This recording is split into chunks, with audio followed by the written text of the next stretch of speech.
Halstead Telephone Company and R&J Broadcasting Incorporated is proud to present to you this broadcast on yourliveevent.com. All right, good morning. We're here from Lisbon High School Gymnasium for the 2026 Storhaug Girls Wrestling Tournament here on yourliveevent.com. This is Brent Dick and Brady Siebels. We're with you all day long as we are set to start wrestling right around 11 o'clock. For the Storhaug, so we'll kick things off at 11 o'clock here inside the Lisbon High School Gymnasium, and then we'll have our little pre-tournament show that's coming up here on yourliveevent.com. We're going to talk a little bit of girls wrestling across the state of North Dakota, and then also have some of our coaches interviews, so that's all coming up on yourliveevent.com. We'll step away, take a word from our sponsors, and come back for more of the 2026 Storhaug Girls Wrestling Tournament.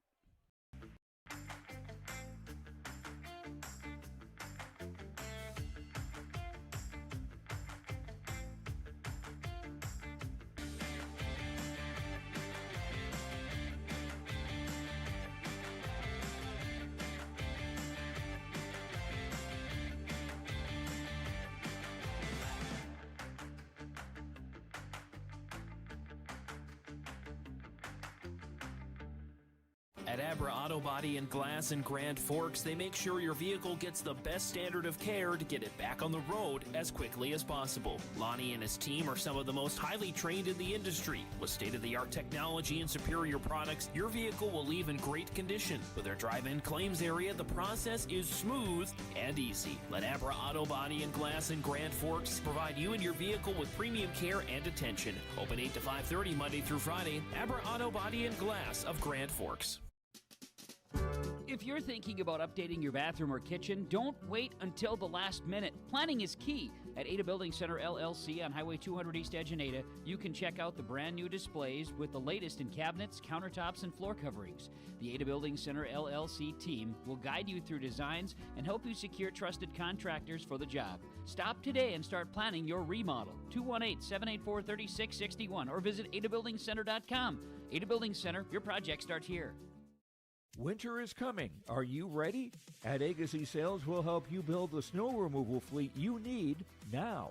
With Hyundai Construction Equipment Snow Lease Program, you'll get flexible financing, low monthly rates, and even the option of 6 months on, 6 months off. Plus, every machine is backed by our certified service department. Call Agassi Sales at 888-836-4029 or visit agassisales.com. Agassi Sales, your partner for power and reliability. All right, welcome back here for the 2026 Storhaug Girls Wrestling Tournament. We're live from Lisbon High School as Brent Dick and Brady Siebels here with you this morning, and we'll be with you all day long for girls wrestling here from the Storhaug. So on the Lisbon side of things, Lisbon coming off a dual victory on Tuesday against Central Cass. They wrestled Central Cass here in their home gym, so the Lisbon Broncos coming in after that dual victory on Tuesday, and then they had a successful weekend trip into Minnesota where they wrestled in that Rick Lee dual and individual tournament, and they claimed both the individual team title and then the dual tournament team title as well there at the Rick Lee Duels in Bemidji. So Lisbon coming off a successful weekend campaign and then a dual victory against Central Cass on Tuesday night. As we turn to Central Cass there, Brady, we talked a little bit about, you said Central Cass last night in wrestling action, and then also coming off that duel with Lisbon. So looking at the Broncos and the Squirrels right now, I guess we're gonna hear from coaches in a little bit, but just talk a little bit of wrestling here for the girls on, I guess, as we head into the kind of the grind of the girls wrestling season here in the state of North Dakota. Yeah, absolutely. This really is the grind of the season. Like you mentioned, face the Central Cass Squirrels facing West Fargo United last night, a 42-36 dual victory for the Squirrel girls in that one. And yeah, this is really the time. We're now into the mid part of January. We're only a couple weeks away from the dual and then individual tournament. And really, when you get to this part of the season, it's the grind. They're tired. They're probably a little bit exhausted. They might not be feeling well. Oftentimes, you'll get a bout of sickness just kind of running through the team with the nature of how close you are for wrestling. But that is part of it. And then these are the matches, though. You need to wrestle these matches at these tournaments. This is where you get to seeding. This is where you get to the common opponents, the head-to-head. That matters when you get to the seeding. And it is wonderful just to see, again, these mats full, these 2 mats here. You also got the mats out in the Armory as well, just full of girls wrestlers. It's just great to once again see the growing popularity of the girls in the state, and hopefully this continues to go along, and hopefully someday we'll need that second division for girls wrestling here in the state of North Dakota. Yeah, and just mention that some of the filling the I guess the mats out here with some of these girls teams, as you have a couple teams out here that in the past haven't had too many girls or even a team. And we were talking a little bit about Richland with a couple girls here coached by Trace Bakke. I think they had 3 on the roster coming into the tournament. And then you also have a school like Oaks. Oaks had 1 or 2 wrestlers last year. I think this year they're up to right around 8 wrestlers on their squad. So just look at the growth, not only in the I guess here on the eastern side of the state, but also you can see it out on the western side of the state. So girls wrestling continue to grow here in the state of North Dakota. Yeah, absolutely. I've been able to follow a little bit more in the Red River Valley with some Northern Cass as well as Hillsborough Central Valley. And yeah, it's just great to see that those teams start out with maybe just 1 or 2. They're now able to have a dual team with a mostly full roster with more girls interested in the sport just as the year goes along. I know I did Northern Cass last year. They were excited that they hosted a duel. Then now this year they've been able to have a home girls duel, and I know they're really excited about that. And it's really great to also see the youth programs as well. That's where that's where it starts. You got to get them when they're in the elementary grades, and you see full wrestling rooms for these schools in the youth division, especially for both boys and especially for girls. And that's really what is great to see, that the future of wrestling here in North Dakota is definitely on the up and up. Yeah, and just talking a little bit about the duels, as you mentioned, Northern Cass. Northern Cass came down to the Lisbon girls duel tournament at the beginning of the season, so already the coach up there, Coach Davidson, has those girls getting ready, and not only at the beginning of the season, but getting them ready for the end of the season. We could possibly see a Northern Cass Jaguars team in that dual team tournament here at the end of the year, which is, I'd say that's something pretty big, not only for Northern Cass, but just for girls wrestling here on the east side of the state. Yeah, absolutely. I think that's important. You have these the big town teams, Fargo's, West Fargo's, some Bismarcks in the state, and obviously that they're going to be good, but it's also nice to see the fact that some of these, small town, the Class B size schools are able to find some success with girls wrestling, and I hope that continues. That then shows that the girls, that then you can still have success in this, even if you are from the small town, to go out there and try to give it a shot. Yeah, and you talked a little bit about how we grow the sport of wrestling. That's one way that you do it, is to get more involvement from the girls, not only like you said, in the larger school, but these small town schools out there. Not everybody is a basketball player. Some of these girls, they have other ambitions or other goals or other interests, and wrestling is just one of those sports that girls are able to find a niche here recently within the last 5 years as it keeps growing here in North Dakota. Yeah, absolutely. I remember when I was wrestling 10 years ago in high school, I think that was kind of when the first little talk, the speculation, the hope that maybe they can get some girls wrestling. I know that they had, some not sanctioned, but they had some state tournaments in those years after that, the day after the boys state tournament. And I remember I was a little bit skeptical. I didn't know if you'd have the numbers to get girls wrestling, especially me coming from that small town school of Hillsborough, that I just didn't see the potential of girls wrestling.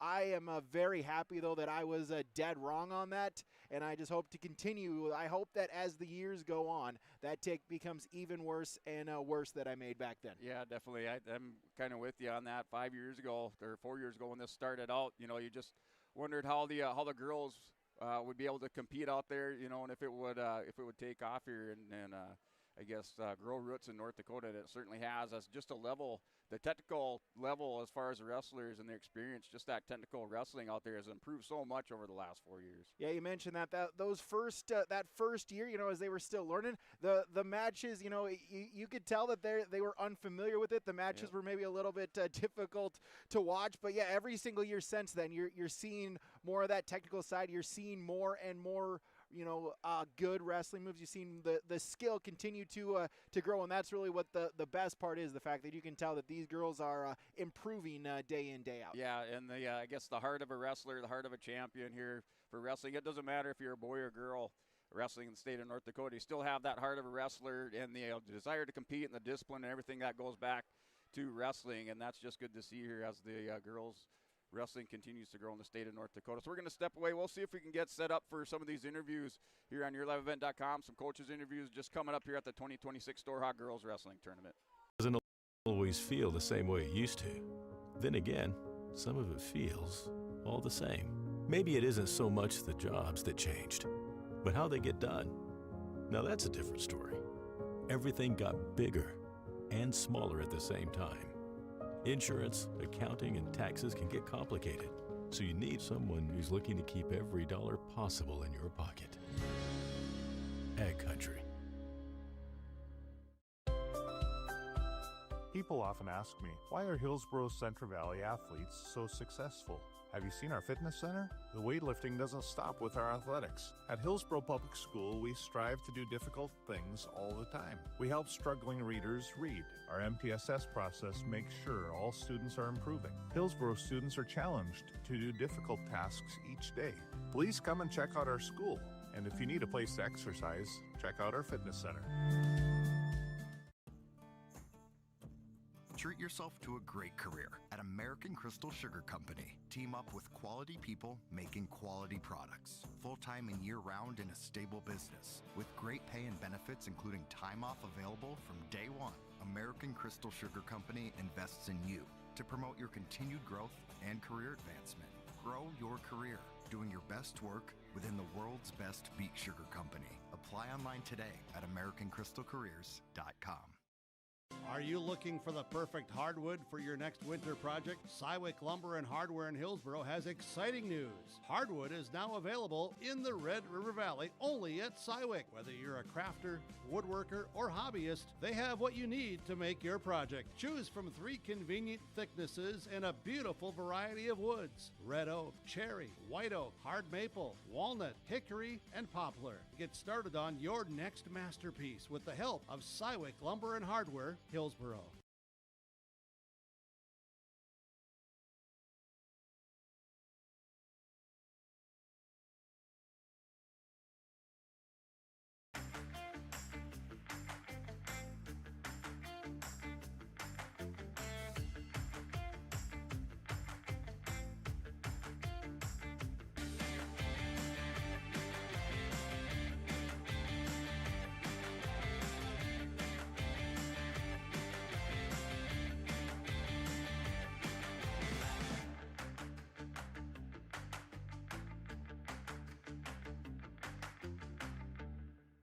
At Abra Auto. YourLiveEvent.com, our Storhaug preview show, getting ready for the girls Storhaug invite, and Don Vodney for the Hillsborough Central Valley Burros. And Coach, we've gotten to the mid part of January. Just kind of talk about what you've continued to work on and see from your girls at practice and matches so far. So far, we're just working on facing them, getting off our bellies, working up, and our movement, making sure we're moving and not just getting stuck on the bottom. With this here, the Storhaug tournament, talk about how great of an opportunity this is just to get them some more matches against some opponents here, get them ready for a tournament time come February. We're excited. We have 2 returning wrestlers that actually placed here last year, so I'm excited to see where they end up this year at the end of the tournament. And then we have new wrestlers that it'll be their first time, so I'm just excited to see where we end up at the end of the day. Last question, as always, what do you want to see from your girls out there on the mat here today? Energy, movement, and not giving up. Coach, thanks for the time. Good luck today. Thanks. They make sure your vehicle gets the best standard of care to get it back on the road as quickly as possible. Lonnie and his team are some of the most highly trained in the industry. With state-of-the-art technology and superior products, your vehicle will leave in great condition. With their drive-in claims area, the process is smooth and easy. Let Abra Auto Body and Glass in Grand Forks provide you and your vehicle with premium care and attention. Open 8 to 5:30 Monday through Friday. Abra Auto Body and Glass of Grand Forks. If you're thinking about updating your bathroom or kitchen, don't wait until the last minute. Planning is key. At Ada Building Center LLC on Highway 200 East Edge in Ada, you can check out the brand new displays with the latest in cabinets, countertops, and floor coverings. The Ada Building Center LLC team will guide you through designs and help you secure trusted contractors for the job. Stop today and start planning your remodel. 218-784-3661 or visit adabuildingcenter.com. Ada Building Center, your project starts here. Winter is coming. Are you ready? At Agassi Sales, we'll help you build the snow removal fleet you need now. With Hyundai Construction Equipment Snow Lease Program, you'll get flexible financing, low monthly rates, and even the option of 6 months on, 6 months off. Plus, every machine is backed by our certified service department. Call Agassi Sales at 888-836-4029 or visit agassisales.com. Agassi Sales, your partner for power and reliability. Farming today doesn't always feel the same way it used to. Then again, some of it feels all the same. Maybe it isn't so much the jobs that changed, but how they get done. Now that's a different story. Everything got bigger and smaller at the same time. Insurance, accounting, and taxes can get complicated, so you need someone who's looking to keep every dollar possible in your pocket. Ag Country. People often ask me, why are Hillsboro's Central Valley athletes so successful? Have you seen our fitness center? The weightlifting doesn't stop with our athletics. At Hillsboro Public School, we strive to do difficult things all the time. We help struggling readers read. Our MTSS process makes sure all students are improving. Hillsboro students are challenged to do difficult tasks each day. Please come and check out our school. And if you need a place to exercise, check out our fitness center. Treat yourself to a great career at American Crystal Sugar Company. Team up with quality people making quality products. Full-time and year-round in a stable business. With great pay and benefits including time off available from day one. American Crystal Sugar Company invests in you to promote your continued growth and career advancement. Grow your career doing your best work within the world's best beet sugar company. Apply online today at AmericanCrystalCareers.com. BeLiveEvent.com, Storhaug pre-tournament show here, talking with Travis Lamar for Central Cass. And Coach, here at the girls Storhaug tournament, just kind of talk about what you want to see from your wrestlers out here today. Just continue improving, continue that, that relentless pursuit of perfection and just trying to get better every time they step on the mat. We had a good duel last night with West Fargo. Really saw our girls get after it and kind of wrestle with confidence. And, good things happen when you do that. And that's kind of what I want to see today. Wrestle with confidence and get after them.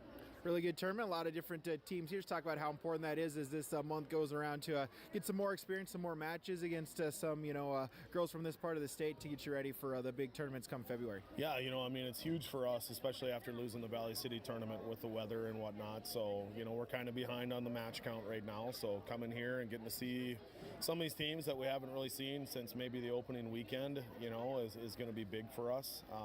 When you start talking matchups and seeding and stuff like that for regions and state, it's always important to get the matches when you can and try and take advantage of that opportunity when you get to step on the mat against them. What do you want to see from your girls out on the mat here today? Just getting after it, like taking what we're doing in the room and bringing it out to the mat, being aggressive, wrestling confidently, and going for it. Travis, thanks for your time. Good luck today. Thanks, Brady. Appreciate it.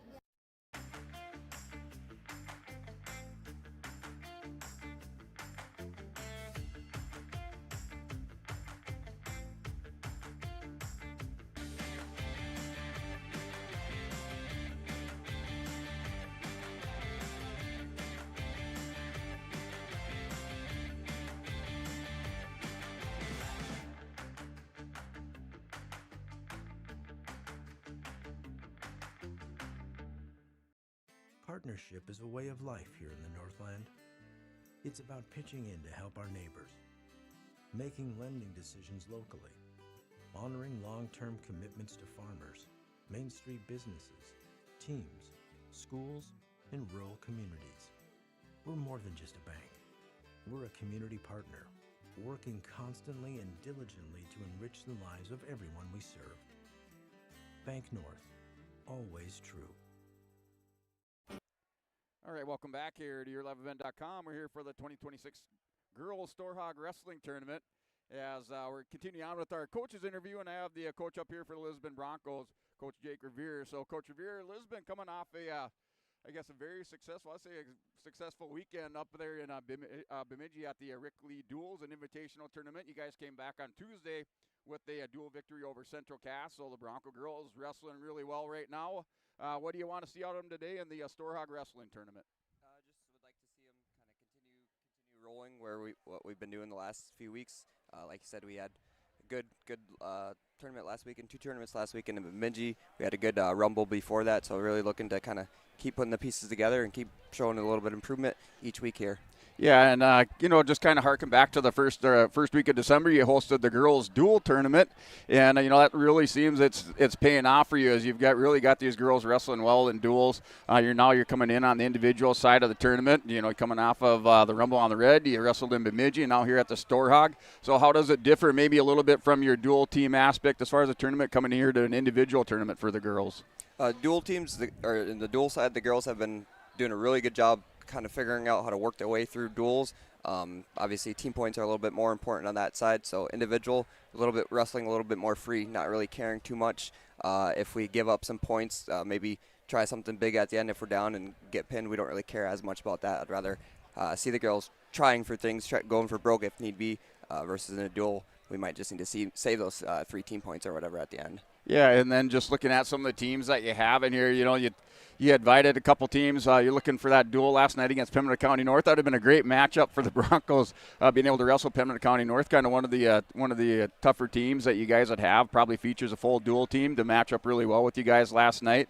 So maybe just talk about some of the matchups that you might see here today with, I guess, on the individual side for some of your girls as far as those head-to-head and the importance of getting those matches in here as you guys kind of head down the grind of January and into the tournament time in February. Yeah, there should be plenty of solid girls here for us to compete with. A little, I guess, lighter of a tournament than our last few weeks, but with the bigger tournaments, bigger travel load, kind of nice to see back to North Dakota here, see more of the smaller local teams.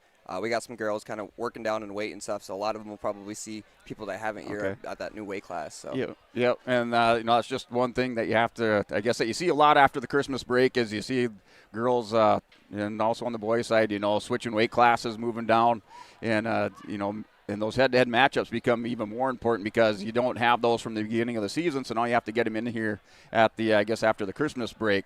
So, sounds like the Broncos kind of in that same boat. You got girls moving weight classes. Your team might look a little bit different today than it did on Tuesday or over the weekend. Yeah, a lot of changes here, a lot of differences. We'll look different here today, and we're still got some moving pieces here, and by the end of the year, it'll be probably a completely unique lineup from what we had, but once everyone's down, we should be pretty locked and loaded and pretty solid from top to bottom. Yeah, and just as we close things out, do you have any parting comments, anything for the fans out there that are listening today? Looking forward to a great day of wrestling here. Should be a pretty relatively quick day as far as wrestling tournaments are concerned, so hoping we can get everyone some good matches here today and out of here hopefully by daylight still. All right, ladies and gentlemen, that's the head coach for the Lisbon Broncos girls wrestling team, Coach Jake Revere. We're going to go ahead and step away, take a word from our sponsors, and come back for more from the 2026 Girls Storhaug Wrestling Tournament. Are you looking for the perfect hardwood for your next winter project? Cywick Lumber and Hardware in Hillsboro has exciting news. Hardwood is now available in the Red River Valley only at Cywick. Whether you're a crafter, woodworker, or hobbyist, they have what you need to make your project. Choose from 3 convenient thicknesses and a beautiful variety of woods: red oak, cherry, white oak, hard maple, walnut, hickory, and poplar. Get started on your next masterpiece with the help of Cywick Lumber and Hardware, Hillsboro. No job too big, no call too small. Bears Home Solutions handles it all. You need a bear in there, oh yeah. Keeping homes just right with expert care. Let our stars guide you when repairs scare. You need a bear in there. Check out bearshomesolutions.com. Give them the freedom to grow with the peace of mind of security and safety. Let me do my thing. So get ready, get up, get ready, yeah. America's Best Checking for students from Bell Bank makes it easy to let them do their thing. It's what it's all about. Visit www.bell.bank/student-checking to learn more. Or stop into a branch near you to open an account today. Let me do my thing. Bell Bank, member FDIC. Hey, welcome back here, liveevent.com. As we're back here for the 2026 Girls Storhaug Wrestling Tournament. And we have Coach Davidson out here from the Northern Cass Jaguars.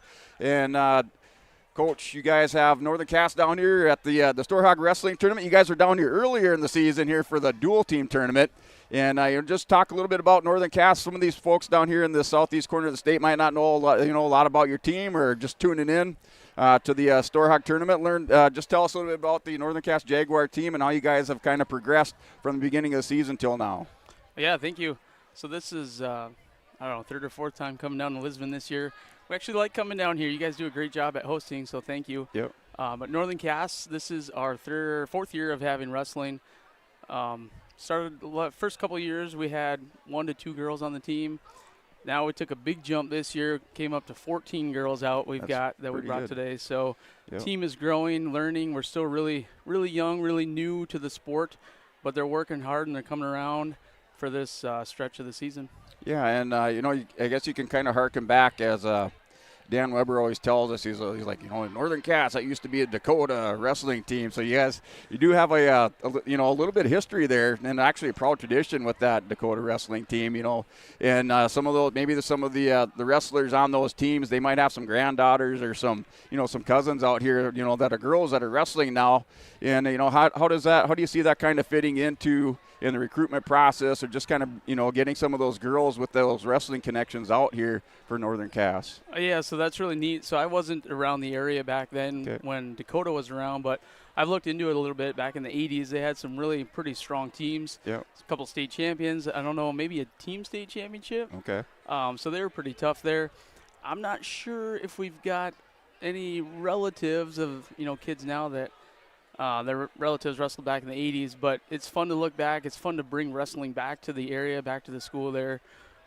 It's an exciting time for us. Yeah, and I guess just maybe a little bit just talking about that. How how did that come about there for Northern Cass as far as girls wrestling? Was it you guys started the boys and then thought maybe there's an opportunity to get the girls going, or how was that brought about up there? We didn't have elementary going on either. Okay. Or high school. Okay. It kind of started with, if I'll be honest, my son got to kindergarten, and I thought he needs to wrestle. Okay. So we started the elementary program and built that up. We started with 12 kids there in our elementary program our first year. Now we've built it up. We got about 70 kids in elementary. And then probably 5-6 years into elementary, we were able to school allowed us to start a high school team. Okay. And then we just started both boys and girls at the same time. Yep. We had one girl that kind of moved back to the area that had wrestled since elementary. Okay. And she did really good for us our first year, McKenna Belling. I don't know if people remember her. Yep. She was a real strong girl wrestler for us. Yep. And then girls just kind of kept going, and now we're kind of exploding. Yeah, and I just think that's interesting for some of the folks out there in some of these smaller towns. If you're thinking about starting a wrestling program or bringing a wrestling program back, to your school or to your area, it's just good, I think, for them to hear that on, kind of how you guys started from scratch from the youth program, and then you just, you've built it up consistently over the last 5 to 8 years. And definitely starts with the youth. Yeah. You got to have that kind of feeder program going. Yep. So. Yep, definitely. And looking at your girls today, what do you expect to see out of your girls out here wrestling in the Storhaug? So we talk about it all the time, and I say this in the interviews all the time, but effort. Like, we might kind of lack technique because we haven't been in the sport so long, but if you can make up for that with hard work and effort, wrestle all 3 periods, all 6 minutes, that's what I expect out of our team today. All right, and just any final thoughts there for your girls wrestlers or for some of the fans out there from Jaguar Country listening today? It's going to be a fun tournament. We were happy to make it down here. It was a little questionable with the weather, but sure. It's good for us to get back in action. We've had the last 2 weeks off. We've been off since the Rumble. Okay. We've had some good hard practices, though, good 2 weeks Yep. of practices. Yep. So it feels good to get back to some action today. Okay, all right, ladies and gentlemen, that's Coach Davidson out here from the Northern Cass Jaguars as we're going to step away, and we'll come back more from the 2026 Storhaug Wrestling Tournament. For the last 25 years, Carlita Dietz at Berkshire Hathaway Home Services Premier Properties has been serving the real estate needs of Fargo-Moorhead and the surrounding communities. Whether you're buying, selling, or investing, Carlita is ready to help you evaluate the market and make the right choice for you. Take the first step into selling into your next home by calling Carlita Dietz at Berkshire Hathaway Home Services Premier Properties at 701-367-5918. Experienced, confident, qualified. Carlita Dietz. There's a new inventory of trailers at Bloomfield Enterprises of Hillsborough. You can see the latest inventory online at bloomfieldtrailers.com. Bloomfield Enterprises has a full line of Big Tex trailers. Big Tex has affordable and versatile utility trailers for all your jobs. Big Tex has a full line of products from ATV trailers to gooseneck to dump trailers and more. Call Larry at 218-368-7989 or Tim at 701-430-0877. Bloomfield Enterprises in Hillsborough. For trusted news, weather, and sports from your community, look to R&J Broadcasting Incorporated, KRJB, KRJM, and KKCQ Radio, and rjbroadcasting.com. Hear local voices from local radio with news and information from the area. Your information stations, KRJB, KRJM, and KKCQ Radio, and rjbroadcasting.com. Local voices from local radio. You have big dreams for your community. At Brevera, so do we. Giving back more than $1 million locally each year. It's something bigger than time and money. We give heart. Wearing bright yellow and lending a hand. It's not just giving back. Watch your step. It's building forward. Nice and easy. With local sponsorships and decision making, the impact is felt everywhere. It's who we are. Brevera. Let's forge ahead together. Cass County Mutual Insurance Company, they provide services to homeowners, farm owners, tenants, seasonal dwellings, mobile homes, and farm and personal liability. Cass County Mutual Insurance provides local service to all policyholders and is working with clients in 19 counties in the southeast portion of North Dakota. For more information about Cass County Mutual Insurance Company or to find an agent closest to you, go online to CassCountyMutualInsuranceCompany.com and use their agent locator. Event.com, our Storhaug pre-tournament show, talking with Trace Bakke for Kindred and Richland. And Trace, here this middle part of January, just kind of talk about what you've been seeing from your girls over the last couple of months. Yeah, it's been good. Been trying to get more matches for our girls a little bit. It's tough right now when we only have 3. So just not getting the girl numbers out there, so we can't do duels and stuff like that. So that's been kind of hard. And but other than that, it's been going well. Seeing some good competition and everything like that, so it's good.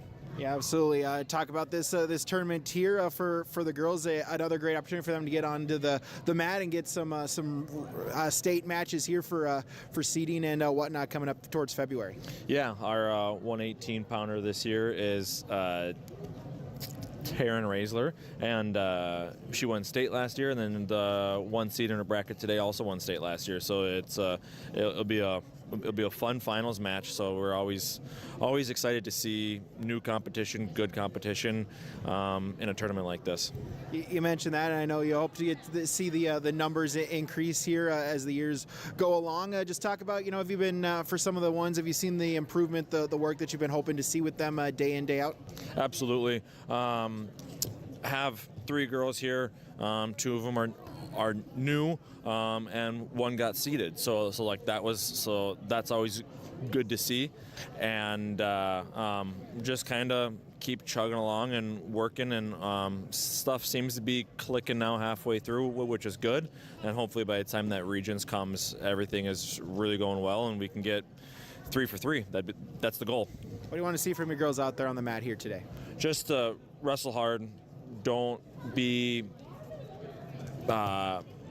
in bad spots, right? Like we've been getting caught in some moves that we shouldn't be. So wrestle hard, have fun, and don't hang your head.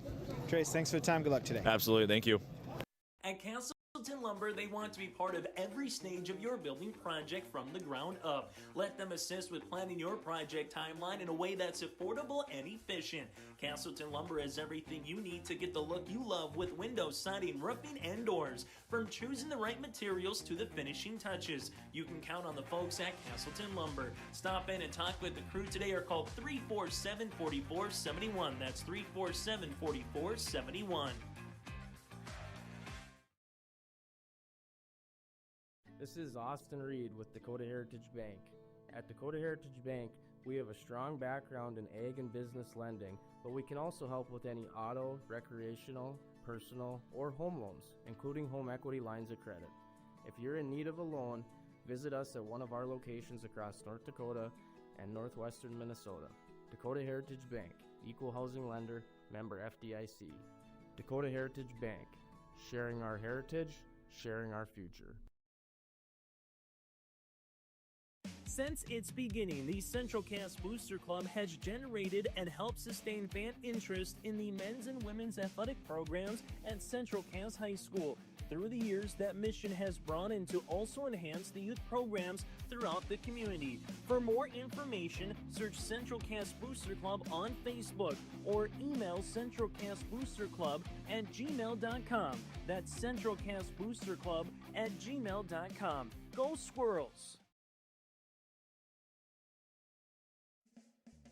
At the Central Cass School District, excellence isn't just a goal, it's our mission by empowering individuals to make a positive impact. Central Cass School District is dedicated to providing students with an innovative curriculum supported by a variety of co-curricular activities from athletics and the arts to leadership and service, aiming to provide excellence between students, staff, family, and community. Central Cass School District, fostering student excellence by inspiring individuals to be their best. YourLiveEvent.com, Storhaug Girls Invite Preview Show. Hunter Greenmeyer for the Oaks Tornadoes. And Coach, good to talk to you again. Talk to you was just before the new year, and just talk about what you've been seeing from your girls over the last couple of weeks here leading up to this tournament. Over the last couple of weeks, we have really started to push the pace in practice. We've worked really hard, and the giant steps we're taking are really amazing. We have improved so much over the last month of wrestling. It's going to be really fun to see where we're at today. Yeah, absolutely. Just to talk about that, how important that is, a tournament like this. A lot of state competition, a lot of good opportunities for them to get some head-to-head matches for seeding purposes. So just talk about how good of a tournament this is to bring your girls to. Yeah, and just kind of looking at the teams that are here, there's a lot of these East region teams here and not as many of the West ones. Well, before you get to state, you got the rest of the region. So I'm really excited to see where we stand in the region here and maybe get some big matches that will help us get seeded into that region tournament. Absolutely. Just what do you want to see from your girls out on the mat here over this afternoon? I want to see us do the little things right. Every time we have made a mistake in a match, it's been a real costly one that usually ends up with us getting caught and pinned. So we've been really working on not looking into halves, doing the little things right in these matches, and keep on closing the gaps that I've talked about. And that's what competition is all about. Compete, and then finally we can win these matches. Hunter, thanks for your time. Good luck to your Tornado wrestlers here today. Thank you.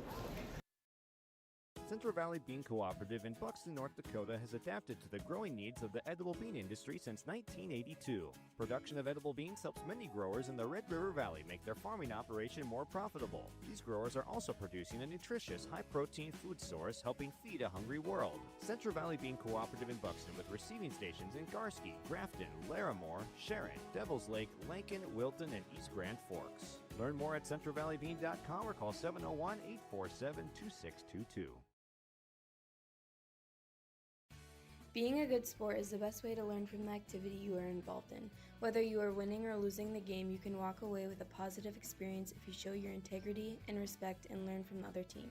Hi, my name is Addison, and I'm a student in the Central Valley School District. I've learned so much from competing in basketball, and a lot of what I've learned is by observing the other teams and taking positive influence from some of their greats in sportsmanship. I hope to continue to display this at the Central Valley School to also be an example. This message is from the Central Growers, prepare your fields and yields against the wet conditions today and beyond with the Drain Tile project from Chad's Excavating out of Mayville. Drain tiling will improve and increase your yields and land values for years to come. Chad's Excavating provides free detailed estimates, and with over 40 years of combined success, they provide professional installation and service. Call Chad today to prepare for your future and any questions that you might have. That's Chad's Excavating out of Mayville, helping farmers grow. As an American family insurance agent, Chris and Monica Heisey look out for what matters to you most, even when nothing is wrong. These days, everyone wants to save money, and they can show you how easy it is to have multiple policies by combining your auto and homeowner's insurance. Let Chris Heisey Agency with American Family Insurance put some change back into your pocket. For more info, visit chrisheisey.com. That's chrisheisey.com for all the details. The City of Hillsborough encourages customers to use electricity wisely through its Bright Energy Solutions rebate program.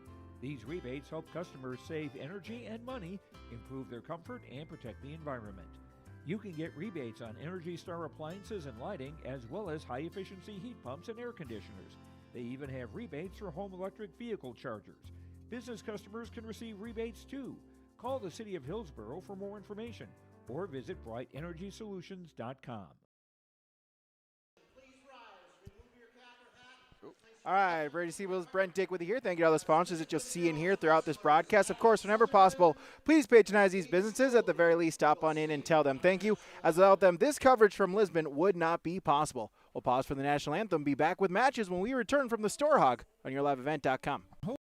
North Dakota, we aren't just a town, we're a community, one that you can be proud of, where you and your family can grow. With available jobs, affordable housing, a golf course and pool, the Sportsman Club, and great educational opportunities. There hasn't been a better time to join the Hope community, ideally located between Fargo, Grand Forks, and Jamestown. For more information, go to www.hopend.com. Live, work, and play in Hope, North Dakota.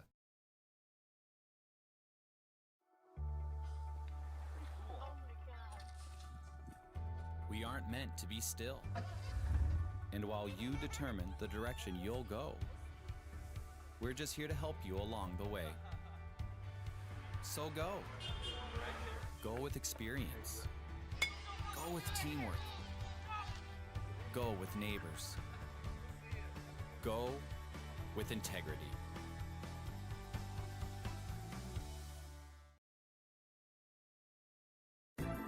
Upgrade your toolbox and tackle any project with the latest from Ada Building Center, LLC. They've added a massive 24-foot Diablo display filled with everything you need, brand new to the store. From circular saw blades to framing blades and metal drilling solutions and diamond cutting concrete blades, Diablo has it all. Need fine finish or general purpose wood blades? High-performance crew driving bits? They've got you covered. Stop by Ada Building Center, LLC, Highway 200 East Edge in Ada, and see the Diablo difference for yourself. Your next project starts here.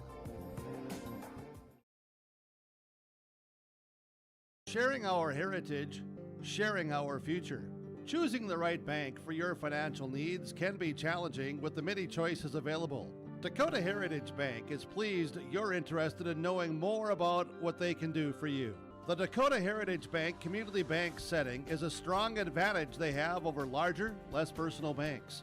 Customers are more than account numbers, they are friends and neighbors. Working together, Dakota Heritage Bank, member FDIC, equal housing lender.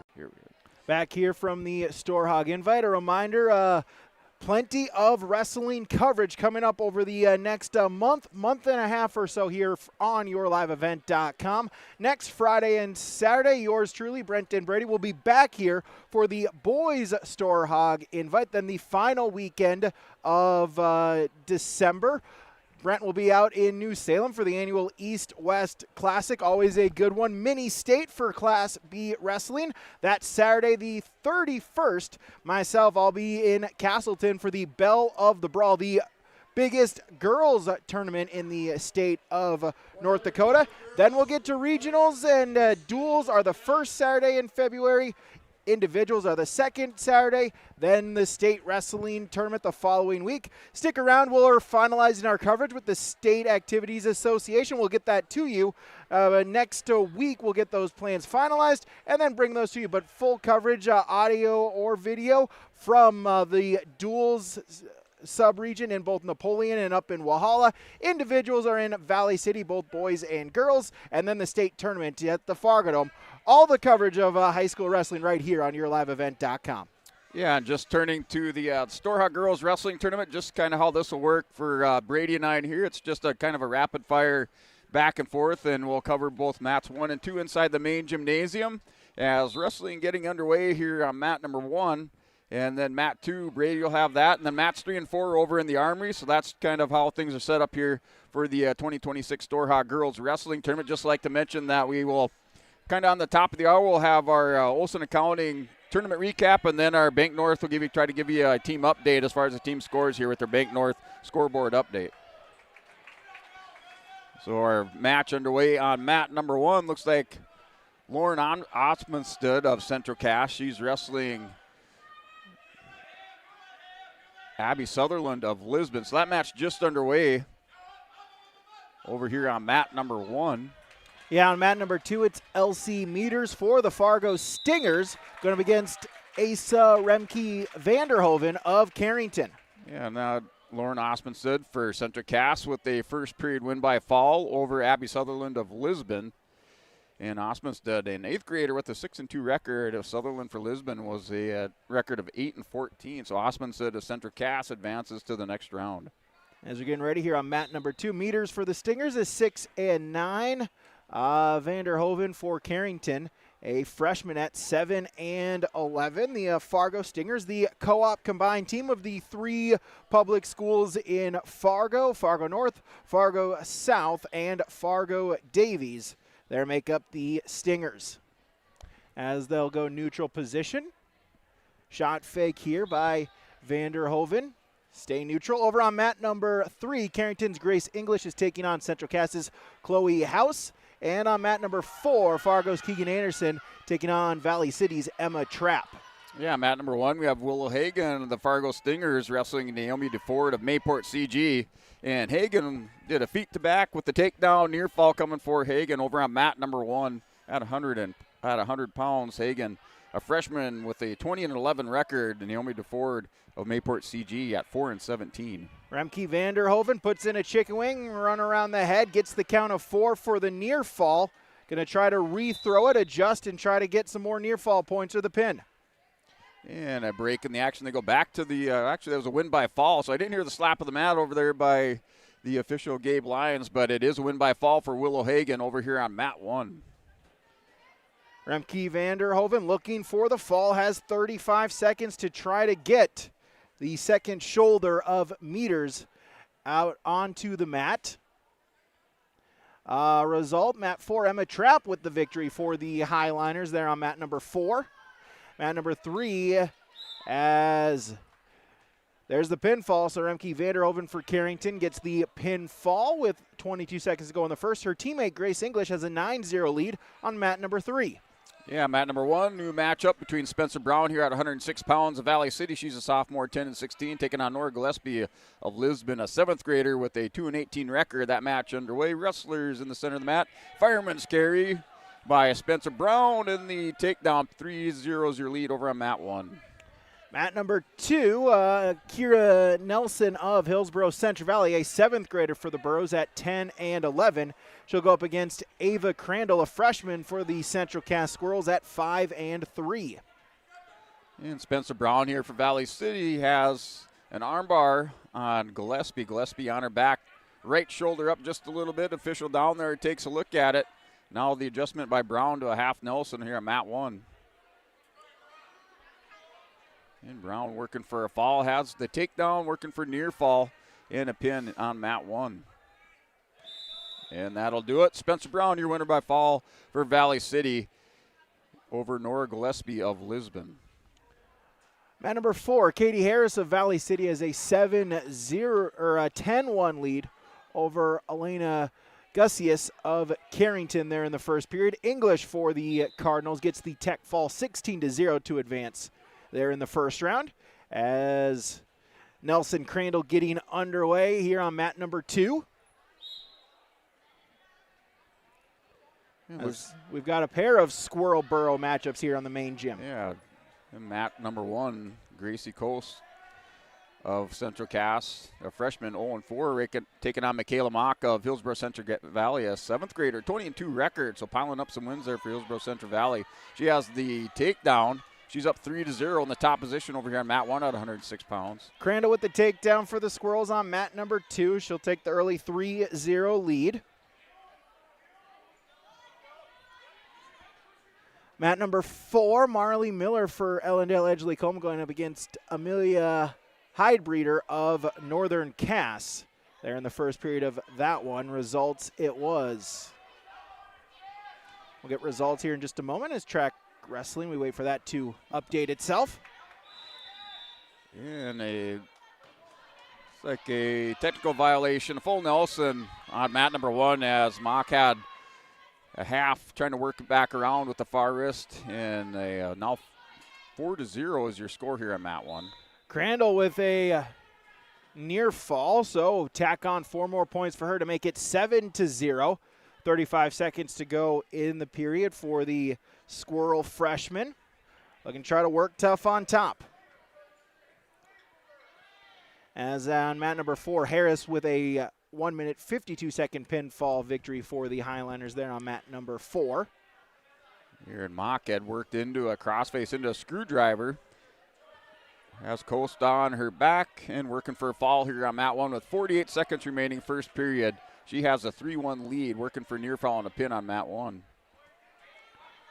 End of the first period, Crandall with a 7-0 lead over the Burrows' Kira Nelson as we go into the second period. And that's a win by a fall for Michaela Mock of Hillsborough Central Valley. Her record will improve to 21-2 at 106 pounds here on mat 1. We'll go neutral to start the second period. Here on mat number 2. Mat number 3, it's Marlise Lorenz of Oaks. Abigail Peterson of Fargo is the match on mat number 3. Mat number 4, Hannah Johnson for Northern Cass going up against Emerson Merkel of Ellendale Edgeley-Colma. Out of bounds they go on mat number 2. No change. Still a 7-0 lead for Ava Crandall. And mat number 1, new matchup out here, this time at 112 pounds. Camden Kappenman, Valley City, an 8th grade, 11-16, taking on Anna Marie Romans of Jamestown, a freshman at 5-9. And there was a scramble, a takedown with 4 near fall, now an escape. So kind of starting out fast and furious on mat 1. 7-1 should be the score as the score table trying to catch up down there. Minute 30 remaining here on mat 1 in the first period. Results, mat number 3, Josie Carlbloom of Lisbon with a pinfall in 42 seconds over Aiden Viljan of Oaks. And mat number 4, Marley Miller of Ellendale Edgeley-Colma, 107 pinfall over Hydebreeder of Northern Cass. So we're 7-1 on track wrestling. 10-2 is the score here on mat number 1. Some near fall and takedown, and then they look like a technical violation off of that. So we're 10-2 mat 1 with a minute 25 remaining as Kappenman of Valley City has the lead on mat 1. Get a restart with a minute to go in period number 2. Crandall Nelson, still a 7-0 Ava Crandall lead for the Squirrels, looking to advance at 100 pounds. Yeah, and working for a fall, Kappenman of Valley City has her opponent, Anna Marie Romans, on her back. And the win by fall over on mat number 112 pounds, Camden Kappenman of Valley City over Anna Marie Romans of Jamestown on mat 1. Lorenz for Oaks gets the 53-second pinfall to advance at 106 pounds. 118 over on mat number 3. Hope Sorstrom of Jamestown, McKenna Affield of Northern Cass. That is that match scoreless.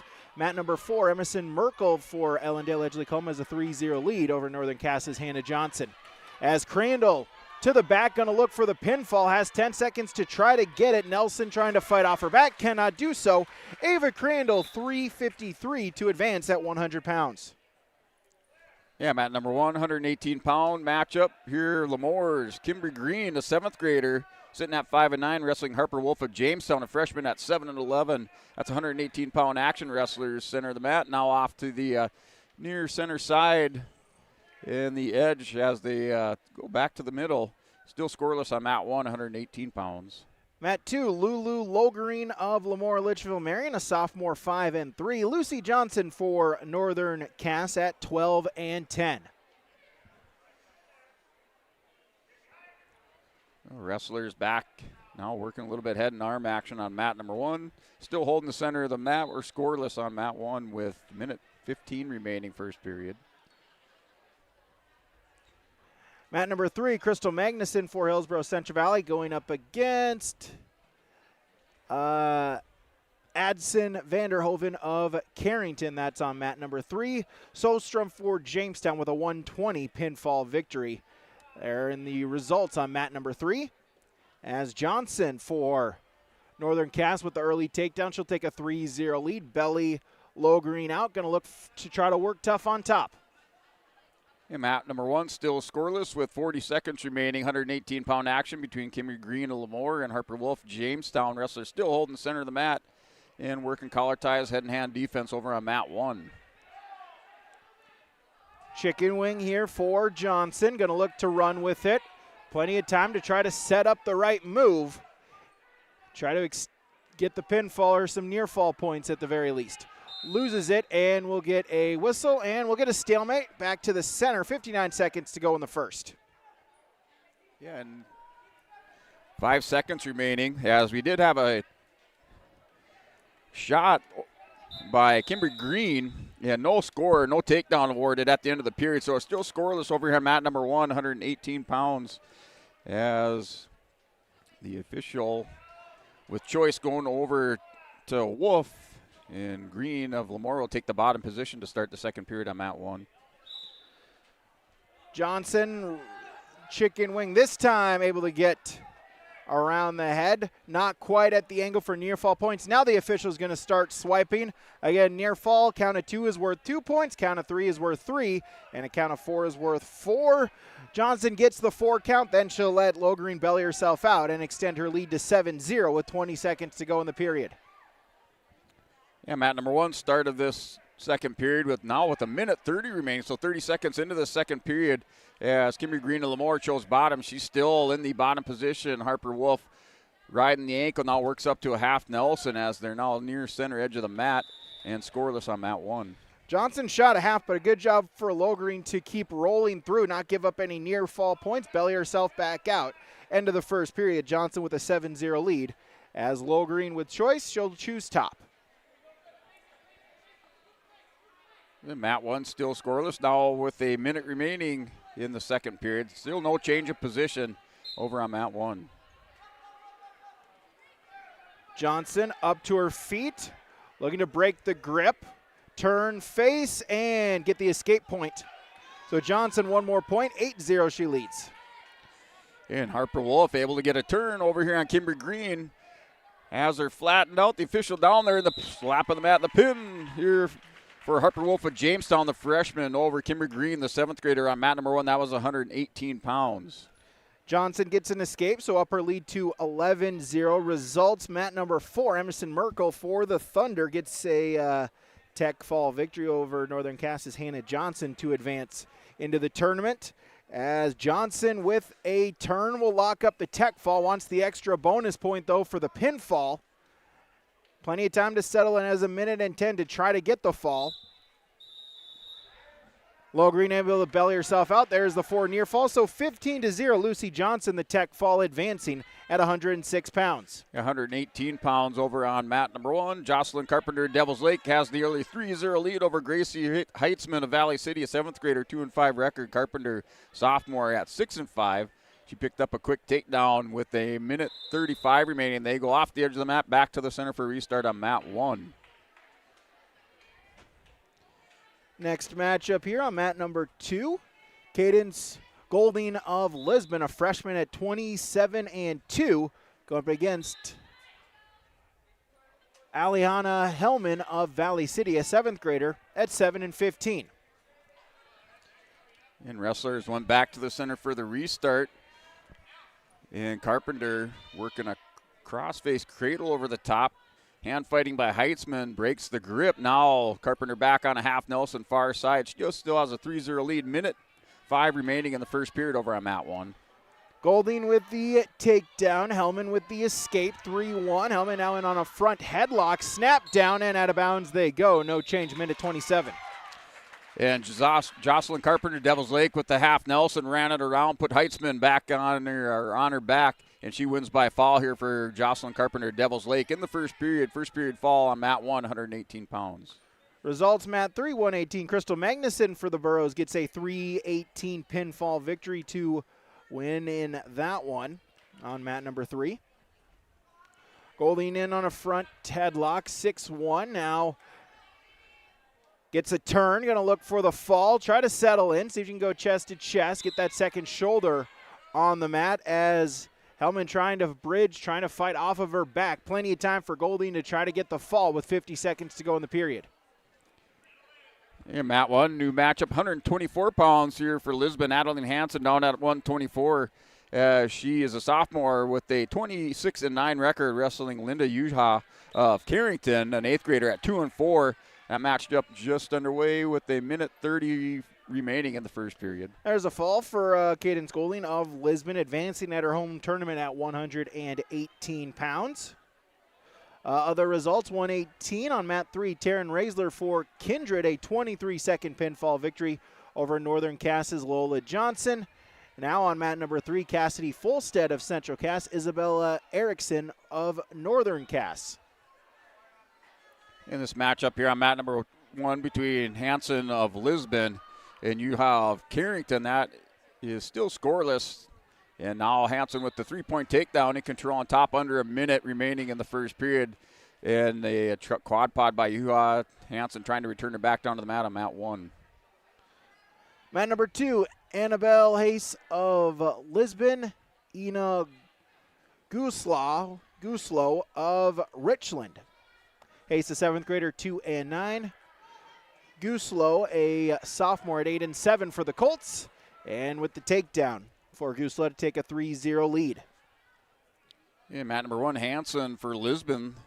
Tried to work a half Nelson. Good defense over there by Uja of Carrington. And we're still 3-0 lead for Hansen. 15 seconds remaining. Hansen in the top position for Lisbon. Black singlet with the red trim in the top position on mat 1. Result, mat 4, Jocelyn Boyer of Mayport CG, a 48-second pinfall victory over Central Cass's Ivy Guy. Now wrestling on mat number 4, McKenna Cook of EEK has a 3-0 lead over Northern Cass's Lila Pritchard. Going into the second period with Hansen up 3-0 on mat 1. They're going to go neutral to start the second here at 124 pounds. On mat number 3, Annabelle Steinberger of Northern Cass going up against Jaden Greer of Fargo. That's on mat number 3. Isabel Erickson for Northern Cass, a 117 pinfall over Cassidy Fulstead. Results on mat number 3. Yeah, mat 1, Hansen in on a single leg shot, has the head buried to the inside of the knee. Just try to elevate that. Uha of Carrington did a good job, grabbed the back ankle right now with the defense on mat 1. Still 3-0 here with Hansen in on a single leg shot. Guslow still with a 3-0 lead, riding tough on top, grabbing at the ankle, looking to get a turn. Still leads 3-0. Yeah, that now a 6-0 lead for Hansen over on mat 1 as she scored the takedown. Was able to kind of hit a peek out from underneath off of that single leg shot. And now 6-0 your score. She has the lead. Now goes to a half Nelson here on mat 1 near center edge of the mat. Result, mat 4, McKenna Cook for the Thunder, a 104 pinfall victory, as Guslow will get the pinfall right before the end of the period. So Ina Guslow for Richland will advance at 124 pounds. Yeah, the pin over on mat number 1 is Hansen with the half Nelson, able to turn over her opponent, and she wins in the with a second period win by fall over on mat 124 pounds. So Hansen into the next round at the Storhaug. Next up on mat number 2 at 130 pounds, Johanna Lang for the Larimore Polar Bears, a 7th grader at 9-9. Presley Johnson for the Lisbon Broncos, a freshman at 2-12. Both wrestlers, neutral position, forehead to forehead, shot attempt by Johnson. Lang with the sprawl, able to bring her down. 3 points for the takedown, also scoop the head, look for some near fall points. There's the pin. So Johanna Lang for Larimore in 20 seconds advances at 130. Yeah, Matt, 130 pounds. Now Lola Brewer of Carrington, a freshman, a 3-7 record, wrestling Sophia Dodge, Mayport CG at 15-13. That matchup with the minute 25 remaining. Wrestlers far center edge of the mat, still up on their feet, working collar ties, head-and-hand defense over on mat 1. Mat number 2, Lakin Capon for the Central Cass Squirrels, a freshman at 4-4.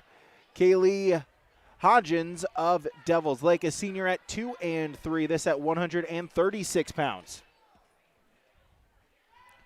And still scoreless over on mat 1. Now we're under a minute remaining. Wrestlers still that far center edge, kind of circling back towards the middle, still working through head and hands. Now collar ties, duck under attempt over there by Dodge, and she's able to turn the corner. The 3-point takedown. Sophia Dodge here. Mayport CG has the 3-0 lead, mat 1. Capon able to get a takedown for Central Cass. Now going to run with it, shoot the half, look for the fall, get it. Lakin Capon in 40 seconds advances at 136 pounds. And now down to 25 seconds here on mat 1 between Brewer of Carrington and Sophia Dodge, Mayport CG. Dodge in the top position, up 3-0. Tries to work underneath the arms and keep her opponent, Lola Brewer of Carrington, down on the mat with the 3-0 lead.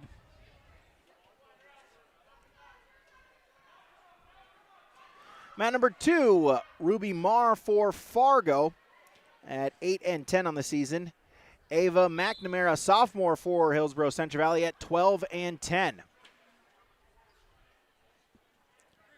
And breaking the action going into the second period. 3-0 lead, Sophia Dodge, Mayport CG. They're going to go neutral to start the second period on mat 1. Results, mat number 4, Eleanor Waugh of Central Cass, a 246 pinfall over Madeline Eris Hansen of Fargo, so Waugh advances. Now on mat number 4, Deegan Kirkshinman of Valley City, Lila Schultz of Jamestown. Another takedown over here on mat 1 by Sophia Dodge, now in the top position. Yet she has a 6-0 lead for Mayport CG, working a half Nelson, has the far wrist caught, trying to dig in the half on the near side, but we're 6-0 on mat 1 with a minute 19 remaining in the second period. And here's Dodge still working around on the backside behind the arms, in good riding position on mat 1. But the 6-0 lead, minute 5 remaining, second period. Martin McNamara, neutral position. McNamara down to a knee, looking for a shot. Marr, though, able to get the legs back free. It stays neutral. Minute 5 seconds to go in the first period. McNamara grabbing at the near leg, but Marr once again able to kick it back free as it stays neutral, halfway gone in the first period. Front headlock here for Marr, going to try to spin behind. McNamara just able to bully her over and tackle her down to the ground, get the takedown. Got a quick count of 2. So McNamara, quick 5-point move to lead 5-0 with 40 seconds to go in the first. And still no change of position over at mat 1 with now under 20 seconds remaining second period. 6-0 lead, Sophia Dodge in the top position as she's still working that half Nelson on the far side, near wrist, or I should say far side with the wrist, near side with the half Nelson, but no points yet. Still 6-0 on mat 1. Final 20 seconds. McNamara seeing if she can tack on to her lead. Forearm right to the back of the neck, looking to lock up the power half. Instead, goes out to the side. Marr trying to post the leg, see if she can work her way back up. Bear crawl her way out.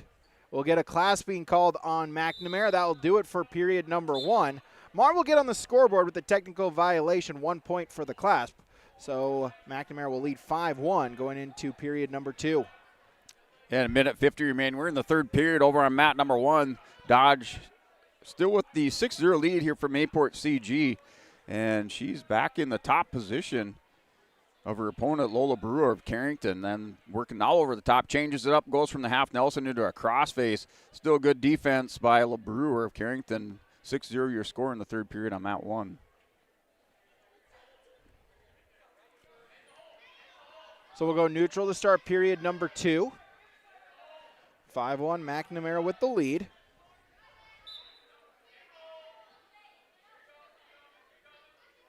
And inside cradle here for Sophia Dodge of Mayport CG. She has it locked up. Brewer still trying to defend, hasn't given up any near fall. Dodge is going to go ahead in the hole with the cradle locked up on mat number 1.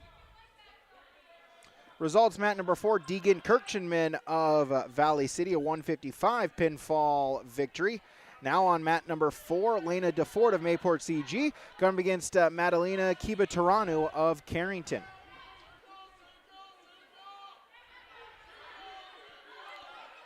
And no near fall awarded, so Brewer of Carrington able to get back up to her feet off of that inside cradle attempt by Sophia Dodge. Mat return, and no change of position off of that mat return. Brewer momentarily had some separation. 6-0 your score, 20 seconds remaining third period over on mat 1. Mat 2, McNamara in on a shot attempt. Sprawled out is Marr. And we'll get a stalemate, no change, back to the center with 59 seconds to go in the period. And we had a Peterson roll over here on mat 1. There, Lola Brewer Carrington. She's going to score the reversal and 3 near fall. 6-5 is your score, and the clock not on her side, as that was within the last 10 seconds. So Sophia Dodge, she'll survive the 6-5 score, 6-5 win here for Mayport CG on mat number 1 at 130 pounds. Mat 3 result, Jaden Greer of Fargo defeats Annabelle Steinberger, 9-5 decision. Result, mat 4 at 142. Madalena Siba-Taranu with a 37-second pinfall victory over Lena DeFord of Mayport CG. Now on the mats, mat number 3, Arlie Rammerman of Lisbon, Haley Ford of Valley City. Mat number 4, Lauren Osmondstad of Central Cass, Asa Remeke Vanderhoven of Carrington. That at 100 pounds there on mat number 4. Yeah, mat number 1, another 130-pound matchup. Madison Bergeron of Devils Lake, a senior, 5-4, taking on Madison Millage of Fargo with a 1-4 record. That matchup just underway over here on mat 1. 130 pounds wrestlers up on their feet just off the center edge of the mat. McNamara takedown plus 2 near fall before they go out of bounds, so up her lead to 10-1. 6 seconds. We'll see if Mark can get a quick point before the end of the period. Stand-up attempt up to her feet. Mat return at the whistle.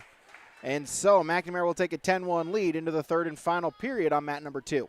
Yeah, matchup over on mat number 1 between Bergeron of Devils Lake and Millage of Fargo. That's still scoreless first period, minute 30 remaining. Wrestlers pushing back and forth on each other. A lot of forward pressure there by Millage.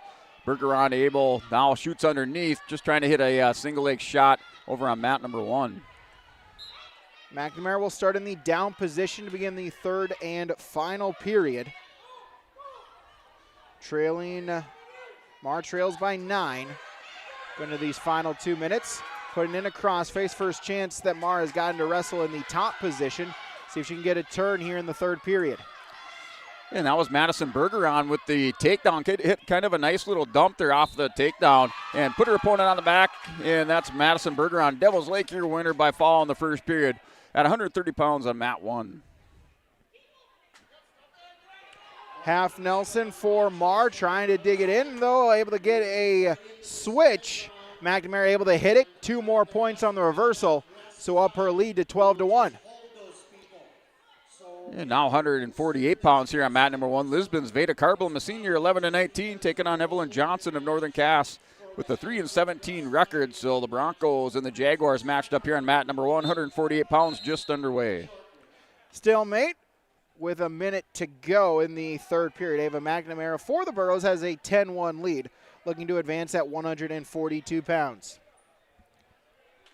And Carblum with the go-behind takedown, far edge of the mat, center edge of the mat, has the 3-0 lead with a minute 40 remaining. Goes to an armbar right away on Johnson here on mat 1.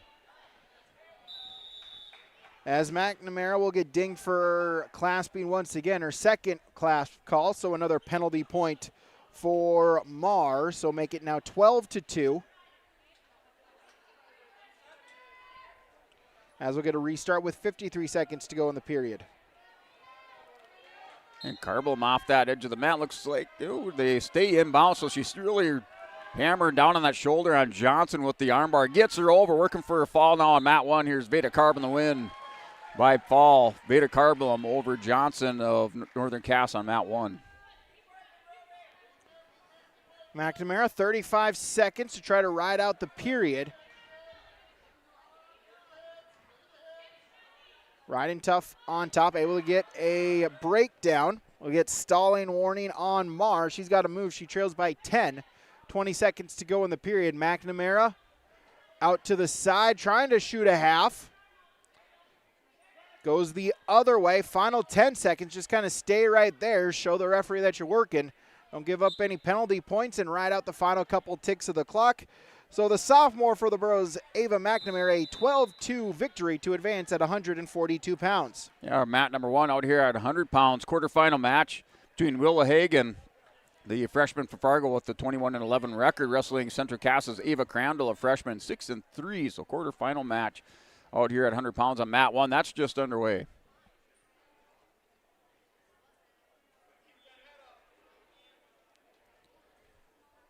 And no change of position. Wrestlers still on their feet now with a minute 25 remaining on mat 1 between Hagen and Crandall. And a single leg shot. Crandall head to the inside. Hagen trying to work a go behind, able to get it. So Willow Hagen, an early 3-0 lead over here on mat 1 in the quarterfinal match at 100 pounds. Mat 2, Jocelyn Johnson of Northern Cass, Ashton Anderson of Fargo here at 170 pounds in a first round matchup. Snap down attempt. Johnson 5-9 on the season. Anderson for the Stingers at 2-10.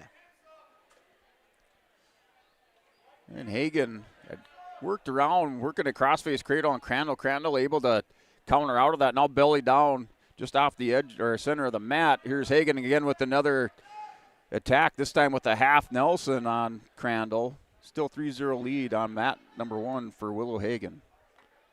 Forehead to forehead, battle for position between Johnson and Anderson.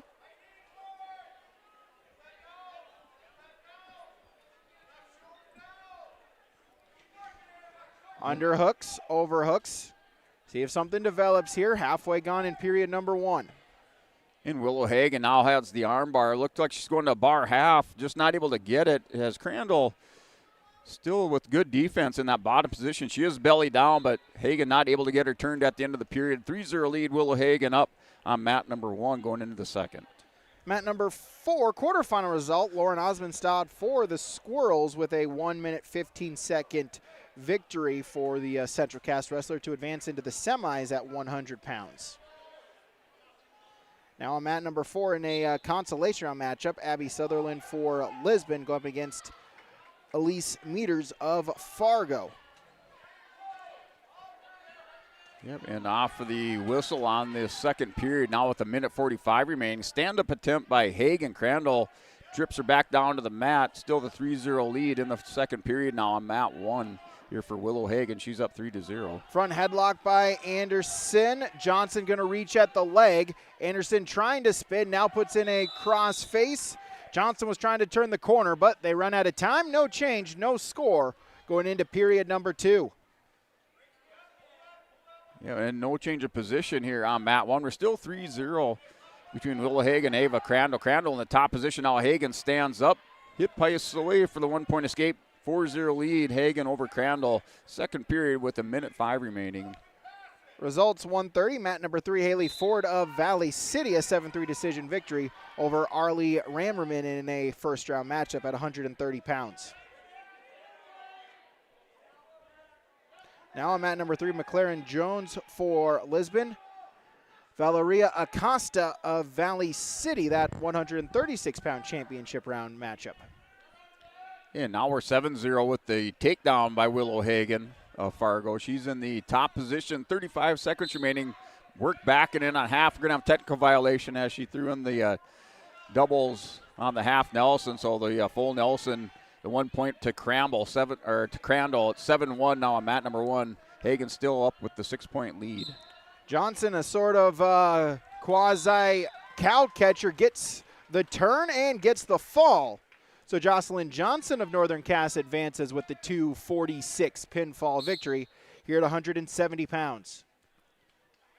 And another technical violation. Now we're 7-2, so another full Nelson by Hagen on Crandall. 7-2's your score. That lead now cut to 5 in the second period with 20 seconds remaining. Crandall in the bottom position on the restart.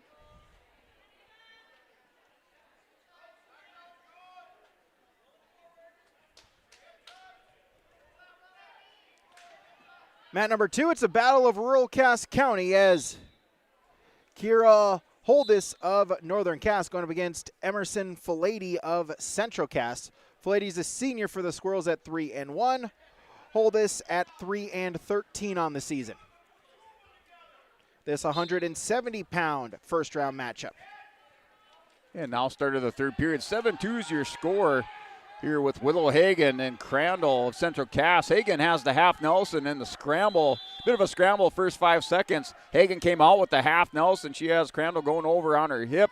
Still no near fall. The official down there with the good look. 7-2's your score over on mat 1. Filady with the headlock gets the 3-point for a takedown, but then did not have the arm, so it's 1 point for a technical violation.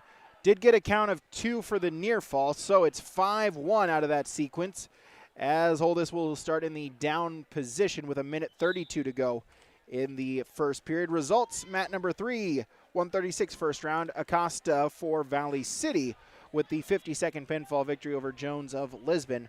They're on mat number 3 at 136 first round. Yeah, result over on mat number 1, Willow Hagen with that half Nelson wins by fall over Ava Crandall in the third period. That was at 100 pounds on mat number 1. Filady with a Crandall to the back, gets the pinfall victory, so Emerson Filady at 170 pounds. She advances into the second round at 170. Oh, mat number 1 wrestlers checking in. And that looks like DeFord of Mayport CG wrestling Nelson of Hillsborough Central Valley. So matchup here, and that's at 100 pounds over on mat 1. Naomi DeFord, Mayport CG. 4-18 record taking on Kieran Nelson of Hillsborough Central Valley, a 7th grader at 10-12.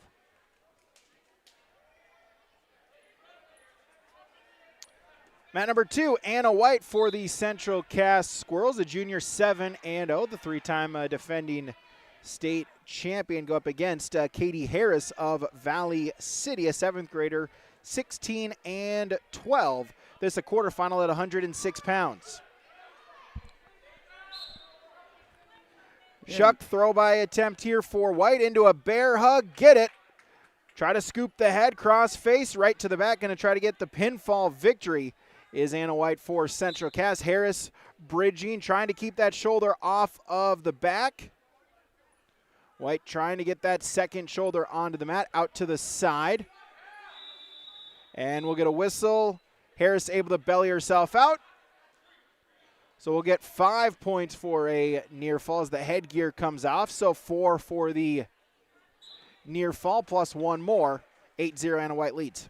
Yeah, that was Kieran Nelson. Winner by fall went to the head and arm on Naomi DeFord of Mayport CG. And so Kieran Nelson, Hillsborough Central Valley, a 7th grader, winner by fall at 100 pounds over on mat number 1.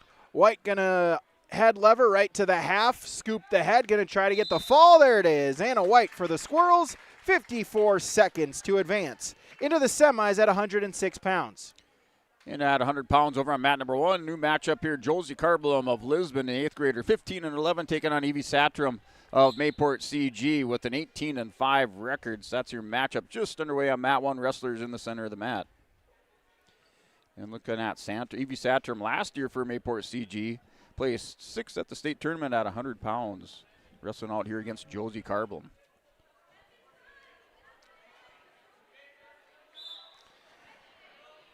There, Carblum and Satram, they're kind of scrambling their head and arms on each. Carblum caught on her back. She's going to roll through, so we have the takedown and near fall. And the reversal, we are 6-2, mat 1 after the scramble between Carblum and Satram. Mat 2 quarterfinal, Marlise Lawrence of Oaks, a 7th grader at 10-7. Addison Bowman of Lisbon, a freshman at 15-13. as Lorenz with the early takedown to take a 3-0 lead 30 seconds in. And Carblum had a cradle locked up on Satram. Satram is able to get her arm free and reverses it. Now 8-2, mat number 1. That's in the first period with a minute remaining. Evie Satram has the lead. Lorenz trying to lock up a cradle. See if she can get those arms grasped instead. Is going to keep the crossface, try to work tough on top. That's a win by fall. Evie Satram, Mayport CG, gets Josie Carblum on her back, and she will advance into the next round there. That was a quarterfinal matchup. So into the semifinals is Evie Satram of Mayport CG at 100 pounds. Scramble. Bauman able to get the reversal, so she'll get on the scoreboard, trailing by 1 at 3-2 with 40 seconds to go in the period. Out to the side, half Nelson for Bauman, trying to stack Lorenz up, seeing if she can get the pinfall. Plenty of time, 30 seconds for Bauman to try to get the fall for the Lisbon Broncos. Quarterfinal here at her home tournament at 106.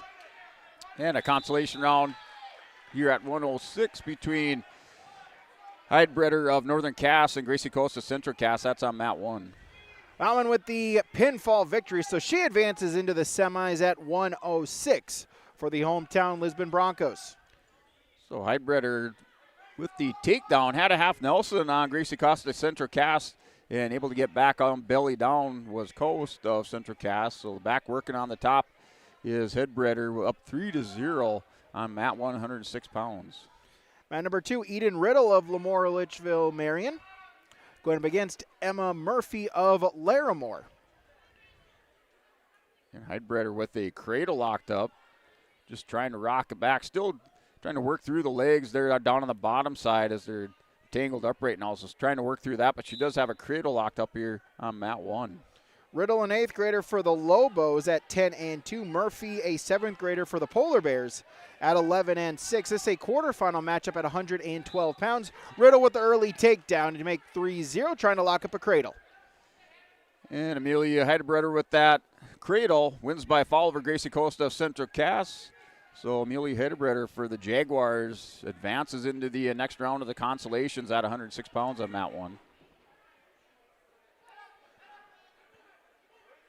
Murphy able to get back up to her base, but Riddle going to try to lock up that cradle once again. Has it locked down, arches it back.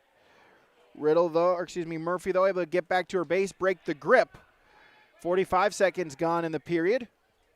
Eden Riddle of LLM with a 3-0 lead, looking to extend here in a quarterfinal matchup at 112. Yeah, mat number 1, 112-pound quarterfinal matchup between Emerson Merkel, an 8th grader of Ellendale Edgeley Calm with a 5-3 record, wrestling Elizabeth Ornis, a senior from Devil's Lake, at 6-3. Matchup just underway. Wrestlers center of the mat over on mat 1.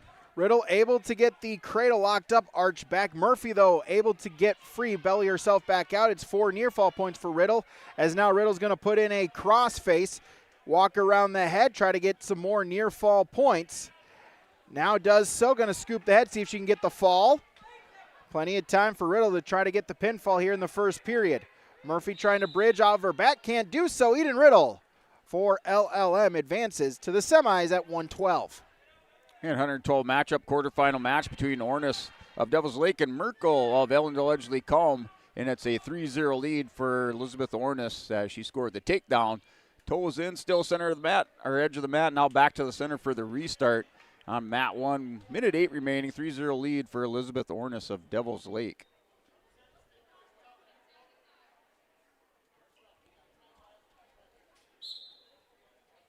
And off the restart, nice sit out to a switch over there by Merkel. So Merkel with the reversal, 3-2's your score. Ornis trying to scramble to her feet, not able to get there. Merkel still in control with 50 seconds remaining, 3-2's your score over on mat 1. Mat number 4 results. LC Meters of Fargo with a disqualification victory over Abby Sutherland of Lisbon. Mat number 4 other results, 100 pounds consolation round as well. Chloe House of Central Cass, a 247 pinfall over Keegan Anderson of Fargo. Those results on mat number 4. Now on mat number 2. Bethany Schuldheis of Valley City, a sophomore, at 20-12, going up against Jocelyn Corby of Fargo, a freshman, at 13-14. And 15 seconds remaining after a reversal by Elizabeth Ornis. Now 5-2 is your score over on mat number 1. Wrestlers off the edge of the mat with 8 seconds remaining. Back to the center.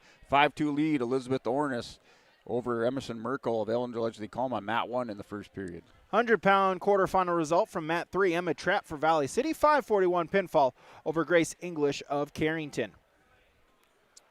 Halfway gone in the first period. Schuldheis Corby, neutral position, no score as they'll break apart, send themselves back to the center Bronco logo.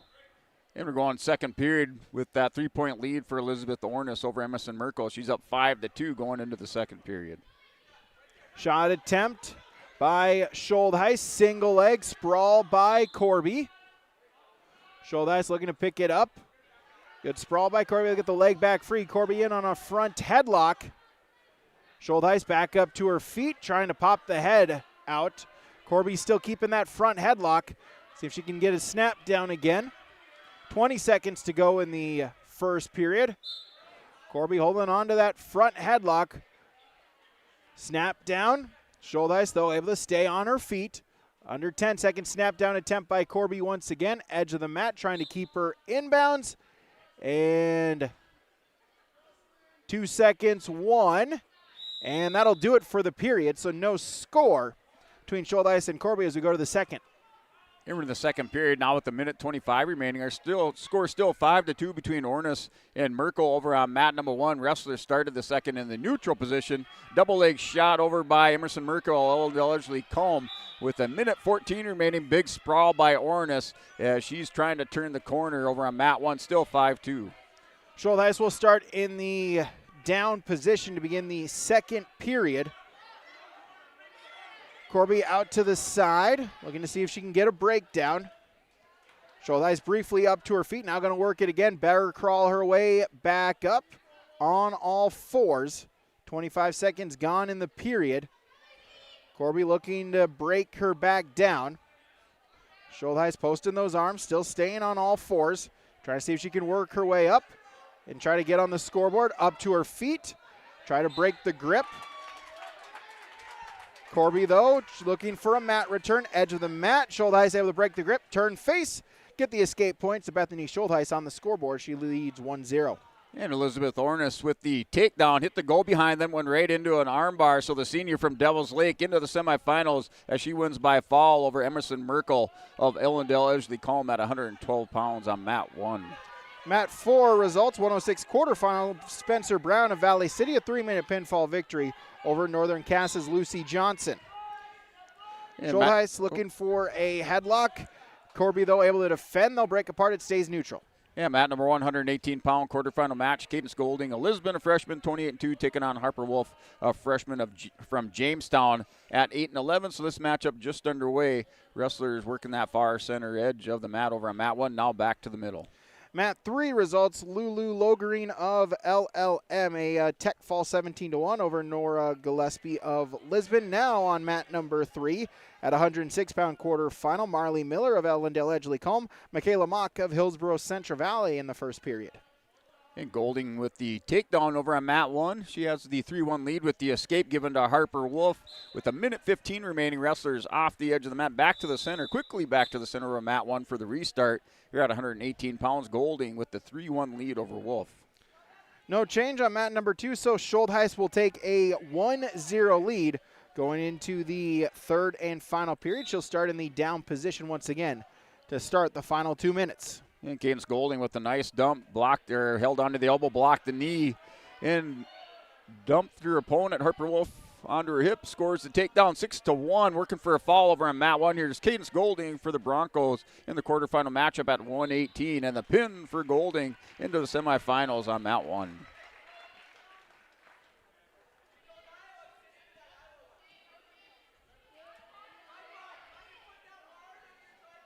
Corby needs a turn, trails by a point.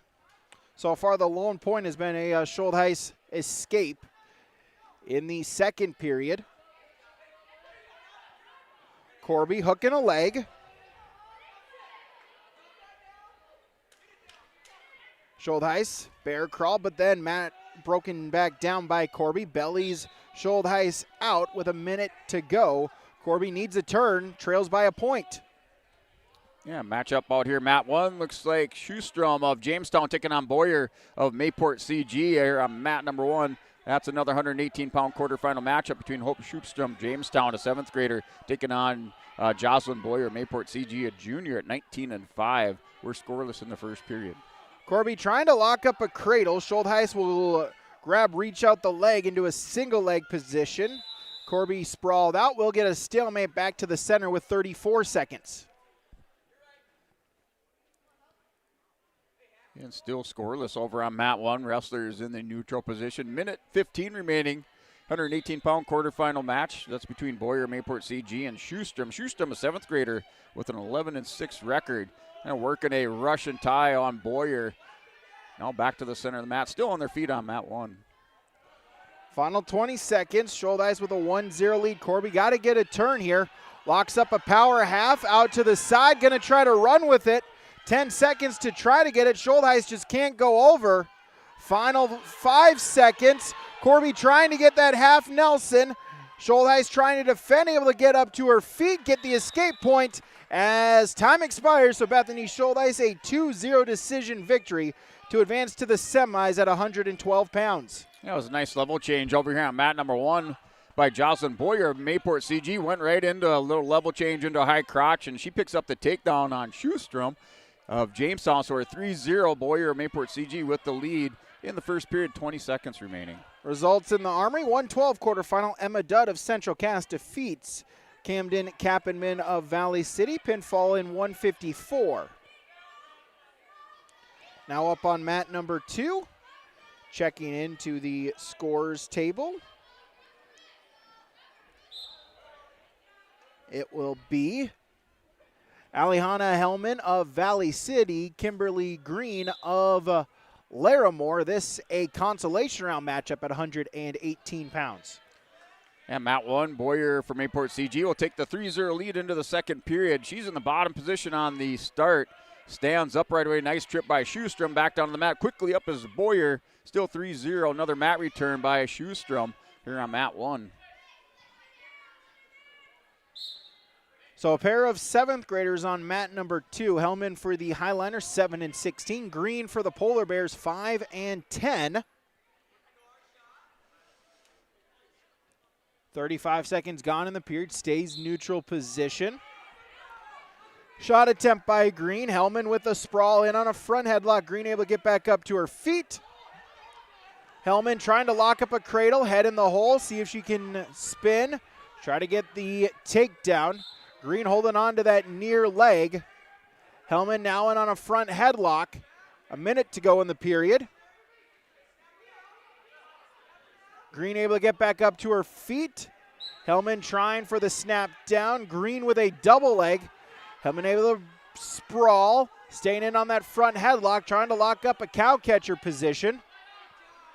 Now able to spin behind, get the takedown. So Hellman for the Highliners. First points of the matchup, she leads 3-0, 35 seconds to go in the first. Yeah, we had a clasping violation over on mat number 1. Boyer picked up a point, 4-0, and now a reversal. Good scramble, hip heist around, and Jocelyn Boyer up 6-0, has a cradle hooked up on Hope Schustrom.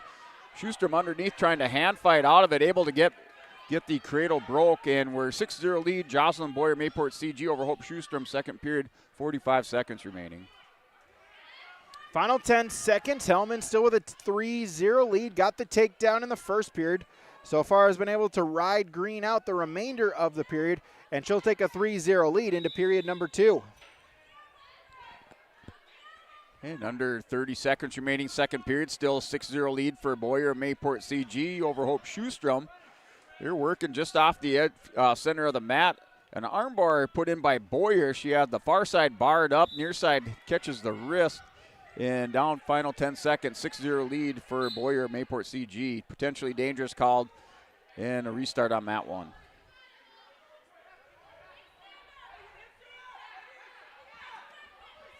So Green in the top position to begin period number 2. Trying to go out to the side. Hellman. Bear crawl backs her way up to her feet. Then mat returned by Green. Stays in top control. 35 seconds gone in the period. Out to the side is Green, going to try to get a turn. Trailing by 3, 45 seconds into the second period. And we're a minute 50 remaining into the third period over here at 118 pounds. Quarterfinal matchup between Schustrom of Jamestown and Boyer Mayport CG. And our score is still 6-0, but Schustrom has the head caught on Boyer. So Boyer in a little bit of trouble. She's able to get out. And now we're 9-0. 3-point takedown for Jocelyn Boyer here at mat 1, 118 pounds with a minute 25 remaining. Hellman with the escape to make it 5-0, then able to sprawl and counter a Green shot. So Alejandra Hellman now with an 8-0 lead. Results on mat number 3, Michaela Mock for Hillsborough Central Valley. She's into the semis at 106 with a 7-0 decision victory over Marley Miller of Ellendale Edgeley Culm. Hellman will get dinged for a full Nelson. Penalty point given to Green, her first point of the matchup. Restart with 30 seconds to go in the second period. Yeah, mat 1, final 45 seconds. We're in the third period, 9-0 lead. Jocelyn Boyer, Mayport CG. And now a head and arm put in by Boyer. Really cranking on Schustrom, gets her over, and this is pretty tight. And the official down there counting. We'll see if the adjustment here by Boyer and the pin for Jocelyn Boyer, Mayport CG. Third period over Hope Schustrom. Boyer into the semifinals at 118 pounds on mat 1. End of the period as Hellman will take an 8-1 lead into the third and final 2 minutes.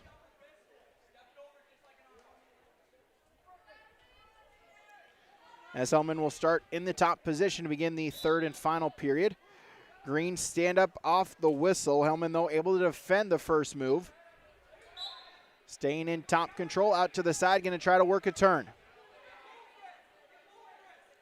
Yeah, mat 1, 124-pound quarterfinal matchup. Adeline Hansen, the sophomore from Lisbon, 27-9, wrestling Izzy Hembry-Mueller, a freshman from Oaks, 3-10 record. That matchup just underway. Wrestlers in the first period on their feet in the middle of the mat. Now double leg shot by Hansen, and she'll take the 3-0 lead, mat 1.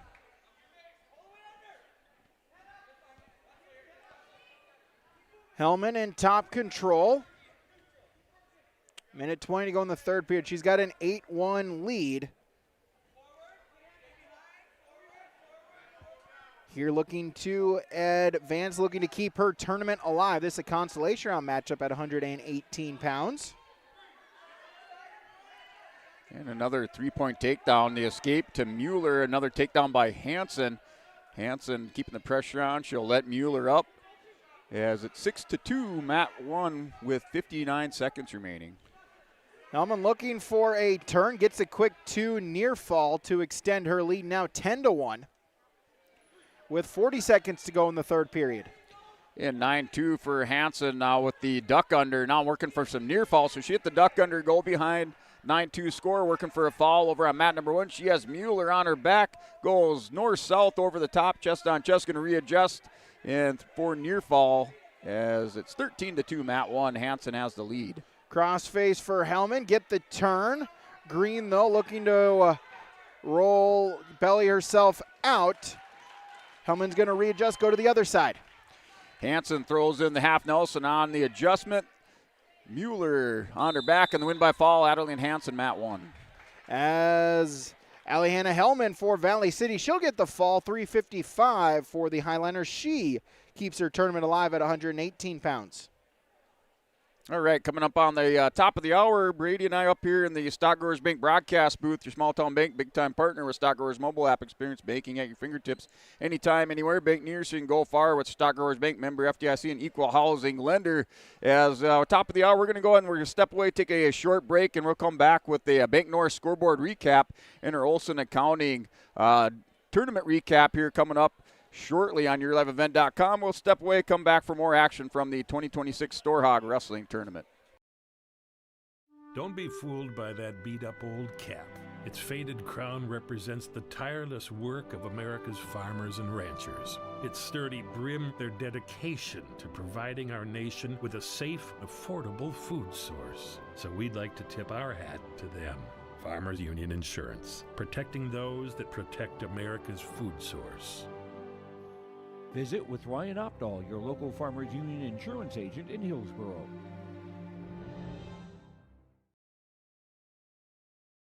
Get ready to make a true impact on the farm. Introducing the HDSR series of staggered rippers from Degelman Industries. At the heart of the machine is the HDSR's staggered two-row setup, which allows for better trash flow and lower draft than an inline ripper. Featuring a shorter implement contour length, easier transport, and better compaction shattering ability than the competitors. The HDSR series from Degelman Industries is engineered tough. Visit our website for more information.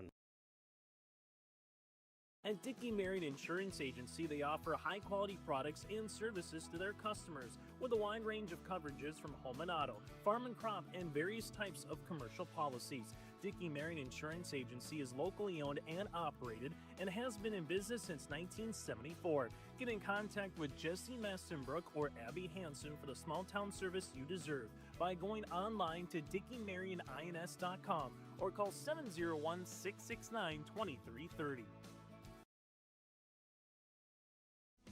I'm Dan Sukert, your Fargo-Moorhead and surrounding area Edward Jones financial advisor. We're all about financial investments, but we also value investments of time, patience, and encouragement our young athletes receive from their coaches, teachers, and mentors. That's why my Edward Jones office is a proud sponsor of Park Christian Falcons basketball. Call 701-281-5264 for all your investment needs. Edward Jones, member SIPC. Keep your car moving along with the team at Elite Automotive Center in Fargo. What sets Elite Automotive Center apart from the herd is their truly extensive list of services. From brake and tire service to tune-ups and battery replacement, there's no job too big or small for their ASE certified technicians. Schedule your next oil change by going to EliteAutomotiveCenter.com or scan the QR code on your screen now. Never settle for standard service. Stop by Elite Automotive Center today in Fargo. At Enbridge, we're focused on relationships. 23 Canadian First Nation and Métis communities now own an equity stake in Enbridge Athabasca Pipelines. In Minnesota, Enbridge has spent $450 million and counting with Native-owned companies and in wages to tribal members working on Line 3. Every day brings new collaborations, partnerships, and possibilities. Learn more at Enbridge.com.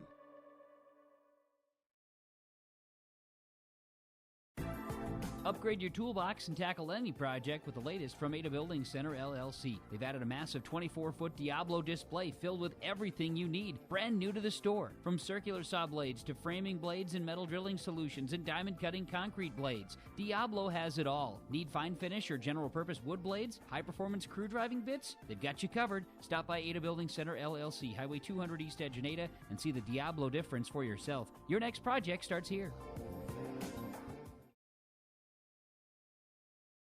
For a top-notch car wash experience, head to Fast Lane Car Wash, situated next to the Petro Stopping Center in Fargo. They treat every vehicle with the same respect and care as their own, ensuring that your car is in good hands from pre-wash preparation to hand-dry finish. Check out the Fast Lane Car Wash on the west side of the Petro Stopping Center in Fargo and spruce up your ride with interior detailing, buff, and wax at the Fast Lane with Thomas, weekdays from 9 to 2.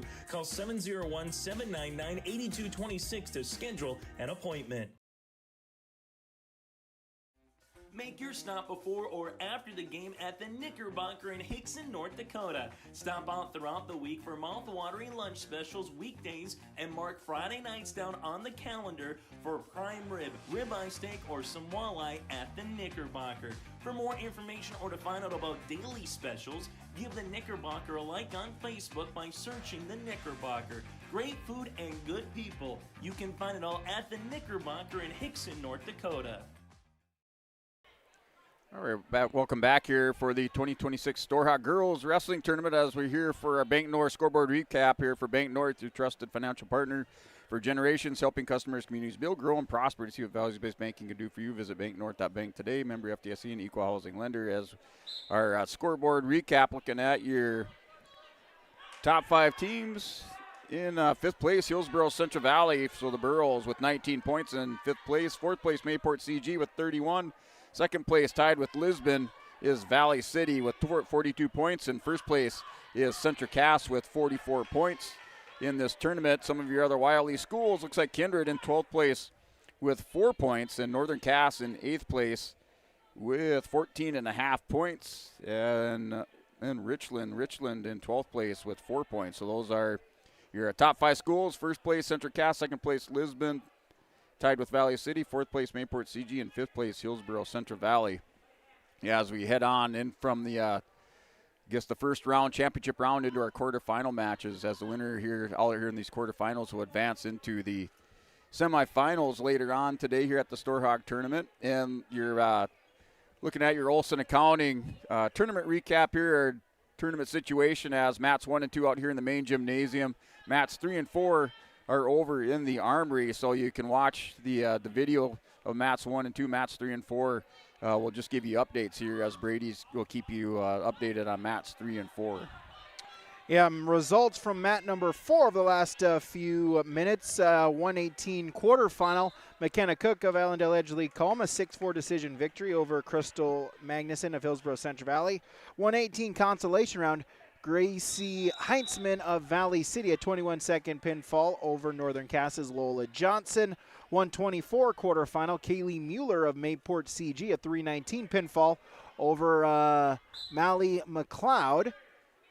130 consolation round.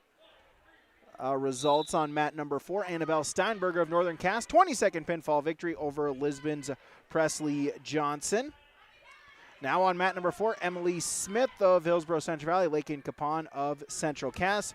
Results on mat number 3, Ivy Guy with a 433 second pinfall victory for Central Cass over McKenna Affield of Northern Cass.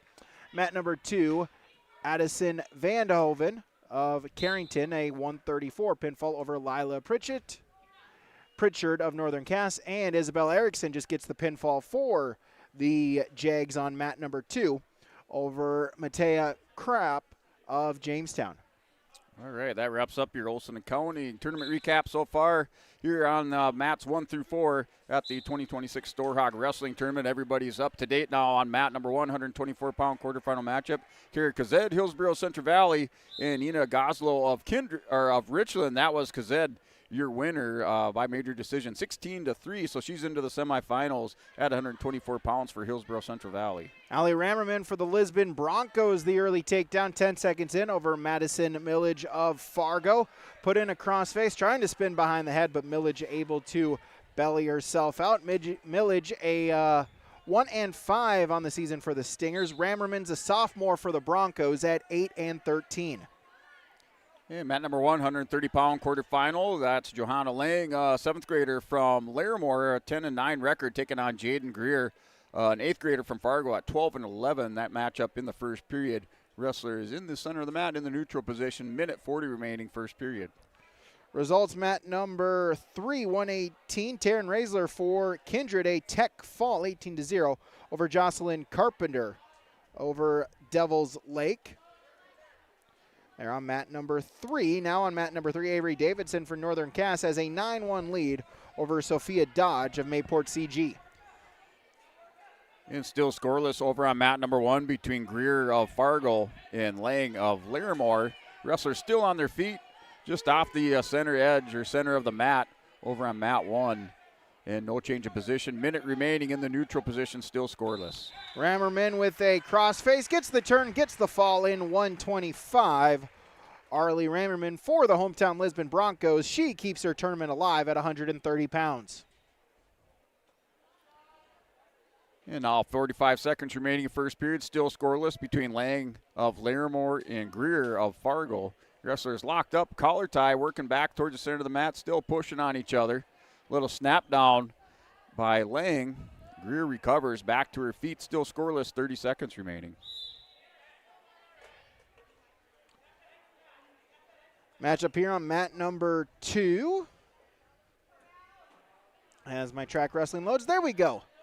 Mackenzie Stoddart of Jamestown, a senior at 12-7. Valerie Acosta of Valley City, a junior at 10-16.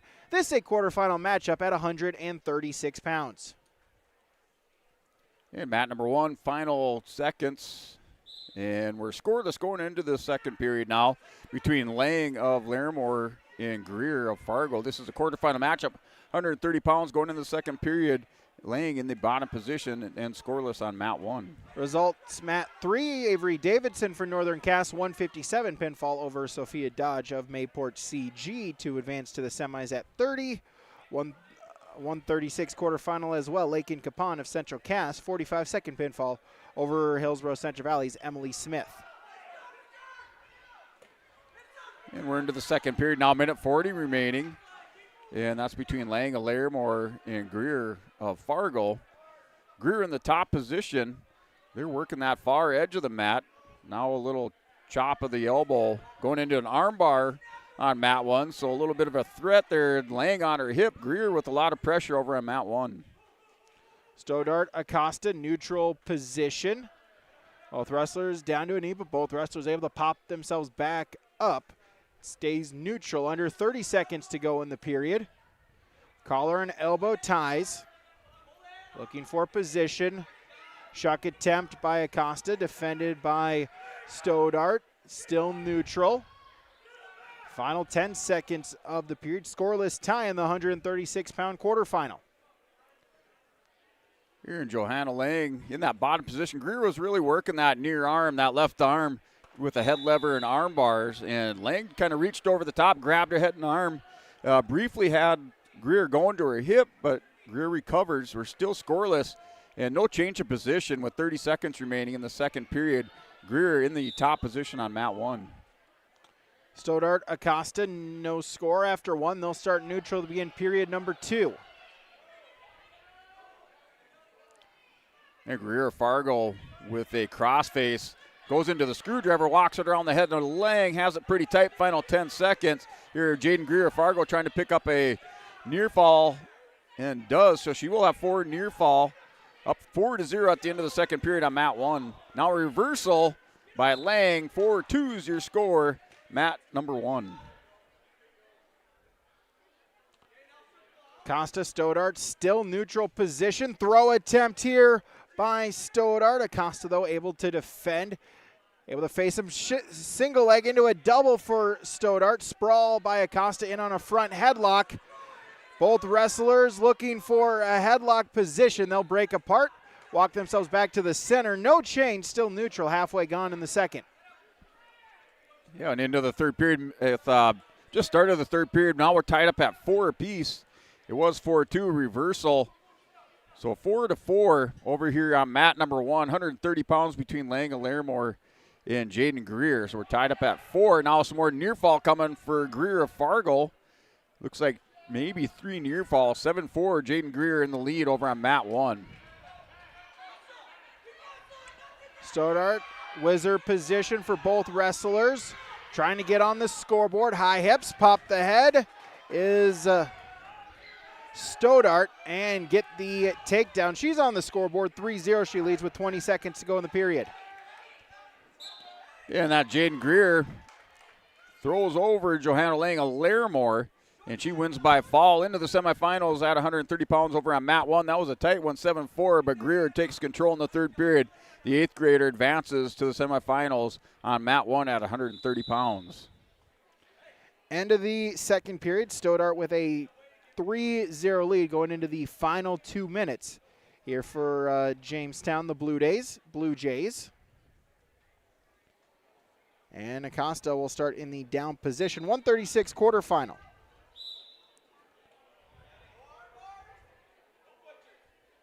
Yeah, matchup over on mat number 1. So new matchup as Madison Berger back over here on mat number 1 for Devils Lake, a senior, 6-4, taking on Haley Ford of Valley City, a freshman, with a pile of matches here at 23-12 is her record. That's a quarterfinal matchup on mat number 1, 130 pounds. That's scoreless with a minute 35 remaining first period. Wrestlers still on their feet on mat 1. Pair of 136 quarterfinals in the books over in the Armory. Deacon Kirkshinman of Valley City, 317 pinfall over Hadley Volk of Carrington. And another 36-pound quarterfinal. Leah Dale of the Devil's Lake, a 7-6 victory over Lila Gillespie of Lisbon. And in a 136 quarterfinal here in the main gym on mat number 2, Stoddart still with a 3-0 lead over Acosta with a minute to go in period number 3. Here, Haley Ford of Valley City taking control of this match, this quarterfinal matchup on 130 pounds on mat 1. She has the takedown and the near fall and the pin here for Haley Ford, Valley City, as she rolled her opponent over there, Madison Bergeron. So Haley Ford into the semifinals on mat 1, 130 pounds for Valley City. Chicken wing here for Stoddart at the very least. Just going to try to use up some time here. Leading 3-0, looking to advance into the semis at 136 pounds.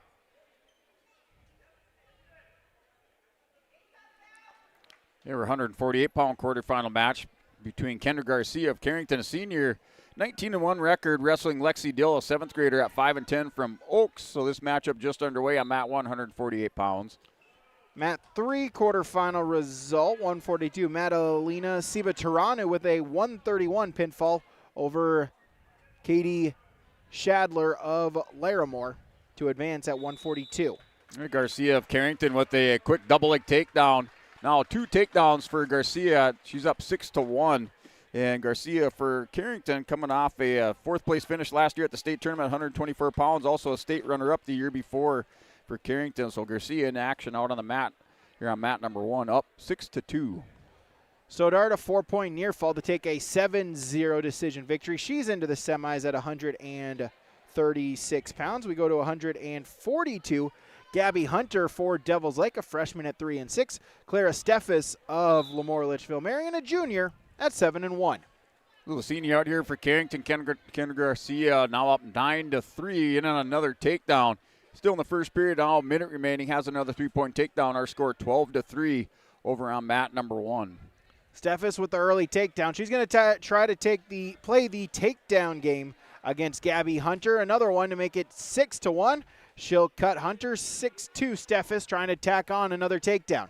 Yeah, same game plan over here on mat number 1 between Garcia and Dill. Racking up another takedown is Garcia of Carrington. And now 18-4 is your score over on mat number 1. That's still first period with 30 seconds remaining. Steffes back in on a single leg. Front headlock for Hunter. Steffes, though, will trip her down. Bear hug. And her third takedown to make it 9-2. Now it looks like she's going to try to ride on top and get a turn. Yeah, final 15 seconds over here on mat 1. Garcia up 18-5. Let's see if she can secure the takedown into the first period. And she will, and that'll end the match here. Tech fall victory for Kendra Garcia of Carrington as she's into the semifinals over here on mat number 1. That final score 21-5. Tech fall victory first period on mat 1. Steph is still with a 9-2 lead here for the Lobos, looking to advance into the semis at 142 pounds. 35 seconds to go in period number 2. Trying to get the arm, puts in a crossface. 30 seconds to go in the period. Hunter not going down, not giving up the turn easily with 15 seconds to go. Claire Steff is still working on top. And looking at a new matchup over here at 155 pounds. So Lisbon's Ava Carbla makes the drop down from 170 pounds. You heard Coach Revere talk about that as some of his wrestlers finally making their descent. And here 155, Ava Carblam for Lisbon, the senior, 22-10, has the 3-0 lead over Ella Tuff of Fargo with an 8-11 record. So that's on mat number 155-pound quarterfinal match. Steffes will start in the down position to begin period number 2, leading 9-2 as Hunter will get called for a caution. First one's free, and we'll get the restart.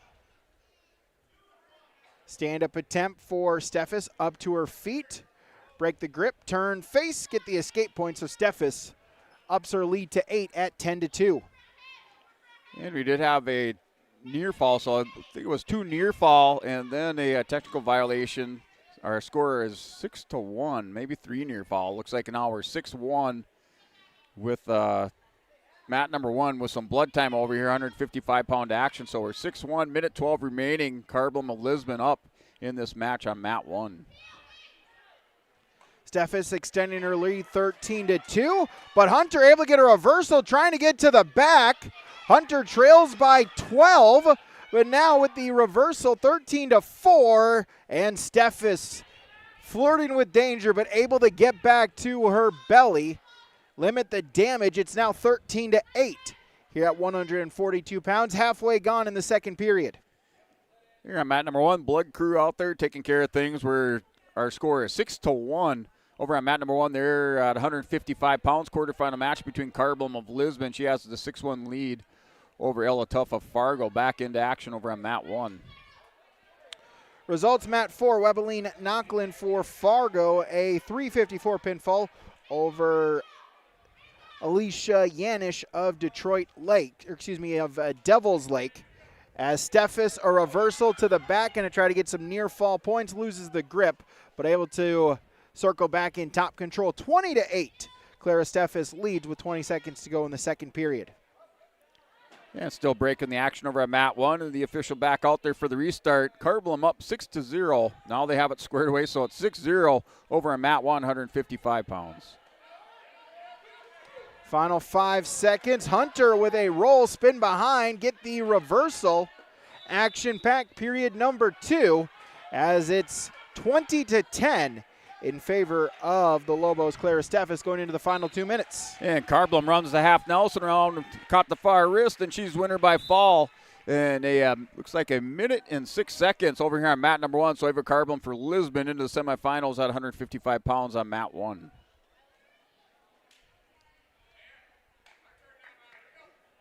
Result, mat number 4, 142 quarterfinal. Grace Lamar for Central Cass. A 104 pinfall over Ava McNamara of Hillsborough Central Valley. Yeah, mat number 1, 155-pound quarterfinal match now between Adelaide Wolf of Jamestown, representing the Blue Jays with an 8th grader at 2-13, and Violet Heen for the Broncos, a senior, at 11-8. 155-pound quarterfinal matchup just underway on mat 1. So Steffes with a headlock and a 2-point near fall, but then a full headlock violation. So it's 25-11. Clara Steffes with the lead with 90 seconds to go in the third period.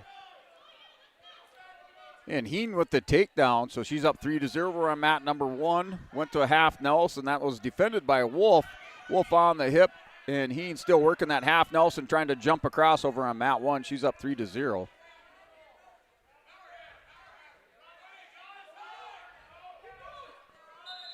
Yeah. Results on mat number 3, Ashlyn Lee of Jamestown. 502 pinfall victory over Evelyn Roth of Central Cass to advance to the 148 semis. Yeah, and Heen went to a full Nelson. Technical violation, now 3-1 on mat number 1 between Wolf and Heen. This is a quarterfinal matchup on mat 1, 155 pounds. Steffes 1 point away from the tech fall, 25-11. She leads 142-pound quarterfinal. We're going to advance to the semis for the Lobos. Crossface by Steffes. Under 30 seconds to go in the third period.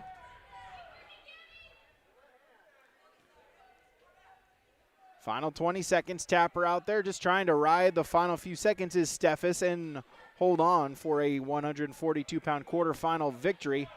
Putting in a chicken wing. Fell down to her hip, but able to high hip, get back in control. Final 5 seconds. She'll just ride it out. Clara Steffes for Lemoore Litchfield Marion. She's into the semis at 142. Yeah, mat number 1, Heen trying to work that half Nelson on the 8th grader there from Jamestown, Adelaide Wolf, but still not able to get her turned over. Now goes to an armbar. Chin drops it down, so Violet Heen goes chest on chest, trying to reposition and working for a fall over on mat number 1 with 15 seconds remaining. She will have 4 near falls. 7-1 is the score as her opponent, Wolf, able to get back belly down. And that'll now under 5 seconds remaining. So we're a score of 7-1 over on mat number 1. She gets her over again, end of the period. And a couple more near fall coming. 2 near fall, 9-1's your score on mat 1. As Heen's teammate, Veda Carlbloom, onto the mat at 148 pounds in a quarterfinal matchup, going against Liam Glynn of Ellendale Edgeley Culm. Carlbloom is senior for the Broncos, 12-19. Glynn, a sophomore for the Thunder at 3-2. As Carlbloom looking to finish the takedown. Sprawl attempt by Glynn, stays neutral, and Glynn able to get the head free, duck underneath, and get the takedown. So Glynn will get the first points here at 148-pound quarterfinal. Yeah, we're 9-1 in the second period with 1:40 remaining between Violet Heen here in the quarterfinal matchup against Adelaide Wolf of Jamestown. And that is 9-1. 1:30 remaining. Wrestlers up on their feet, center of the mat. As Carlbloom will go towards the head tables, we'll have blood time here on mat number 2. Quick 3-0 Liam Glynn lead for Ellendale Edgeley Culm at 148. And Heen with the snap down go behind, throws Adelaide Wolf to her back afterwards, and the win by fall. Violet Heen in the semifinals at 155 pounds on mat 1.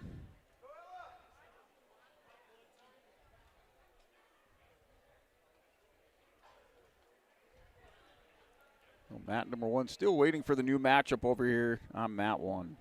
Other matches going up in progress. Isabel Euchert for Northern Cass, a 6-1 lead over Noelle Quadri of Valley City. That is on mat number 4. On mat number 3, Miley Christensen of Valley City, an 8-1 lead over Laramore's Sophia Betts Hillard. Those matches going on in the Armory on mats 3 and 4. Yeah, mat 170-pound quarterfinal matchup. Have the Jaguars Jocelyn Johnson at 6-9, wrestling Ella Cluton of Devil's Lake, a sophomore, at 5-5. And this matchup just underway. 170 pounds, 1:45 remaining in the first period. That's scoreless on mat 1.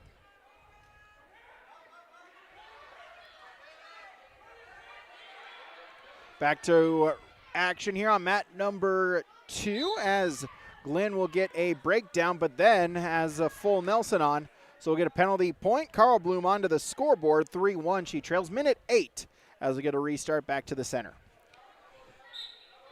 And Cluton for Devil's Lake with the takedown up 3-0, rolls over Johnson of Northern Cass, working for a fall on that edge of the mat. And the pin over there for Ella Cluton of Devil's Lake. She advances to the semifinals at 170 pounds on mat 1. Glynn still in top position, crossface. Trying to get a turn, was looking for a cradle. Carlbloom able to belly herself back out, now try to work back up to her base. Glynn readjusts, stays in control, head into the armpit, head lever, trying to lock up a half Nelson, but Carlbloom able to get that arm back free. Glynn will belly her out with 25 seconds to go in the period.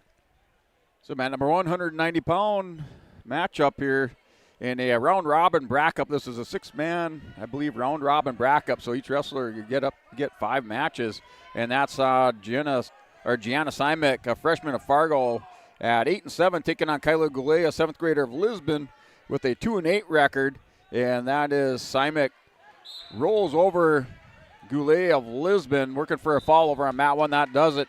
And that's Gianna Simek in that first round of the 190-pound round robin. She wins by fall over Kyla Goulet on mat 1. Yeah, 190 pounds. I like it instead of having to deal, with buys and whatnot. They're here to wrestle. Why not go 6-woman round robin, get a full 5 matches. Busy day for all of them. As Glynn and Carlbloom, still a 3-1 Glynn lead. As they'll start neutral position. Shot attempt by Glynn. Single leg. Sprawl by Carlbloom. Crossface. Spin behind. See if she can get the takedown. Clears the arm. And there's the 3 points for the takedown. But then Glynn going to crowd close to her and get a reversal of her own. So Glynn will retake the lead 5-4, 35 seconds into the second period. Yeah, mat number 1 at a 250-pound quarterfinal matchup. We have Nevaeh Buffett of Lisbon, the senior, undefeated at 6-0, taking on Malia Robinson of Jamestown, an 8th grader at 10-11. That's on mat 1. Glenn with the pinfall victory. Liam Glenn for Ellendale Edgeley Calm. She gets the pinfall at 148. She's into the semifinals, defeating Veda Karlblum. And still scoreless over here on mat 1 with 1:20 remaining between Buffett of Lisbon and Robinson of Jamestown. They go off the edge of the mat. Wrestlers quickly back to the center over here on mat 1. That's a quarterfinal match. Results on mat number 4, Isabel Euchert of Northern Cass, the 5:54 pinfall victory. Emerson Filady of Central Cass in another hunt in a 170 quarterfinal. 22-second pinfall over McKenna Smith of Fargo. And now with a minute remaining, still scoreless. Wrestlers locked up collar tie over on mat number 1 between Buffett of Lisbon and Robinson of Jamestown. So still just working through their feet in the neutral position on mat 1. 170 quarterfinal, Jaylee Jetty of Devil's Lake, Hope Miller of Jamestown. Jetty a junior for the Firebirds, 8-2. Miller a sophomore for the Blue Jays at 4-10. And Nevaeh Buffett throws the head and arm on her opponent Robinson of Jamestown, and she's your winner by fall at 250 pounds in the quarterfinals. So Buffett into the semifinals for Lisbon on mat 1.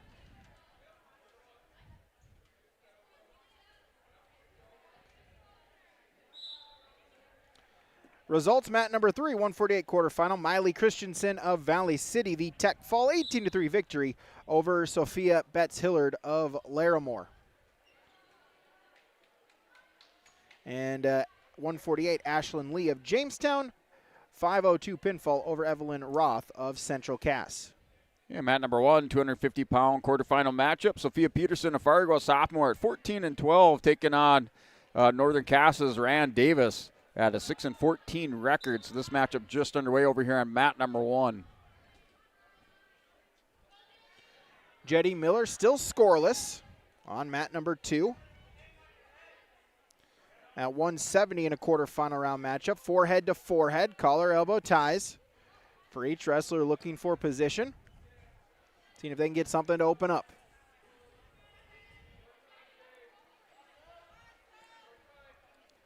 Well, mat 1 still scoreless between Peterson of Fargo and Davis of Northern Cass. Little head and arm, now snap down coming over the top. That's Peterson of Fargo trying to snap down Davis to the mat. Davis pushes into her, a little forward pressure. She's going to pick up the takedown. Davis for Northern Cass up 3-0 on mat 1.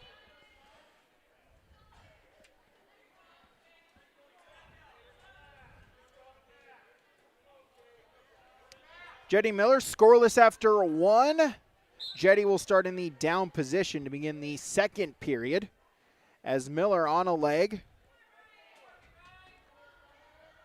Looking for a breakdown. Jetty see if she can get the escape to get on the scoreboard. The first points of the matchup. Sit out into a switch by Jetty. Front headlock able to turn and face. Ref will let them wrestle this out. Still no points awarded. Jetty on a front headlock looking for a snap down. And Miller able to get the head out free, and so the escape point for Jetty, so she gets on the scoreboard first. 1-0, she leads 40 seconds in. And an escape point over here for Sophia Peterson of Fargo as she was taken down by Rhiannon Davis within the first 30 seconds of this match. Now 3-1's your score, final 15 seconds. Wrestlers back to their feet here in the quarterfinal matchup at 250 pounds on mat 1. 170 quarterfinal, Alexis Ranke of Lisbon stays undefeated, a 51-second pinfall over Ruby Weinman of Richland.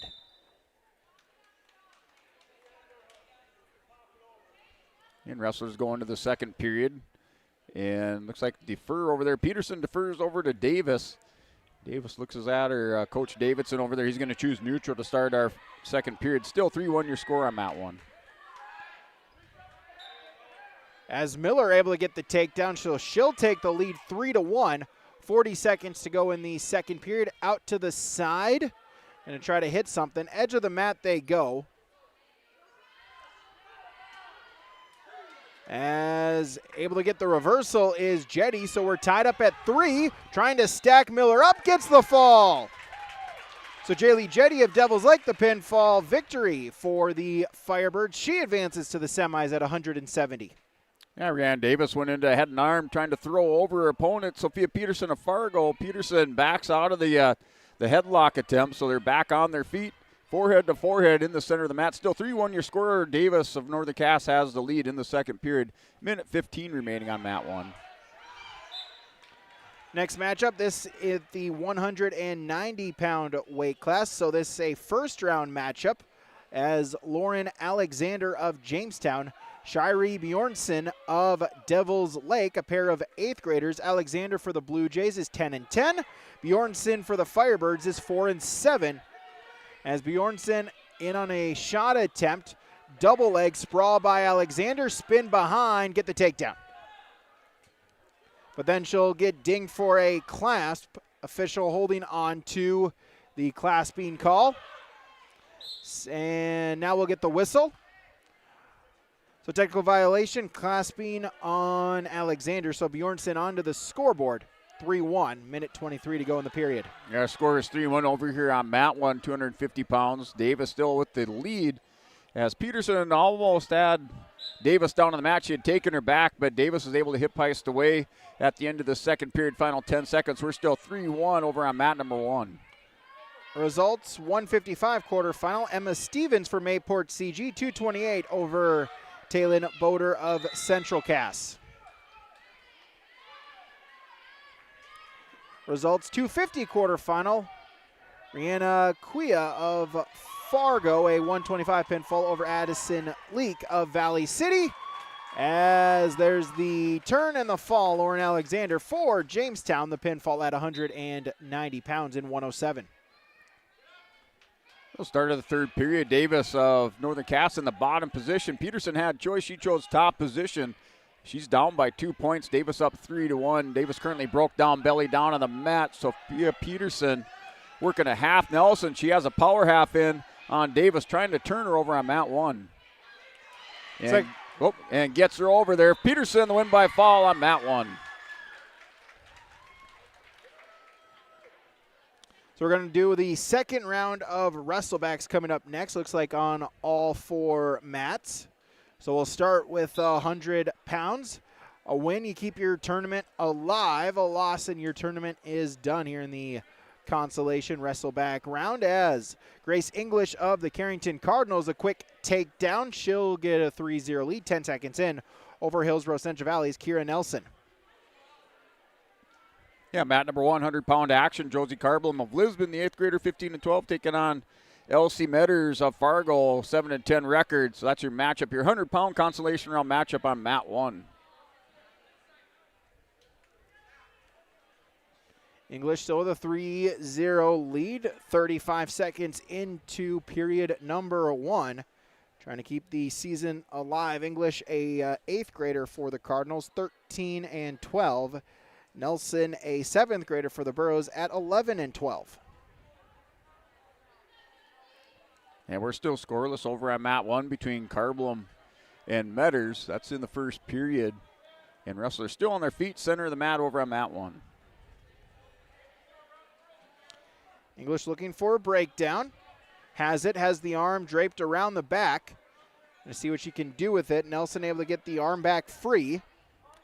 Consolation round, 100 pounds. Chloe House of Central Cass defeats her teammate Ava Crandall by pinfall in 3:18. And now at a minute remaining in the first period, Carblum with a leg attack over there on Metters of Fargo. Carblum in, gonna double it up. She's in pretty deep, elevates, takes her opponent down to the mat. Josie Carblum, nice double leg takedown in the mat return. Now up 3-0, goes into a crossface. And the screwdriver going to try to walk this down, but she has the 3-0 lead on mat 1. Here the cradle by Carblum, bottom knee in the side for it in the temple with the squeeze over here, mat 1.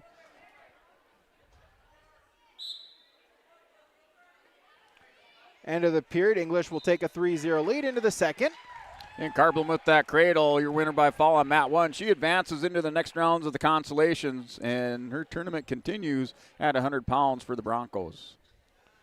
Nelson will start in the top position to begin period number 2 at 100 pounds. As off the whistle, English up to her feet. Nelson going to try for the mat return instead. English able to turn, break the grip face, and extend her lead now 4-0 with 1:45 to go in the second period. And right into a takedown is English. So up her lead now 7-0 as she's going to ride tough on top once again, see if she can get a turn. Has Nelson bellied out. Yeah, Matt, number 106-pound consolation round match. It's Elena Gushis of Carrington, the 8th grader, 11-16 record. Wrestles Marley Miller of Ellenville Calm, a sophomore at 5-4, 106 pounds. Matchup with 1:25 remaining first period. Still scoreless. Wrestlers on their feet over here on mat 1. English trying to ride tough on top, see if she can get a turn. It's a 7-0 lead for the Cardinal 8th grader looking to advance. Keep her tournament alive here at 100 pounds. Shoots a half out to the side, going to try to run with it. Result, mat number 4, 106-pound consolation round. Marlies Lorenz of Oaks, 53-second pinfall victory over Lulu Logarine of LLM. And Gushis of Carrington over here wrestling Miller of Ellenville Calm. That's still scoreless first period, 45 seconds remaining. No serious leg attacks by either wrestler as they're now back. A little bit of separation between the two over here on mat 1 at 106-pound consolation round match. Crossface for English, trying to then lock up a cradle. Has it. Gonna see if she can arch it back. Has it. Knee in the side, head in the temple. Gonna look for the fall. Gets it.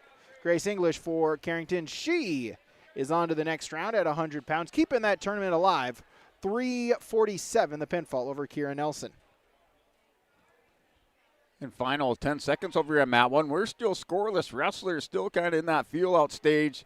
No serious attempt by either wrestler at a leg attack. So we're scoreless as we go into the second period on mat 1. That's between Miller and Gushis of Carrington at 106 pounds. Mat 2, consolation round. Jocelyn Corby of Fargo, a freshman, 13-15. Hannah Johnson of Northern Cass, 13-8 on the season.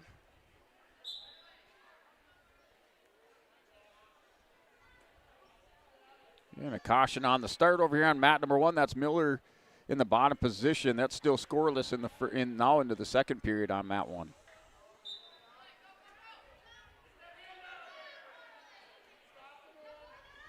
Shot attempt. Johnson, single leg, trying to suck that in. Sprawl by Corby. Corby puts in a crossface. Johnson holding on to that near leg for dear life. And pokes the head through. Out from under and gets the takedown. So Hannah Johnson for the Jags gets the first points of the matchup. She'll lead 3-0. And we're still scoreless on mat 1 in the second period. 1:24 remaining. Gushis of Carrington in the top position. Works there, has the arm chopped. Now going to go arm bar on the near side. Miller still defending that, just trying to straighten out that arm. Gushis going to still dig in that wrist. Not able to get it across the back yet, so not very deep on the arm bar on mat 1. Still scoreless in the second period.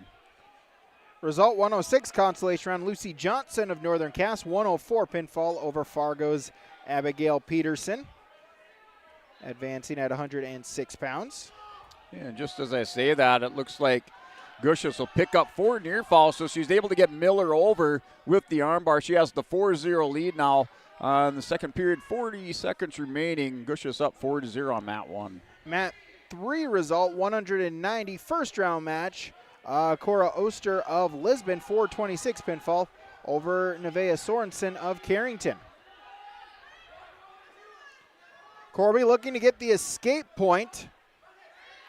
But instead, Johnson locks up the cradle, runs with it. Going to get some near fall points, see if she can get the fall before the end of the period. Unable to get the fall, but give Johnson 4 for the near fall. She'll take a 7-0 lead into the second. In a scramble over here between Marley Miller and Gushis at the end of the second period. The reversal, we're 4-2.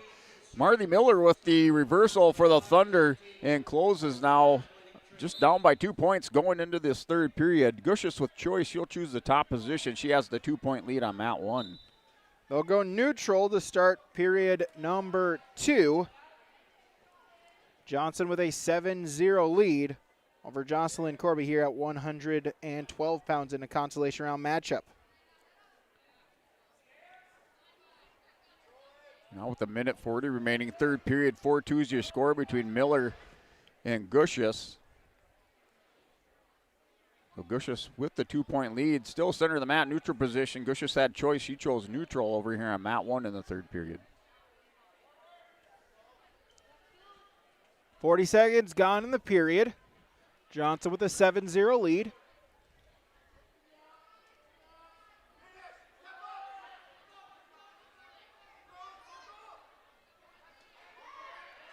Shot attempt by Johnson, sprawl by Corby. Johnson crowding. See if she can limp arm out of here. Add on to her lead. Corby holding on. Johnson now double leg and out of bounds they go. No change, still 7-0. Johnson with the lead will get a restart neutral in the center. Yeah, and no change over here on mat 1. We're still 4-2 wrestlers in that neutral position. And now with 35 seconds remaining, that's the third period. Marley Miller with the head and arm on Gushus, kind of last minute attempt to see if she can get Gushus down. She's going to hit the head and arm. Gushus and Miller scramble, the 3-point takedown for Marley Miller. She'll have the lead now 5-4, and she's working Gushus, puts her on her hip here on mat number 1, final 15 seconds. Johnson with a takedown. She extends her lead 10-0 with 15 seconds to go in the second period. For Northern Cass looking to advance at 112.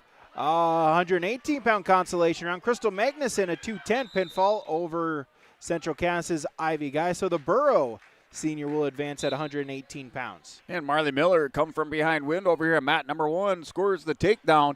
Gushus not able to get away at the end of the period, so Marley Miller continues on at 106 pounds into the tournament on mat 1. She's your winner 5-4 by decision. Start of the third, we'll go neutral again. Hannah Johnson has a 10-0 lead for Northern Cass.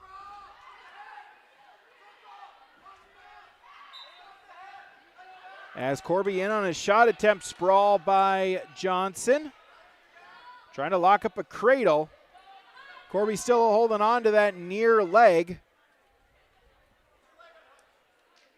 Johnson trying to get that free. Puts in a crossface, still has the arms locked in a cradle position. Trying to extend her lead. Corby, and then we'll get a stalemate. No change back to the center. Still 10-0, minute 25 remaining. Yeah, mat number 1, 118 pounds. Now under a minute 20 remaining. And we are scoreless, or 5-0 lead over here on mat 1 as Carpenter with the takedown and a couple near falls. She had a cradle hooked up momentarily on the edge of the mat. They go back to the center for a restart. She's up 5-0 over here on mat 1. That's Carpenter of Devil's Lake, a sophomore. 7-6 wrestling Hellman of Valley City, an 7th grader at 8-16. Corby with a throw right to the back. Johnson, though, able to belly herself out. It's a 5-point move. So Corby cuts her deficit 10-5, under a minute to go in the third period. And a win by fall. Carpenter back to the cradle, throws Hillman over. So Jocelyn Carpenter for Devil's Lake, your winner at 118 pounds on mat number 1 by fall. Johnson able to get an escape. 11-5 she leads. Results mat 4-118. Gracie Heintzman of Valley City, 126 pinfall over Harper Wolf of Jamestown. 100-pound Asa Remke Vandenhoven for Carrington, 334 pinfall over Adeline Valoin of Oaks. Final 10 seconds. Johnson looking to hold on. Made it interesting in the final 2 minutes, did Corby. Headlock. 3 for the takedown. Did she get any near fall?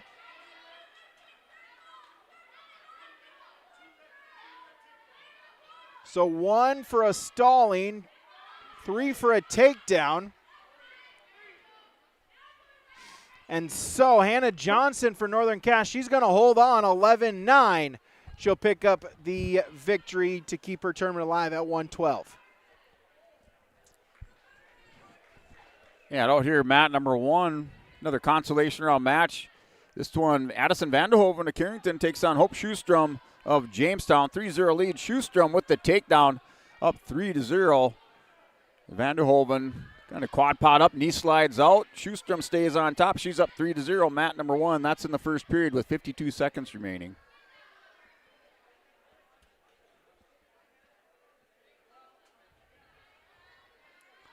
Next matchup on mat number 2. Anna Marie Romans of Jamestown, a freshman, 5-12. Emma Murphy of Larimore, a 7th grader, at 11-7 here at 112-pound consolation round number 2. And this match continuing here between Schustrom and Vanderhoven of Carrington. Schustrom still up 3-0, 15 seconds remaining. Schustrom in that top position with a half. Nelson runs the power half around, has that shoulder, a lot of pressure on the shoulder. She's going to get Vanderhoven over. Goes north-south, chest on chest over the top, trying to work for a fall. Final 5 seconds over here on mat 1. Results, mat number 4, Mallie McLeod of Devil's Lake, 104 pinfall over Annabelle Hayes of Lisbon to keep her tournament alive. Murphy Romans, no score, 50 seconds in. Yeah, we had 4 near fall for Schustrom at the end of the period. She's up 7-0 over here on mat 1 over Vanderhoven of Carrington, start of the second period.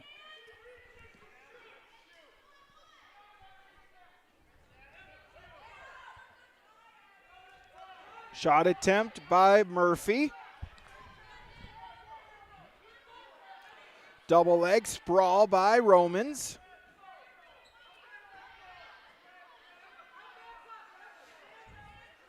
Still no score. 35 seconds. Both wrestlers able to get back up to their feet. They'll break apart, circle themselves back to the center logo. And Schustrom with the headlock, able to catch Vanderhoven, puts her on her back. So it's 10-0 with the win by fall off the headlock for Hope Schustrom of Jamestown, the 7th grader. Now into the third round of the consolations on mat 1 at 118 pounds for Jamestown. Snap down by Murphy and the takedown. So Murphy will get the 3 points. First points of the matchup. She leads. Final 10 seconds of the first period. As Murphy will just ride it out, she'll take a 3-point lead into the second period for the Polar Bear 7th grader. Yeah, mat number 1, new matchup out here. Just trying to wait for that to update now here at 130-pound consolation round match. Eleanor Waugh of Central Cass, freshman 4-5, taking on Annabelle Steinberger of Northern Cass, 13-12 record. So that's your matchup here, consolation round match at 130 pounds. Mat number 1 scoreless in the neutral position.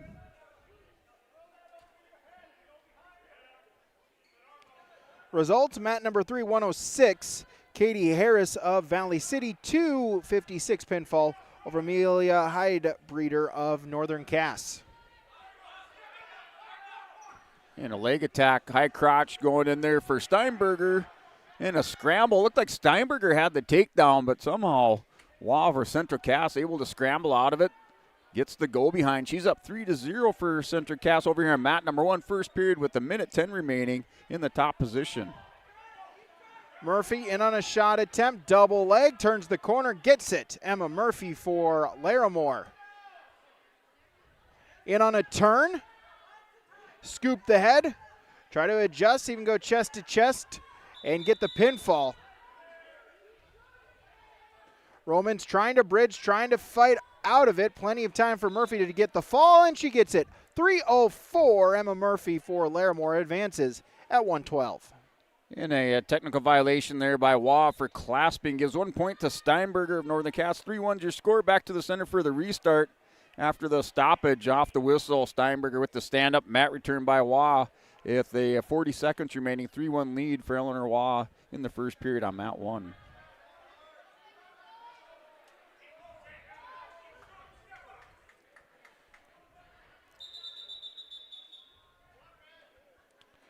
Mat number 2, Mattia Krapp of Jamestown, an 8th grader, 4-12. Linda Yuja of Carrington, an 8th grader, at 2-5, 124-pound consolation round matchup.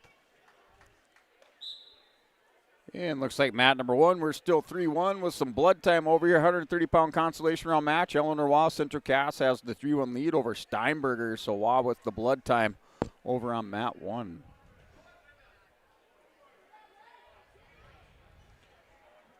Krapp and Yuja, neutral position. Forehead to forehead. Shot attempt. Yuja, though, able to defend. Sprawl, throw her right to her back. Linda Yuja for Carrington, the 8th grader, looking to advance into the round. Scoop the head, trying to walk it back. Crap, trying to bridge, trying to get out of it. Plenty of time, though, for Yuja to settle in to get the pinfall. Minute 15 left to try to get it. She'll take a look at her coaches. Seek their guidance. Try to lift the head. See if she can get the fall. High bridge by Crap, and able to limp arm get the reversal of her own. So it's a 4 near fall and then a 2 reversal. Yuja back up to her feet. Mat return. Crap able to stay in top control.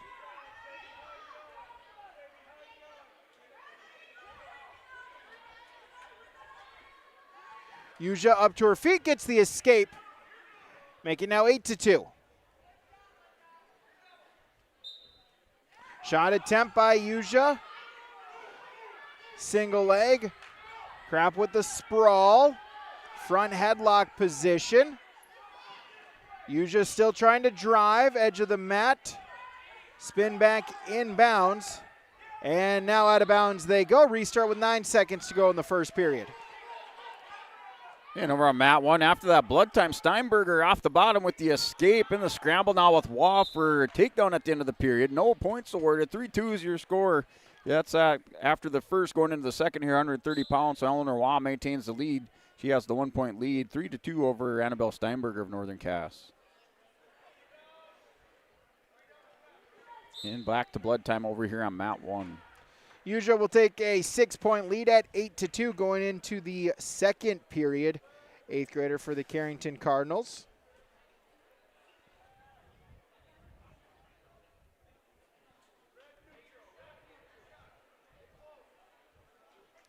We'll go neutral to start our second period.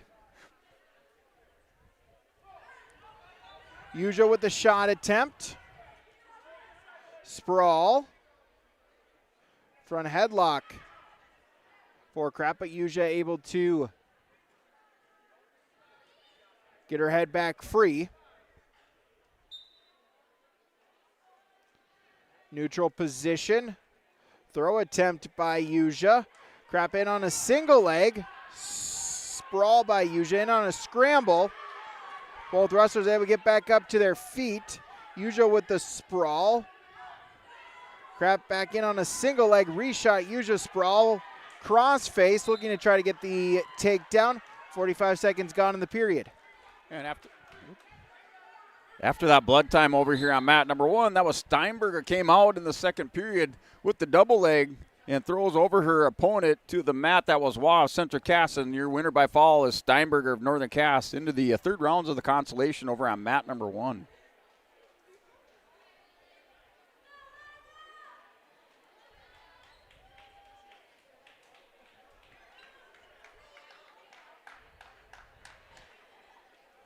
Results over in the Armory. Cassidy Folstead of Central Cass, 225 pinfall over Izzy Hambray Mueller of Oaks, and Ali Rammerman of Lisbon, 41-second pinfall over Mayport CG Sophia Dodge. Yeah, mat number 1 over here at 136 pounds is Lila Gillespie of Lisbon. Consolation round matchup, a senior, 11-14. Leading in shifts of Jamestown, a 7th grader, 4-11. Gillespie opening up with the takedown, has the 3-0 lead in the first period with a minute 37 remaining over on mat 1. Result, mat number 4, Lola Brewer of Carrington, 5-47 pinfall over Madison Bergeron of Devil's Lake. And Gillespie with that 3-0 lead, working a hard crossface, trying to work in a cradle. Now goes trying to work underneath, under the arms into a screwdriver pinning combination. Yeah, she has the crossface, works underneath. She has it hooked up, walking around the head over here on mat 1. She's up 3-0, trying to pull over, shifts her opponent from Jamestown over on mat 1. Mat number 2, still 11-2 as they'll go to the scorers table as somehow they were counting down the clock on the blood time for Krapp, so they'll get that figured out. And they'll put a minute 6. Minute 3. About a minute to go here in the second period. Still 11-2 lead for Uja. And Gillespie was able to get that screwdriver pinning combination hooked up on her opponent, and she's working for a fall with 30 seconds remaining. Just over the top in that T position, trying to get those shoulders down to the mat over here on mat 1. She will have near fall with 20 seconds remaining. She has the 3-0 lead, working for a pin on mat 1. So they'll put 37 seconds on the clock. Got that corrected. Uja for Carrington with a 9-point lead. And that was Gillespie. Finally had that right shoulder down on the mat. The official with the call for the pin on mat number 1 at 136 pounds. Gillespie into the third rounds of consolations for Lisbon on mat 1. As we hit the 1 o'clock hour, we'll take a break. This is the 2026 Lisbon Girls Storhaug Tournament right here on YourLiveEvent.com. When we bought our first home in Fargo, we had no idea where to start. A friend told us to call First Class Mortgage, and I'm so glad we did. They explained every step, answered all of our questions, and made us feel completely at ease. We closed on time and even got a better rate than expected. If you're buying or refinancing, trust me, call First Class Mortgage.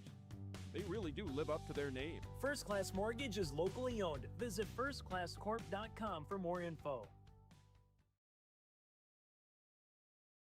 Buying, selling, or leasing commercial real estate or farmland in the Fargo-Moorhead and surrounding area?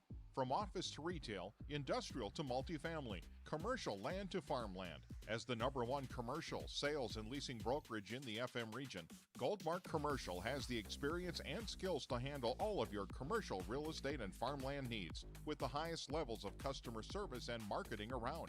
Trust the experts at Goldmark Commercial Real Estate to lead your team to success. Great Plains Fireworks and Sports Collectibles, Hillsboro. Fireworks and sports stuff in the same store? That's right. Great Plains Fireworks and Sports Collectibles, Hillsboro. Come in and browse the sports cards and memorabilia and fireworks at the same time. Unopened packs and boxes of sports cards, plus pre-owned cards as well. Jersey, Swatch, autograph cards, lots of Twins, Vikings, Wolves, Wild, Lynx, and North Stars memorabilia, bobbleheads, caps, and more. Call anytime, 701-436-6140. Great Plains Fireworks and Sports Collectibles, Hillsboro.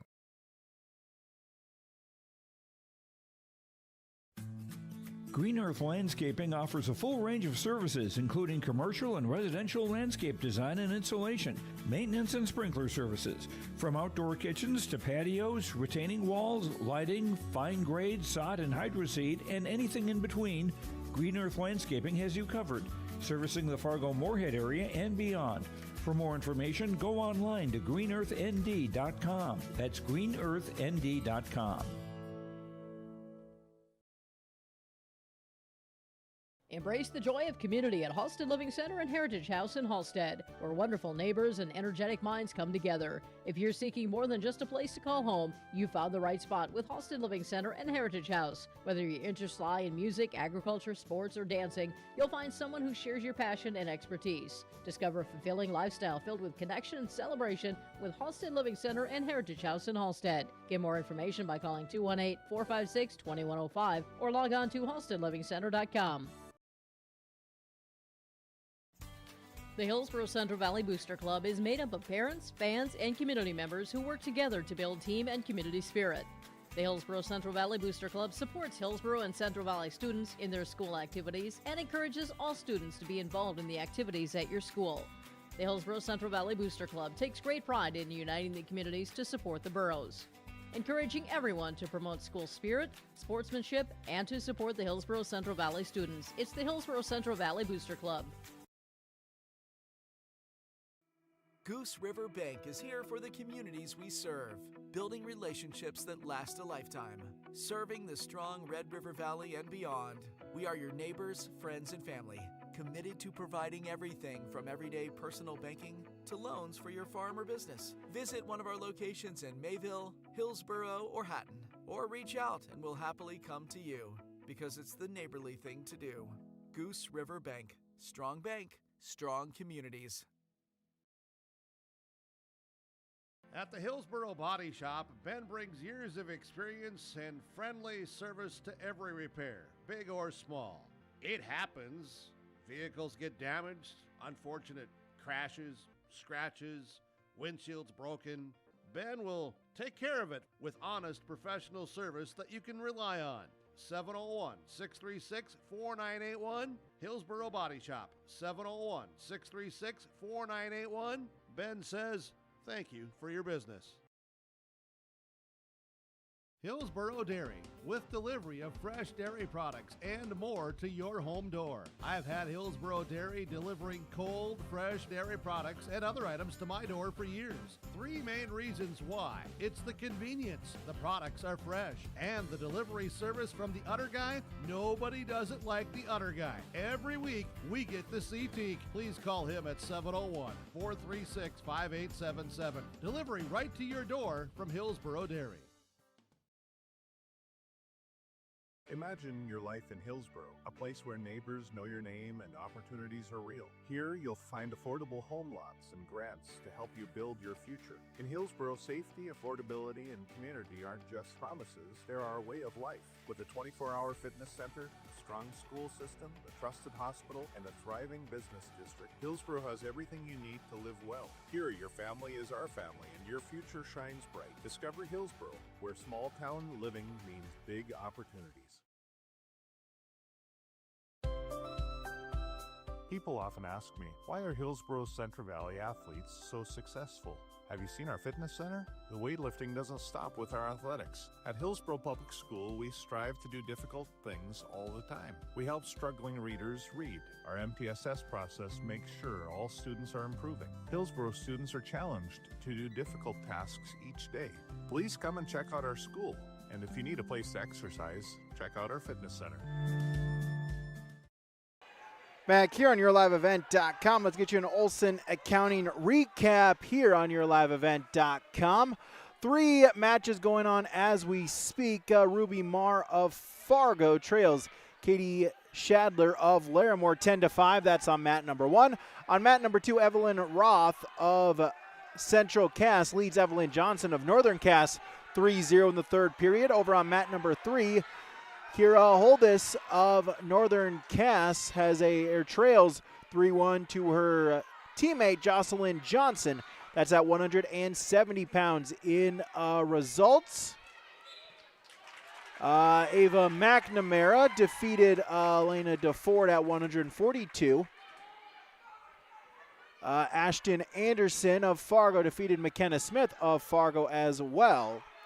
Their results on mat number 3, results on mat number 2. Emily Smith of Hillsboro Central Valley defeated McLaren Jones by 45 seconds.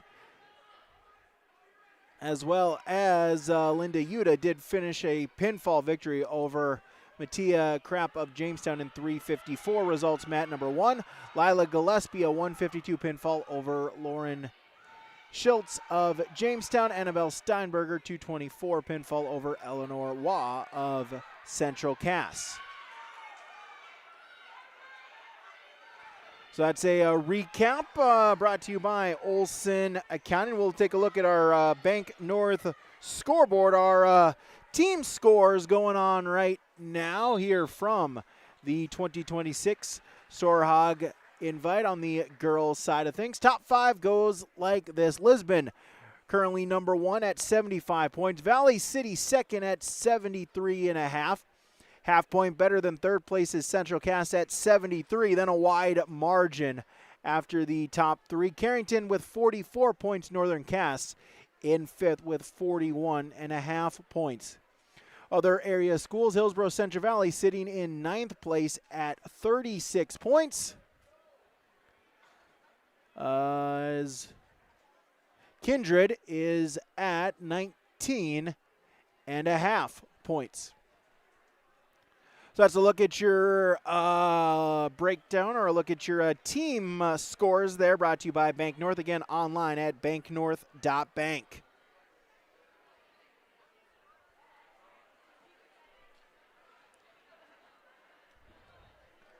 As mat number 1, it's Nevaeh Sorensen for Carrington, Lauren Alexander of Jamestown, 190 pounds. Second round matchups, again, 190 pounds. They've got 6 wrestlers, so they're going a 5-round round robin matchup between all 6 of the 190-pound wrestlers here today.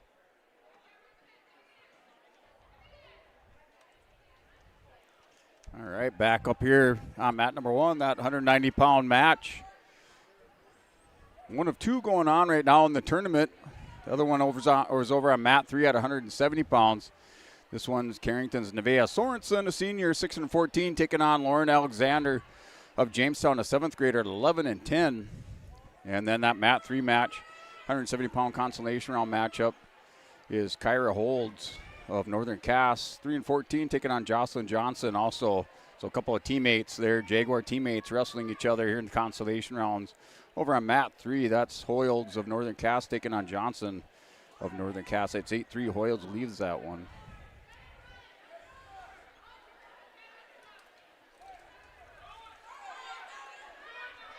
And mat 1, 190 pounds. Still the first period, 40 seconds remaining. As after this matchup here on mat number 1, we'll get a full breakdown. We'll preview of the semifinals upcoming. Brent, I'll run down the odds. You can run down the evens as we'll get that after this 190-pound matchup on mat number 1 concludes. Yeah, the girls still locked up in collar ties on mat 1. Final 15 seconds were scoreless. Little inside trip or back trip by Alexander of Jamestown, the 7th grader. Still trying to hit the trip. Nothing going there on mat 1 as time will expire and we go scoreless here at 190 pounds on mat 1 into the second period.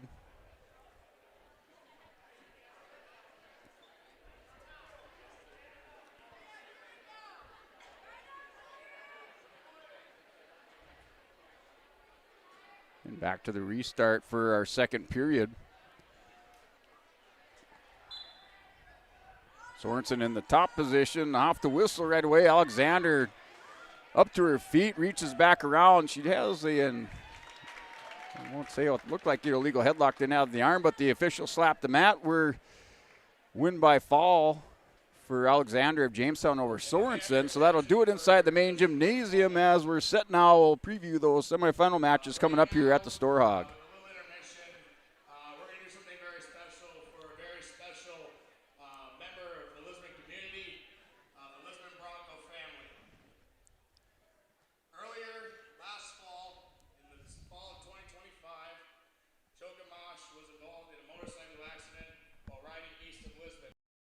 The Hillsboro Vets Club thanks you for your support of their activities and events. Stop in and to check out their new menu. Enjoy the Vets Club appetizers every Wednesday from 5 till 7. And as I've said many times, they have the best roasted chicken around. Enjoy roasted chicken every Saturday from 5:30 till 7:30. Get there early because sometimes it's gone early because it is the best roasted chicken. Fries and coleslaw also available with this meal every Saturday. Dine in or take out. The Hillsboro Vets Club.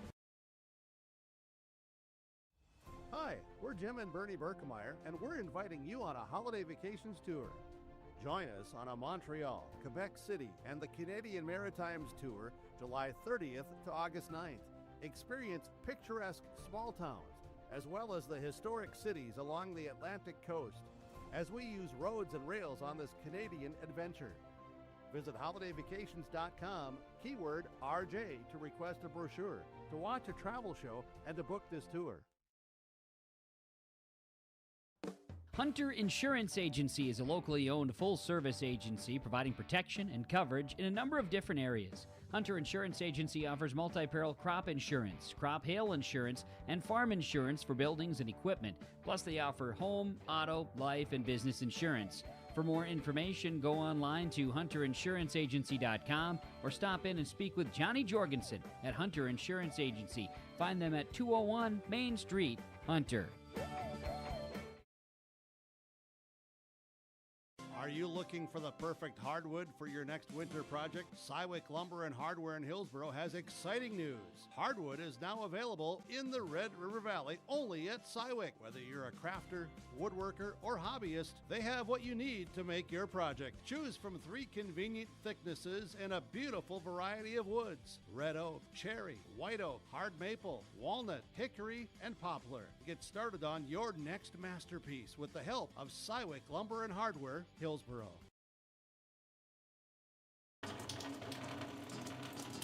Oh, jeez. That's a lot of water. No, no, no, no, no!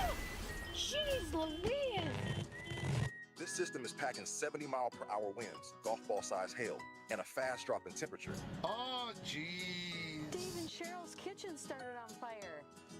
Oh, jeez. Oh, geez, let's take a look. Oh, geez, moments happen. Be ready with Irie Insurance. Brady Seals, Brent Dick back with you here from the Girls Storhaug Invite here in Lisbon, as we're just a few moments away from starting our semifinal rounds. We'll get you our semifinal matchups here, starting at 100 pounds. Lauren Osmondstad for Central Cass will take on Emma Trapp of Valley City. Bottom half of the bracket, Willow Hagen of Fargo will take on Evie Satcham of Mayport CG.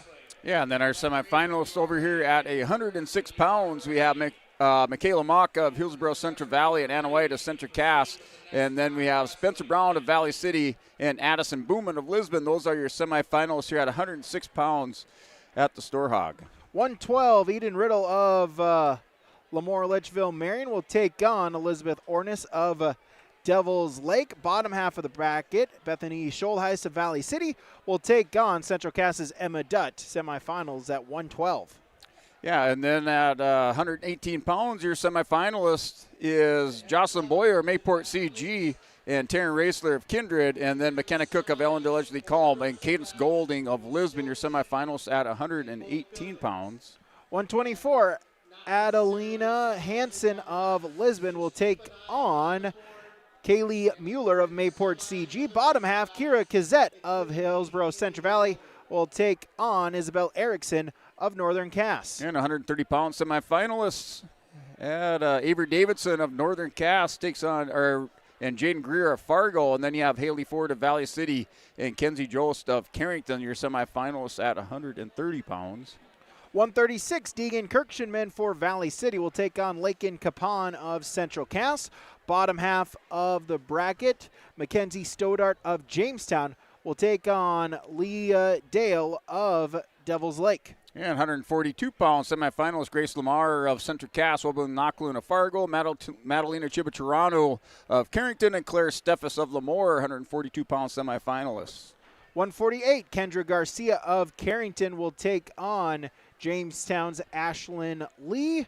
Bottom half is Liam Glenn of Ellendale Edgeley Calm. She will take on Miley Christensen of Valley City. That's your 148 semis. And 155-pound semifinalist is Isabel Euchert of Northern Cass, Emma Stevens of Mayport CG, and Violet Heen of Lisbon, and Ava Carblum of the Broncos at 155 pounds. 70, Jaylee Jetty of Devil's Lake will take on Ella Cloten of Devil's Lake. So an all Firebird semifinal there on that one. Bottom half of the bracket, Emerson Filati of Central Cass will take on Alexis Ranke of Lisbon. And 190-pound semifinalists, 190 pounds is that six-man round robin. So there's still several rounds to wrestle over that 190 pounds. And then at 250 pounds, Nevaeh Buffett for the Lisbon Broncos will take on Fargo's Sophia Peterson. And bottom half of the bracket, Rena Kua of Fargo will take on Ella Sad of the Lisbon Broncos. All right, so that looks like that's the wrap-up there for our semifinal matches. They're still in a break inside the main gymnasium. They did do a little bit of a I guess, what do you want to say that for Joe Gamache, kind of a recognition of Joe Gamache inside the Lisbon Gymnasium. So Joe had been in a motorcycle accident early in the year and just did a little recognition of her and her progress and that contribution that she's made to Lisbon wrestling. A longtime fan supporter. When I wrestled, she was a manager, and more than likely if we would have had girls wrestling back in 1987, she would have been on that girls wrestling team, but she was a manager for the high school team and a supporter of Lisbon wrestling for many, many, many years. And just recognizing her, and also did a blanket toss inside the gymnasium. So as we head into the semifinal matches, that was your semifinalist roll-up, and we'll step away. We'll take another short break as action will and come back to more action from the 2026 Storhaug Wrestling Tournament.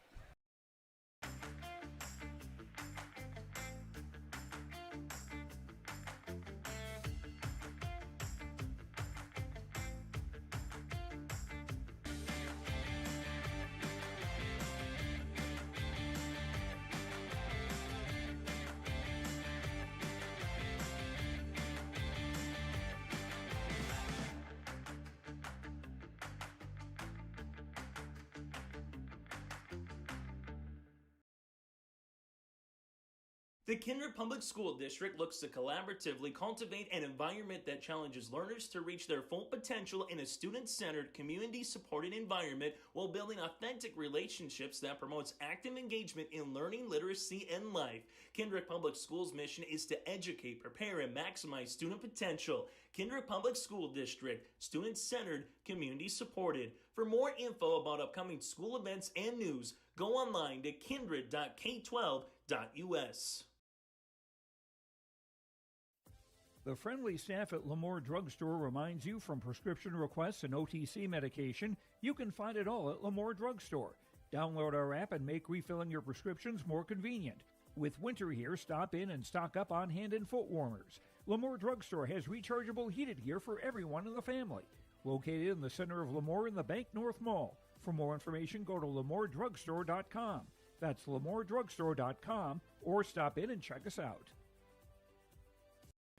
So back here in Lisbon, we're getting our semifinal round started. Taking the mat on mat number 2, it's Willow Hagen for Fargo. She's a freshman at 22-11. She's going up against Mayport CG's Evie Satram at 19-5 on the season. That is mat number 2 in our first semifinal here at the Lisbon Girls Storhaug Invitational.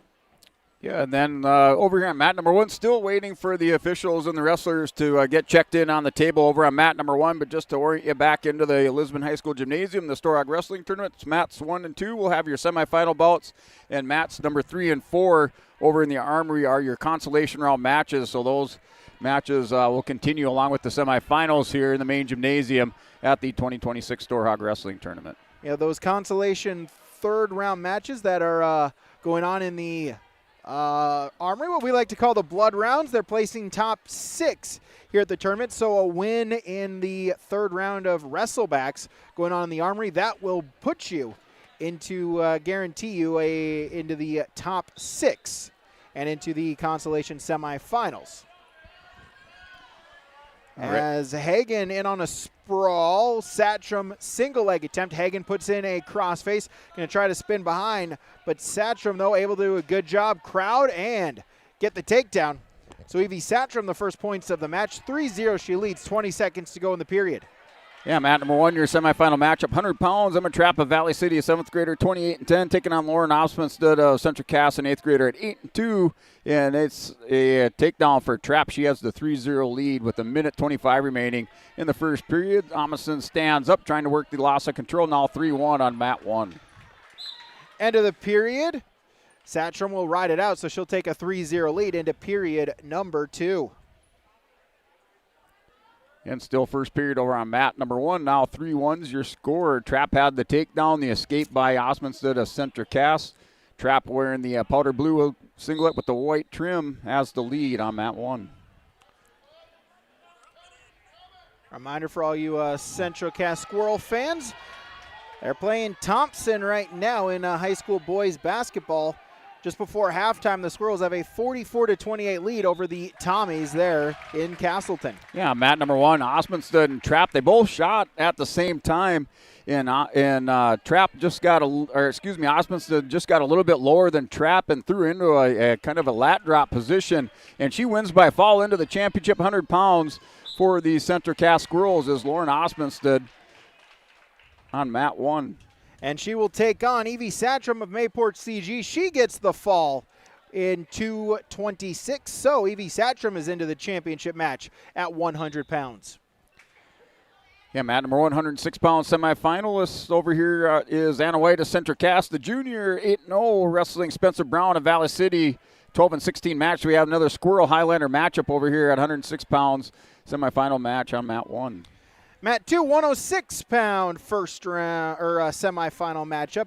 Addison Bowman of the Lisbon Broncos, a freshman, 16-13. Michaela Mock of Hillsborough Central Valley, a 7th grader, at 22-2. Yeah, Mat number 1, White with the fireman's carry, drops down Brown, and the takedown working for some fall point or some near fall on Mat number 1. She has the 3-0 lead over on Mat 1, 106-pound semifinal match.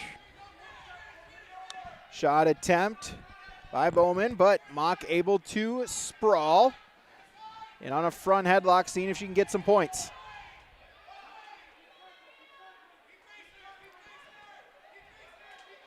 And there's Anna White. Anna White up over the top. Just on just the pin for Anna White into the championship match at 106 pounds over on Mat number 1. She's going to join her teammate at 100 pounds, Lauren Osmundson of Central Castle. The Squirrels put 2 into the championship back-to-back on Mat 1. Who will Anna White face in the championship match? We'll find out here on Mat number 2 as Mock looking to get the takedown. Has it, so she'll take a 3-0 lead. Blood round matches getting underway over on mats number 3 and 4 in the Armory. Josie Carlbloom for Lisbon's taking on Chloe House of Central Cass. Grace English of Carrington is taking on her teammate Asa Remke Vandehoven. That on mat number 4 as Mock going to shoot, put in a crossface, get a quick count. Near fall points upcoming, and it's a full count of 4. So Michaela Mock up in her lead 7-0 here at 106 pounds. Yeah, Mat number 1, 112-pound semifinalist with Eden Riddle of Lemoore, the 8th grader, 11-2 record. Elizabeth Ornis of Devils Lake, a senior, at 7-3. So the Lobos taking on the Redbirds over here on Mat number 1. That's scoreless first period, minute 34 remaining. Wrestlers still up on their feet over on Mat 1. Final 5 seconds in period number 1 as Mock will just ride it out. She's got a 7-0 lead going into the second period on Mat number 2. Winner to the finals at 106.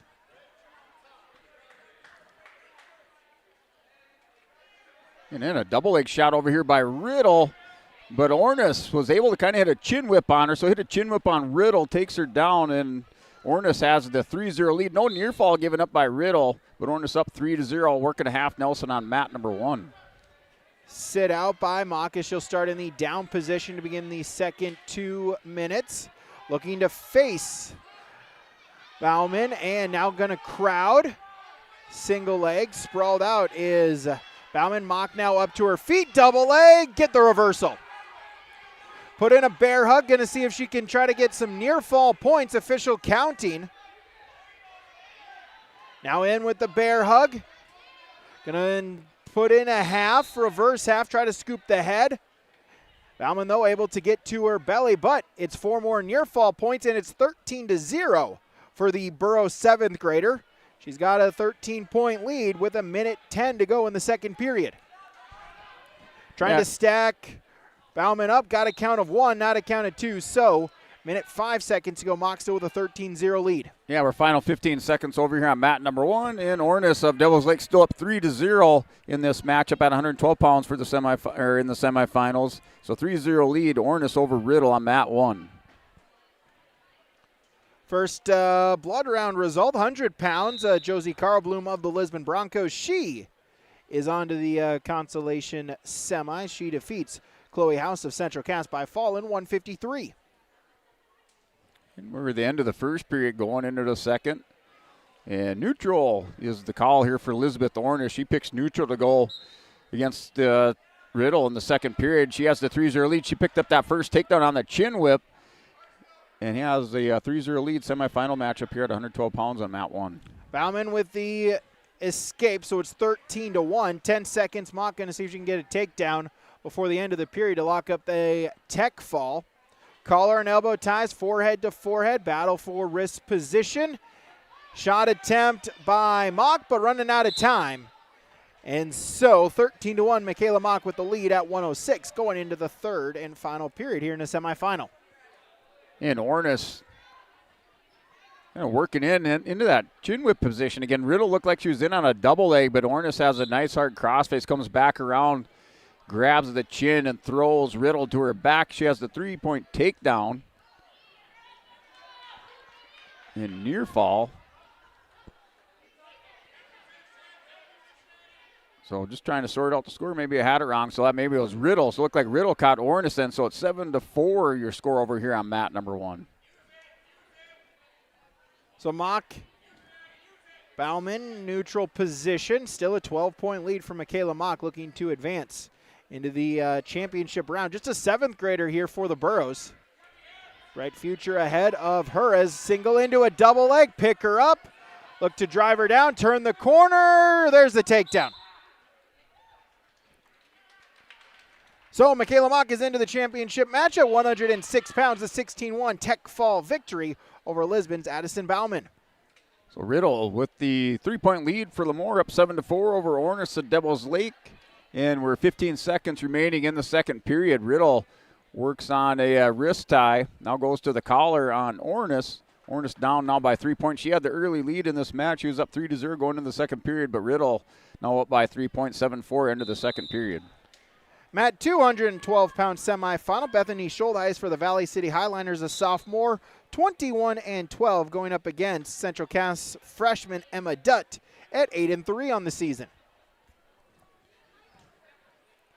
Collar and elbow ties, a couple of head taps between each wrestler. Snap down attempt. Nothing doing as they'll stay in neutral position.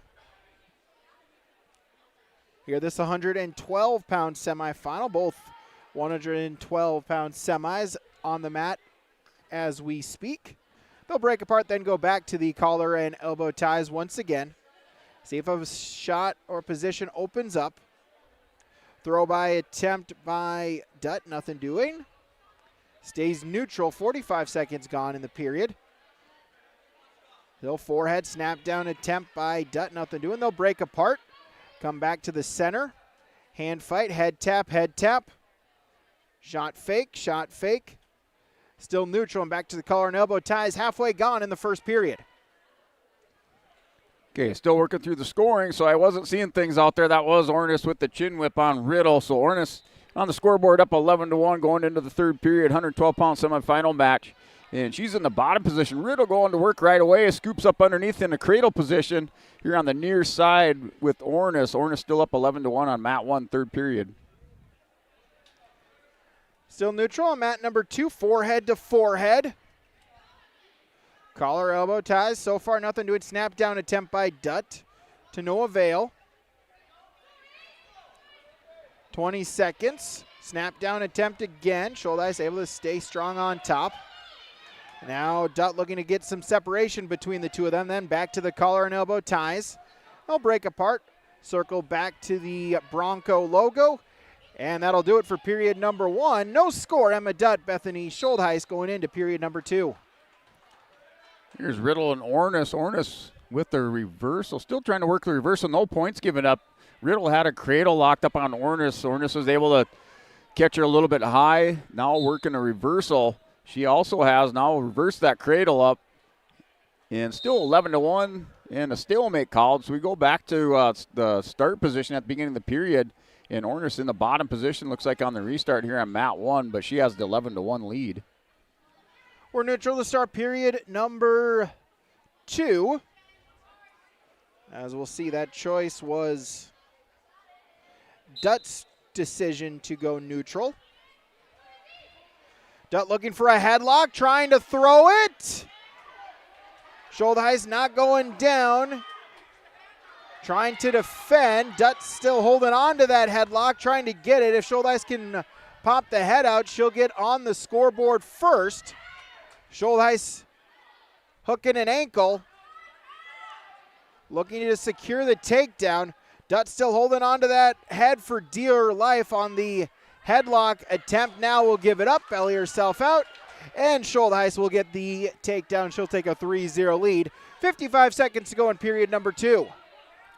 And Ornis kind of hit an arm spin into a reversal on Riddle, so she picked up the reversal for 2 points, 13-1, working for a fall at the end of the third period. Then time expires. She picks up the 4 near fall, so it'll be a tech fall victory, 17-1. Tech fall on mat 1 at the end of the third period, 112 pounds. Elizabeth Ornis into the championship. Schultheis looking to lock up a cradle. Has it, arches it back. Dutt, though, able to break the grip. No near fall points. It'll stay 3-0. 20 seconds to go in the third period. See if Schultheis can try to get a cradle or another move locked up before the end of the period. Or maybe Dutt looking for a stand-up, see if she can get on the scoreboard before the end. Into a switch. Re-switch here for Schultheis, and able to stay in top control. Dutt will belly herself out. No near fall points, and so Bethany Schultheis will take a 3-0 lead into the final period. And started the first period over here on mat number 118-pound semifinal match. Cadence Golding of Lisbon, the freshman, 29-2. Jocelyn Boyer of Mayport CG, a junior, 20-5. This matchup just underway. Semifinal matchup, 118 pounds, wrestler on their feet. And now Golding goes into a Russian tie on Boyer here on mat 1.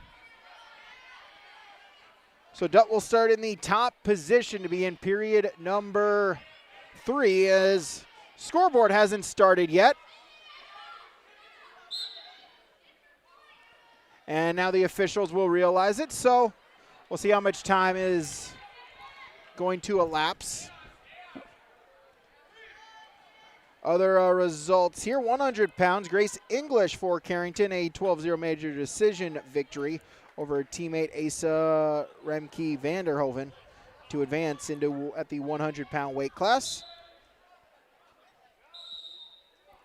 And Golding has the 3-0 lead. 50 seconds remaining in the first period. They're back to the center of the mat as should have been a takedown. Looks like it was 3-0. Golding has the lead on mat 1 going into blood time at 118-pound semifinal match on mat 1. 90 seconds to go. Second period on mat number 2. Schultheis with the 3-0 lead. Dutt on top trying to get something. Results, mat number 3, Marley Miller of Ellendale Edgeley Culm, 340 pinfall victory over Marley's Lorenz of Oaks to advance at 106. Dutt with a chicken wing, going to try to run with it out to the side, going to see if she can spin behind the head. Now going to go the other way. Schultheis able to get her arm back free, bellied out. All right, back to action, 3-0 here with Golding. And she hits a nice head and arm, throws her opponent down there, Jocelyn Boyer, Mayport CG, to her back, trying to work for a fall with 30 seconds remaining over on mat number 1.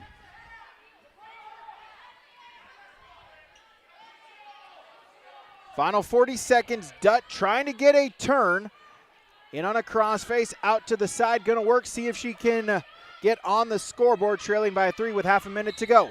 And that's the win by fall for Cadence Golding. Hit that head and arm on Boyer, and she squeezes it in for the pin. 118 pounds into the championship for Lisbon is Cadence Golding of Lisbon.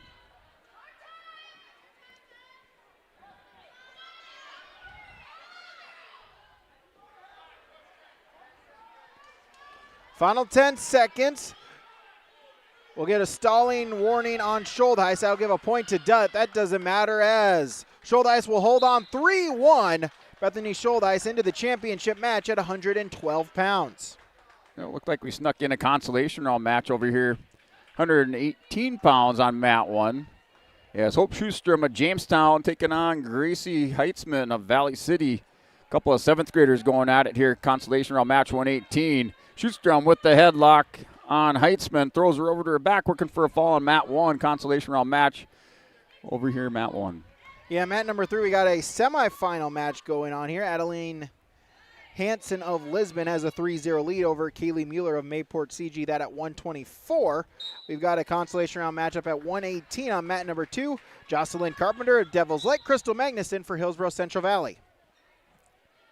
Yeah, and that was a win by fall for Hope Schustrom with that headlock over Gracie Heitzman of Valley City. Schustrom will be into the top 6 here at 118 pounds on mat 1. Magnuson in on a shot attempt for Hillsborough Central Valley, a senior, 16-10. Carpenter for the Firebirds, a sophomore at 8-6. Carpenter will spin behind and take top control. She'll get the early takedown, 3-0. She leads.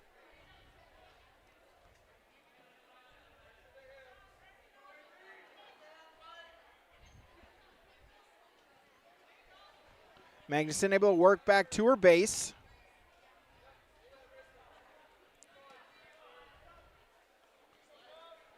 All right, Matt. Oh, go ahead. Carpenter's looking for a return, but Magnuson up to her feet. Carpenter in on a single leg looking for the mat return. And out of bounds. Nope, they'll stay inbounds as Carpenter able to regain control. Bellies Magnuson out. Still takes a 3-0 lead. Yeah, Matt, number 130-pound semifinal matchup. Avery Davidson, Northern Cass, wrestling Jaden Greer of Fargo. And it's a 3-0 lead. Davidson with the takedown, working for a fall over on Mat 130-pound. This is a semifinal match. And Davidson in a pinning combination on Mat 1. Carpenter looking for a cradle, loses the grip. Magnuson is bellied out with 30 seconds to go in the first period. So Davidson, a junior for the Jaguars, 24-5. Jaden Greer, an 8th grader for Fargo, 13-11. Davidson with the takedown and near fall coming your way with 45 seconds remaining. That's the fall. And into the championship for Northern Cass. Avery Davidson, your winner by fall on mat number 1. Yeah, Davidson, the daughter of head coach Gabe Davidson. And fairness from last week, I called her brother. Was it Isaac? Yeah, I called her brother Isaac, Avery's sister. So I guess now I have to call Avery Isaac's brother. Was that? Isaac, I called Avery Isaac's sister. Now I guess I have to call Avery Isaac's sister. I don't know what I'm saying right now. Anyways, you got them mixed up. So you owe somebody. I do. I'll apologize to Gabe and Avery and Isaac and everything at the next one. All right, Matt, number 136-pound semifinalist Deegan Kirschman, Valley City, a senior, 30-5, wrestling Lake Capone, a Central Cass, a freshman at 6-4. Your semifinal matchup at 136 pounds. Carpenter with a shot attempt. Magnuson with the sprawl, trying to lock up a cradle. Front headlock, loses the head. Now in on a single leg is Magnuson going to try to lift it up into a double leg, try to crowd and get the takedown. As Crystal Magnuson will get on the scoreboard, tie it up at 3. Yeah, Deegan Kirschman for Valley City placed last year 5th at the state tournament, 4th the year before out here in the semifinals at the Storhaug wrestling Lake and Capone of Central Cass, the freshman. Capone last year state qualifier for Central Cass at 130 pounds. And wrestlers off the edge of the mat, back to the center for a restart. Scoreless in the first period with 57 seconds remaining on mat 1.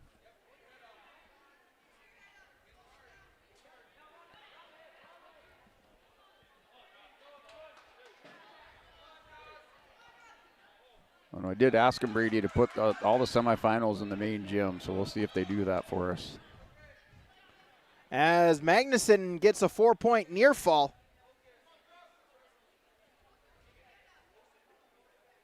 So up her lead now, 7-3.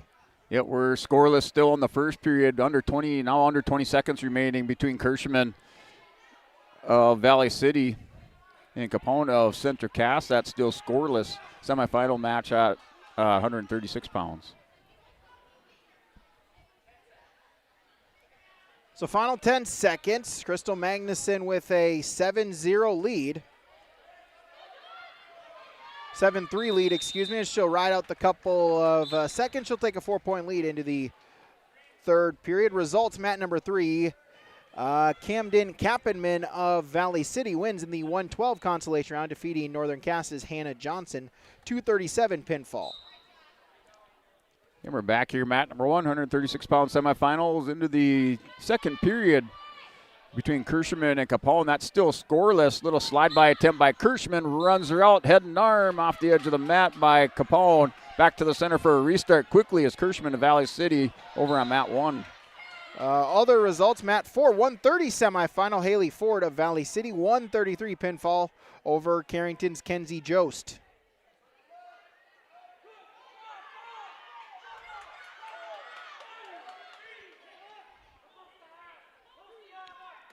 As Magnuson going to look for the fall, has a turn, leads 10-4, 90 seconds to go. Plenty of time to settle in, adjust the grip. See if you can scoop the head, go chest to chest, reverse half, finish. Magnuson looking for the fall, now going to go chest to chest. There's the fall. So Crystal Magnuson, the pinfall victory for Hillsborough Central Valley. She advances at 118 pounds for the Burros. Yeah, and we do have a scorer over here on mat number 1. That's Deacon Kirschman with the first point. She's up 3-0 over Lake and Capone. That's in the second period. Minute 12 remaining. Kirschman in the top position has Spiral on the near leg, trying to hand fight and chop the arm on the far side. Now goes near side, chops the arm. Rose Capone to her hip, has her belly down on mat 1.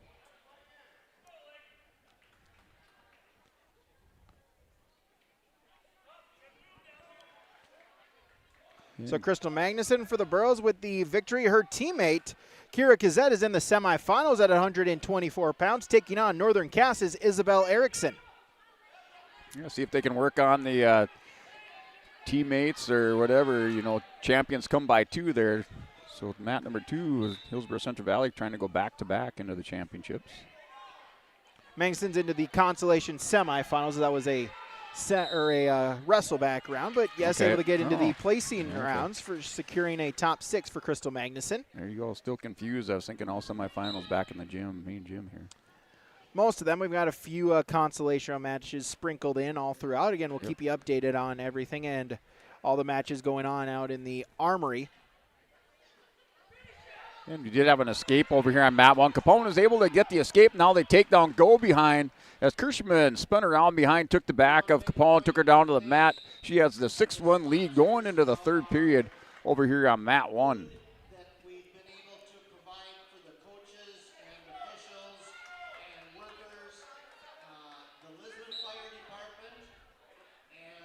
So halfway gone in the first period, still no score, because that's a sophomore, 13-10 for the Burros. Erickson, a sophomore as well, 26-6 for the Jags.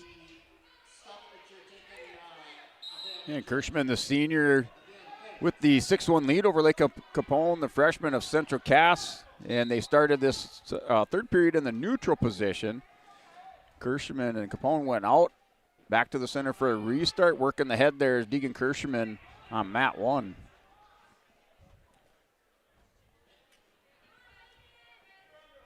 .30 seconds, still neutral. Results 124-pound semifinal on mat number 3. Adeline Hansen of Lisbon, she's into the championship at 124, defeating Mayport CG's Kaylee Mueller by a 9-2 decision. And Kirschman hit a nice fireman's carry. So it's probably the second or third fireman's carry I've seen today. Really nice there by Kirschman. Took Capone down to the mat. She got her takedown. Now it's an armbar locked up and winged it out. And the pin there for Deegan Kirschman into the championship for Valley City at 136 pounds. She wins by fall on mat 1.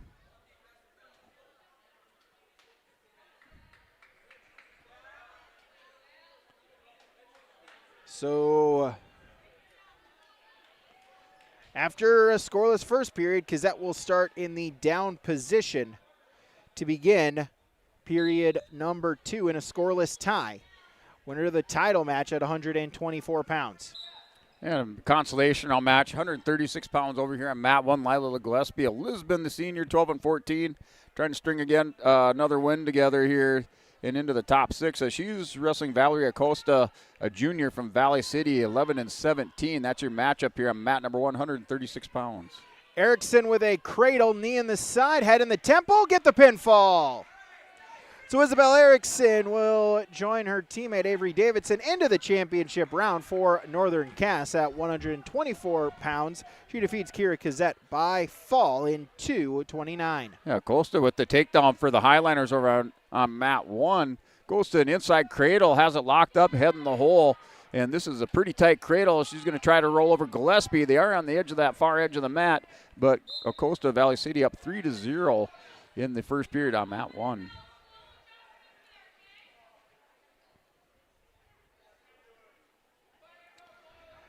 .136 semi-final on mat number 2. Mackenzie Stodart of Jamestown, Leah Dale of Devils Lake. This is semifinal at 136. Stodart, a senior for the Blue Jays at 13-7. Dale, a freshman for the Firebirds at 6-6.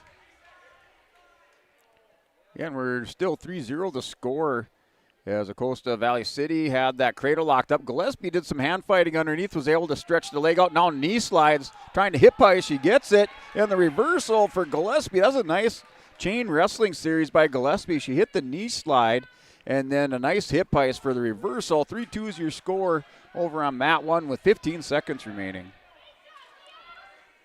Dale able to get the takedown for Devil's Lake, take a 3-0 lead. Results over in the Armory, a pair of consolation round matchups at 124 pounds. Linda Yuja of Carrington, 101 pinfall over Ina Goslow of Richland. 130, Annabelle Steinberger of Northern Cass, 23-second pinfall over Lola Brewer of Carrington. And Gillespie going into this second period is down by 1 to Acosta Valley City. She hit the reversal at the end of the period, and they're going to start neutral on mat 1, second period between Acosta and Gillespie.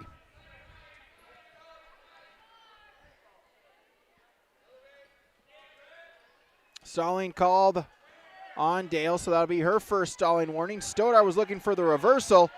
Dale, though, able to catch it into a cow catcher, runs with it. Final 10 seconds, going to try to get the pinfall before the end of the period. Stoddard going to have to try to fight off of her back. 5 more seconds to try to fight until the second period. Looks like she'll keep one shoulder up, but Dale with the 4 near fall point. She'll take a 7-0 lead going into the second.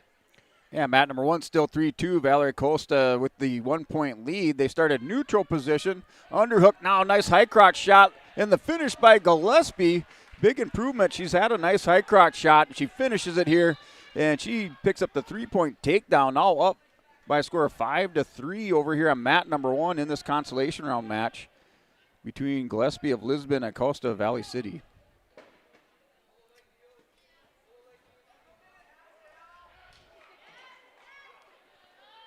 So neutral position to start period number 2. Stoddard, Dale. Tied up here. Dale with a 7-0 lead, looking to punch her ticket into the championship round at 136 pounds. Here's Gillespie in that top position after the takedown, trying to work a power half on Acosta. Acosta staying down on the mat. Now Gillespie going crossface. Back under, working under the arms. Crossface again. This time it's a little bit harder as she pushes that elbow forward. She has it locked up. And Acosta with the defense, the 5-3 lead here on mat 1 for Gillespie of Lisbon.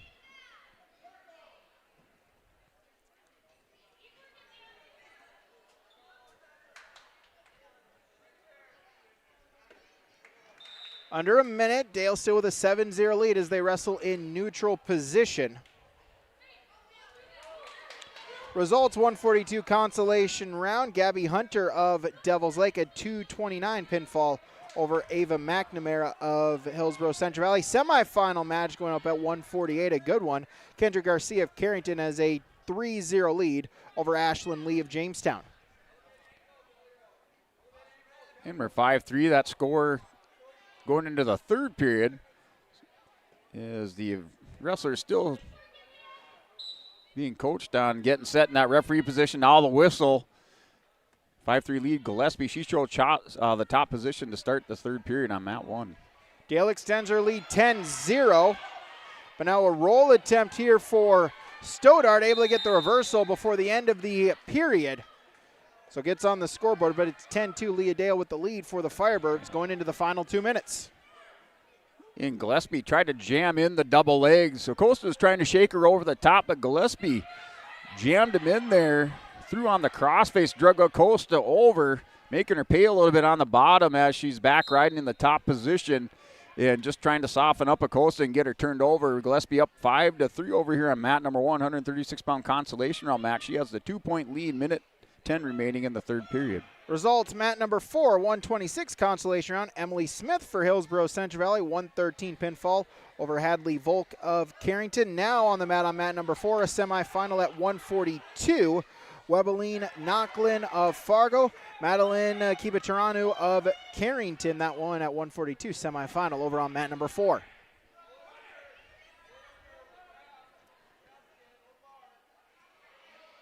So Gillespie and Acosta still 5-3, no change of position. Gillespie had tried a half Nelson. Acosta Valley City defended that. Now Gillespie going back into that crossface, trying to push that elbow a little bit more forward. She has the crossface over the bridge of the nose, but Acosta doing a good job. Stays belly down, spiraling on the wrist. Now crossface opposite side by Gillespie here. Mat 1 still 5-3. Third period, 20 seconds remaining. Dale with a 10-point lead at 12-2 as we'll get a stalemate back to the center as Dale gets the reversal to start this third period. She's got 54 seconds away from a trip to the 136-pound championship match for the Firebird freshman. Stoddart, though, able to get an escape, so make it 12-3 with 40 seconds to go in the third period. And Gillespie with that hard ride there on Valerie Acosta. Yeah, she's able to pull out that victory, 2-point victory for Lila Gillespie, so she'll place in the top 6 for the Broncos at 136 pounds on Mat 1. Under 30 seconds. Dale just trying to stay in good position on the collar and elbow ties. Just don't give up anything big, and you'll lock yourself into the championship match at 136 pounds.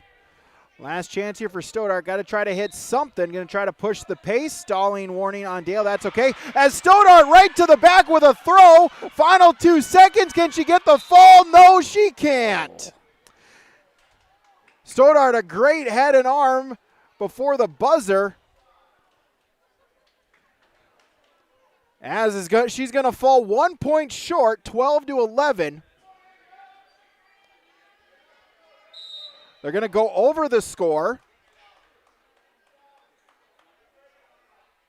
So we had 1 for a stall, 3 for a takedown, 4 for a near fall. And indeed, it looks like the score is correct, 12-11. So Leah Dale will hold on to advance into the championship at 136. I think that's the second one you've had over there, Brady, just like that. Results, 148 semifinal over in the Armory. Kendra Garcia for Carrington, a Tech Fall victory, 17-2 over Ashlyn Lee of Jamestown. Yeah, over here on mat number 1, we have a semifinal matchup here. 142 pounds, Central Cass's Grace Lamar, the senior, 7-2, taking on Claire Cephas for Lamar Lobos. A junior at 8-1, should be a good matchup as Lamar last year at the state tournament for Central Cass placed 5th at 136 pounds. She placed 7th the year before, wrestling Claire Cephas for Lamar. They're in a scramble right now over here on mat number 1. Cephas last year placed 3rd at 155 pounds at the state tournament. Mat number 2, consolation 142, Katie Shadler of Larimore, Alicia Yanish of Devil's Lake. This consolation 142. Over on mat number 3, a semifinal, Miley Christensen of Valley City taking on Leon Glenn of Ellendale Edgeley Calm. And we're still 3-1 with 30 seconds remaining between Lamar of Central Cass and Steffes of Lemoore. Steffes shot in on a high crotch, and Lamar in the cow catcher position. Caught her with an underhook, causing Steffes to scramble edge of the mat. Still 3-1, now 3-point takedown for Lamar as she extends the lead. Reversal on the edge of the mat. 2 points for Steffes. 6-3 your score, end of the first period on mat 1. Shadler with a 7-point move, so she's got a 7-0 lead. As they wrestle just under a minute to go, we'll get a stalemate on the edge of the mat. Back to the center, 55 seconds to go in period number 1. And they're going to roll into, I believe, the second period. And 6-3 is your score. Lamar has the 3-point lead. She's picked up 2 takedowns. Steffes with an escape and a reversal. 6-3 going into the second period. 142-pound semifinal match on mat 1. Result, mat 4, Webbeline Nacklin for Fargo will pick up the pinfall victory. So she is into the championship match at 142 pounds. 155 semifinal over on mat number 4 as that one just concluded. We'll wait for scores to go as it was Carl Bloom for Lisbon on the match as we'll wait. See your 155 semifinal, Ava Carl Bloom of Lisbon will get the 43-second pinfall victory over Isabel Euchert of Northern Cass. That was a 155 semifinal. And 6-3 headlock by Lamar on Steffes. Steffes in good position, but Lamar is going to hang with it. And she has Steffes in a lot of trouble on her back. The 3-point takedown. Grace Lamar working for near fall on Clara Steffes. No near fall. Steffes able to hold her off. 9-3 is your score. Grace Lamar up on mat number 1. End of the first period. Katie Shadler with a 7-0 lead going into period number 2.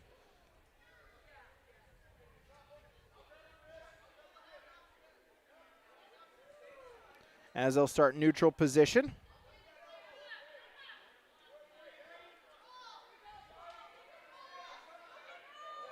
So our score, mat 1, still 9-3. Grace Lamar has an arm bar locked up on Clara Steffes, that far wrist caught, and she's just going to ease this one over, putting a lot of pressure on that shoulder, Clara Steffes. Steffes back down, belly down, 9-3, 6-point lead for Grace Lamar, mat 1.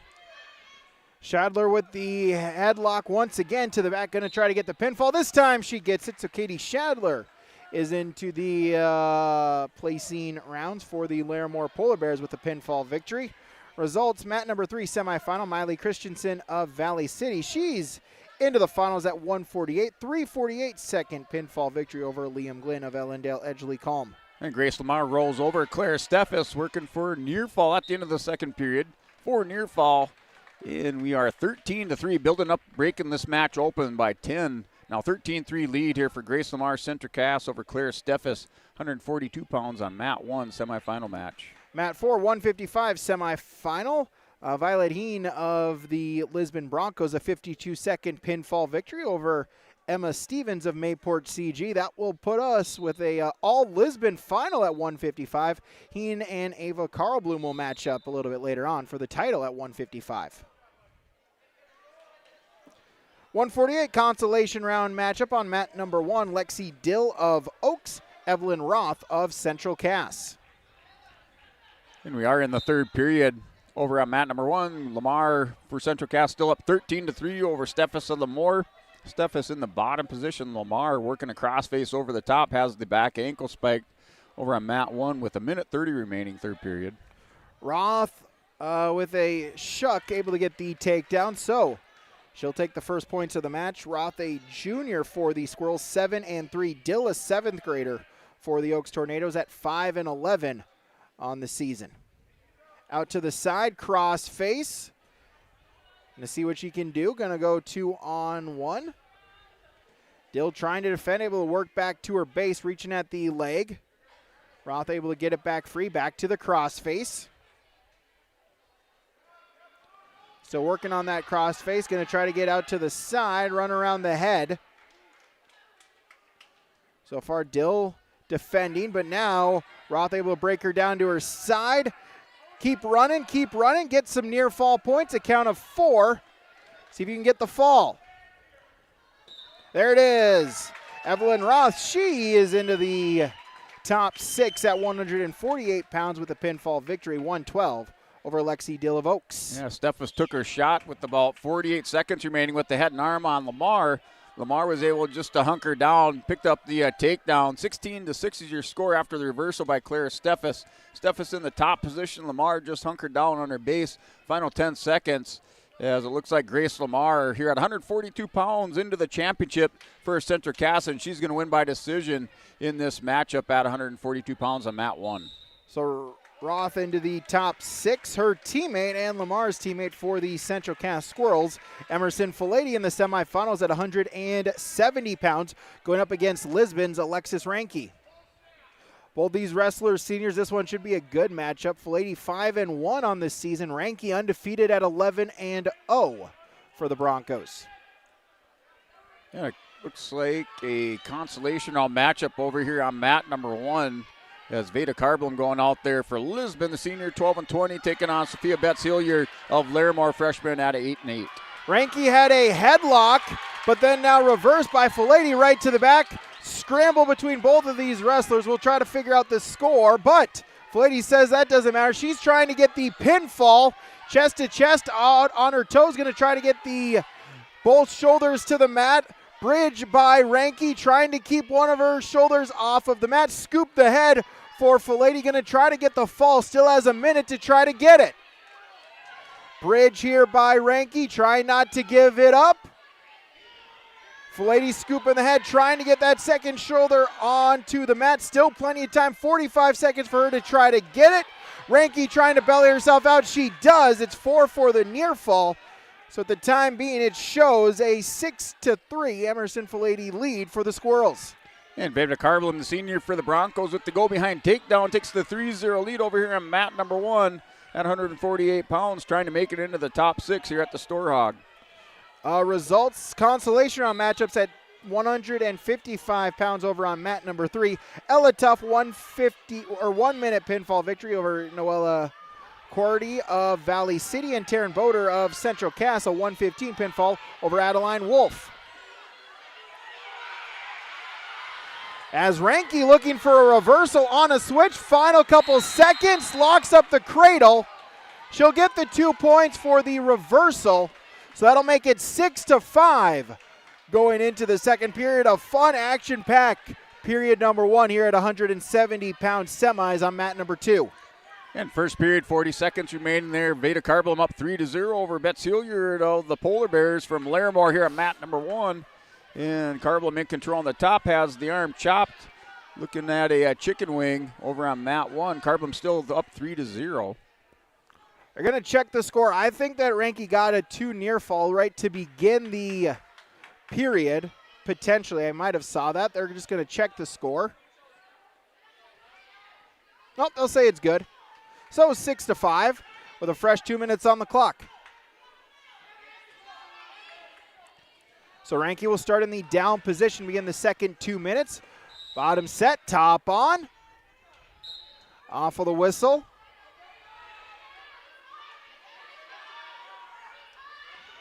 Filady going to try to put in a boot, put in a half Nelson, able to break Ranky down, and to see what she can do from the top position. Filady's teammate, Taryn Boder, a 1 minute 15-second pinfall victory over Wolf to get to the top 6. Round 3, 190. Gianna Simic of Fargo going up against Lauren Alexander of Jamestown in round number 3 at 190. Yeah, mat number 1, we're in some blood time as Veda Carblum going into the second period has the 3-0 lead. So she's up 3-0 Sophia Betts Hilliard at 148-pound consolation round match, mat 1. Ranky was trying to bear crawl up, now able to turn face. Filady going for the headlock is Ranky, hits it 2 for the reversal. Now she's going to try to get the fall. Filady, her turn to try to fight off of her back. Trying to bridge, trying to keep that second shoulder off of the mat. Can't do it. And Alexis Ranky for the Lisbon Broncos. She is into the title match at her home tournament at 170 pounds. All right, that takes us over to mat 1. We're still 3-0 start of the second period. As Carblum for Lisbon in the bottom position at the 3-0 lead. Betts Hilliard for Larimore in the top position. Keeps Carblum broke belly down on the mat here. 148-pound consolation round match on mat number 1, second period. 190, round number 3. As Shiree Bjornson of Devil's Lake, a 7th grader, 4 and 9, going up against Lisbon's Cora Oster, a senior at 12 and 13. This a third round robin matchup at 190 pounds.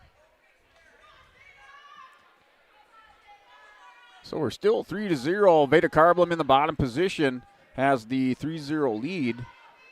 Betts Hilliard over the top, putting on a lot of pressure, has a crossface hooked up on Carblum. Carblum going to try to counter, scoots the hips out, now trying to face Betts Hilliard here on mat number 1. Still 3-0 the score. Bjornson in on a shot attempt. Oster with a sprawl, going to look for the headlock. Going to try to hit it, and Bjornson, though, able to defend, bring her down for the takedown. So Shiree Bjornson with the opening points here at 190 pounds. Results, 190 round 3 over on mat number 3 in the Armory. Gianna Simic of Fargo, a 302 pinfall over Lauren Alexander. Now a semifinal at 250. Lisbon's Nevaeh Buffett is going up against Fargo's Sophia Peterson. And we're 4-0 here at mat number 1. Carblum had the escape. Now with the takedown on the edge of the mat. Into the second period, she's going to go up 7-0 on Betts Hilliard of Larimore on mat 148 pounds. So Carblum up 7-0 into the second period. Final 30 seconds. Bjornsson with a 3-0 lead. We'll get a stalemate back to the center.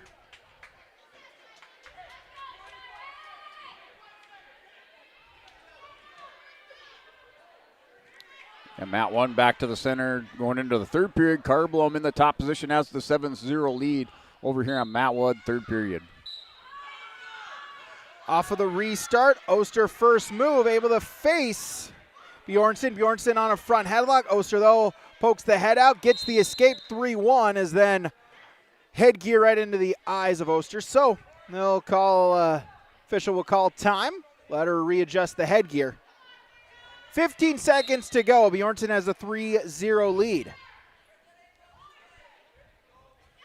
We're 7-0 over on Matt number 1. Carblom still with the 7-0 lead. Try to cradle on Hilliard. Bets Hilliard back down on the mat, based up, and 7-0 lead. Matt 1, third period for Veda Carblom of Lisbon. So end of the period, Bjornsson with a 3-1 lead going into period number 2. Results, some consolation round matchups on mat number 4, both at 170. Ashton Anderson of Fargo, 557 pinfall over Ruby Weinman of Richland. And Hope Miller of Jamestown, 11 seconds over Jocelyn Johnson of Northern Cass. Both of them advancing into the round of 6, the consolation semis at 170. Here, Carblom has Hilliard on her hips, has the screwdriver locked up with the crossface dug underneath to the far side. Rolls over, he bets Hilliard. No near fall given up yet by Hilliard as Carblom still trying to work it. Going chest on chest now, pinning combination hooked up by Carblom on mat 1.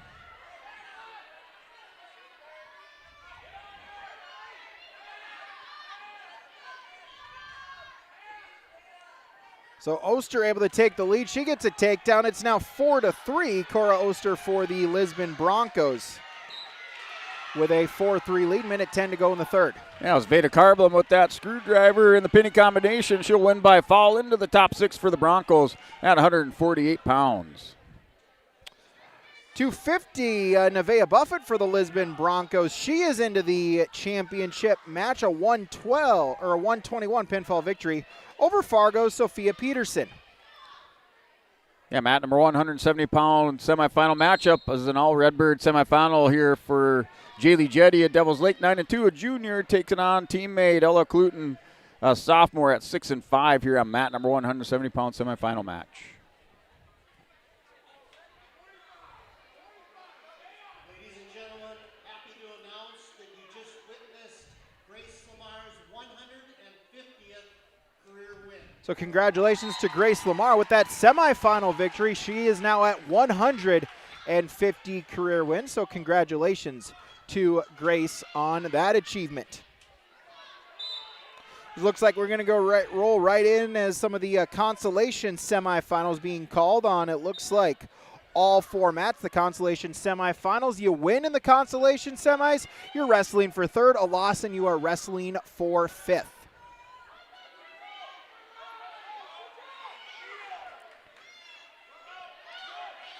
So Bjornsson up to her feet looking for the escape, able to turn face, and we're tied up at 4. Final couple ticks of the clock. So 4-4 going into the third and final period here at 190 pounds. Yeah, the 170-pound semifinal match is scoreless between Jetty and Cluten, both at Devil's Lake. They're both on their feet here on mat number 1 with a minute remaining.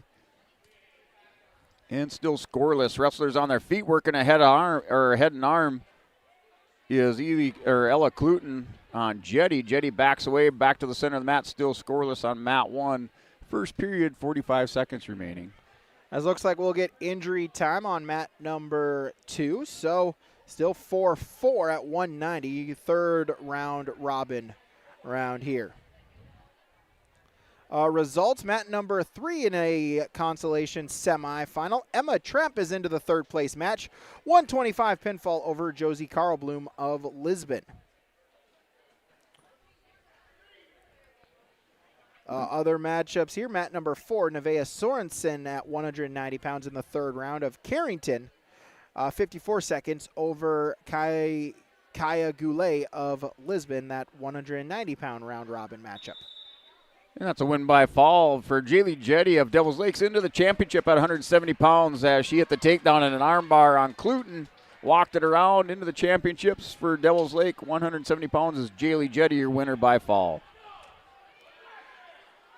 So, third period, Oster will start in the down position, tied up at 4.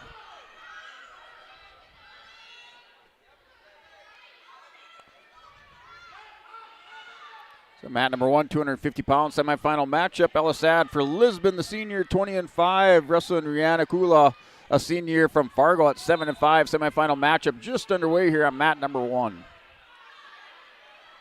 Bjornsson able to get a breakdown. Tied up at 4. 30 seconds gone in the period.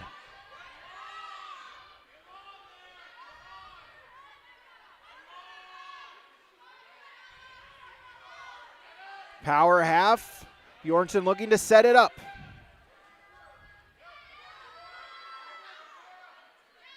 Now in the minute 31st period between Kula of Fargo and Sad of Lisbon. Kula over the top, Sad trying to bulldog her over edge of the mat.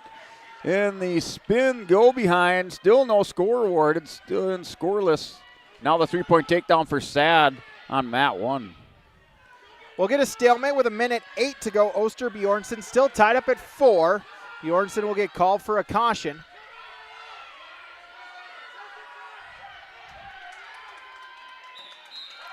And that's the win by fall. The half Nelson put in by Sad after the takedown on Rian Kula. So Elisad into the championship at 250 pounds for the Broncos. That's the result on mat number 1. So Bjornsson trying to get a turn here. Oster, sit out position. Bjornsson, though, able to follow.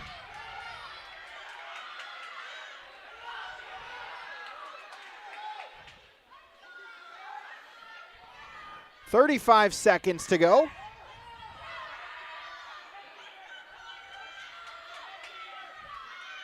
Able to belly Oster out. Under 30 seconds to go in this third period.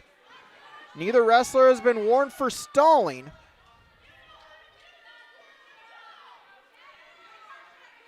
And mat 124-pound consolation round match. Kaylee Mueller, Mayport CG, Linda Uja of Carrington.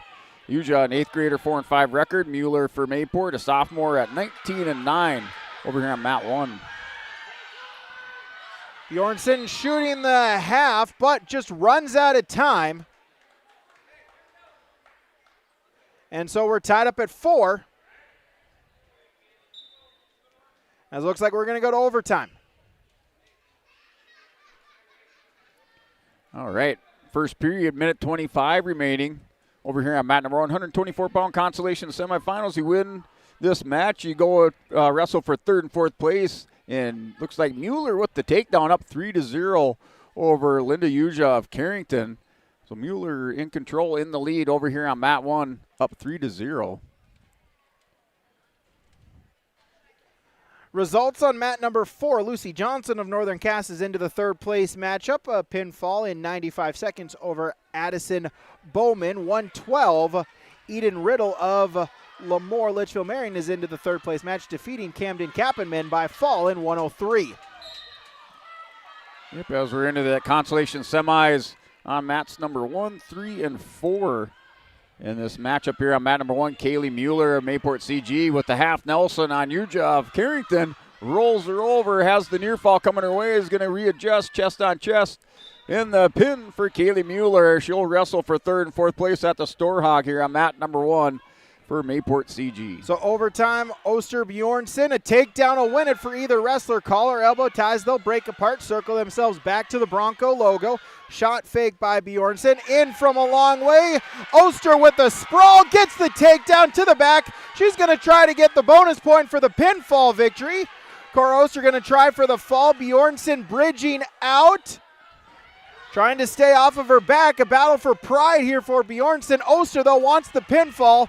Final 5 seconds to go in overtime. There's the fall. And Cora Oster, the pinfall victory at 190 pounds. All right, we're going to give that the Agassi Egg Precision move of the tournament, going out there to Cora Oster for that overtime win for your Agassi Precision Egg, your local precision planning dealer. Agassi Precision Egg in Hillsboro. Call 701-436-2119 or visit plannerdoc.com. So that is your Agassiz Precision move of the tournament. Overtime sudden victory win for Cole Oster at 190 pounds. So we'll get a 250 pound,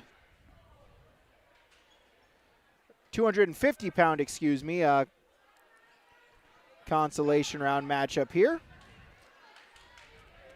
So in the consolation round, Malia Robinson of Jamestown, Ryan Davis of Northern Cass. Here, consolation round matchup at 250 pounds. Yeah, expect after this match here, this consolation round match at mat number 2, we're going to go, we'll step away, we'll take a break, and then we'll come back and reset for more action at the with consolation semifinals, and then into our placing rounds here at the Storhaug tournament. So break coming up here after this match concludes on mat number 2. Davis, Robinson, 250. This is just the first round consolation, as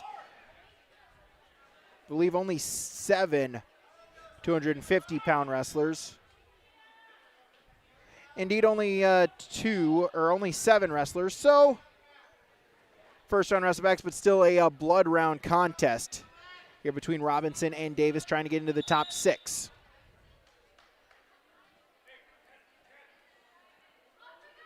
Yeah, mat number 1, 130-pound consolation semifinal between Jaden Greer of Fargo, the 8th grader, 13-12, Annabelle Steinberger of Northern Cass. With a 15-12 record, Steinberger up 7-0 for end of the first period. Stand-up attempt by Greer. Steinberger mat return. She'll take the 7-0 into the second period. Davis was looking for the headlock. Robinson, though, able to just bully her over and get the takedown. Davis, though, able to belly herself out. No near fall points, but Robinson for the Blue Jays has a 3-0 lead with 25 seconds to go in the period. Robinson trying to lock up a power half. Now is going to run out to the side, try to stay in bounds, bring her inbounds, run with it. Going to try to get the fall. 5 seconds to get it. There's the fall. So Malia Robinson is into the consolation semifinals here at the Storhaug Invite. She defeats Rhiannon Davis of Northern Cass by fall in 155. All right, and that concludes those consolation round matches. As we're into the consolation semifinals here at the 2026 Storhaug Wrestling Tournament, we're going to step away and then come back for more wrestling action here on YourLiveEvent.com.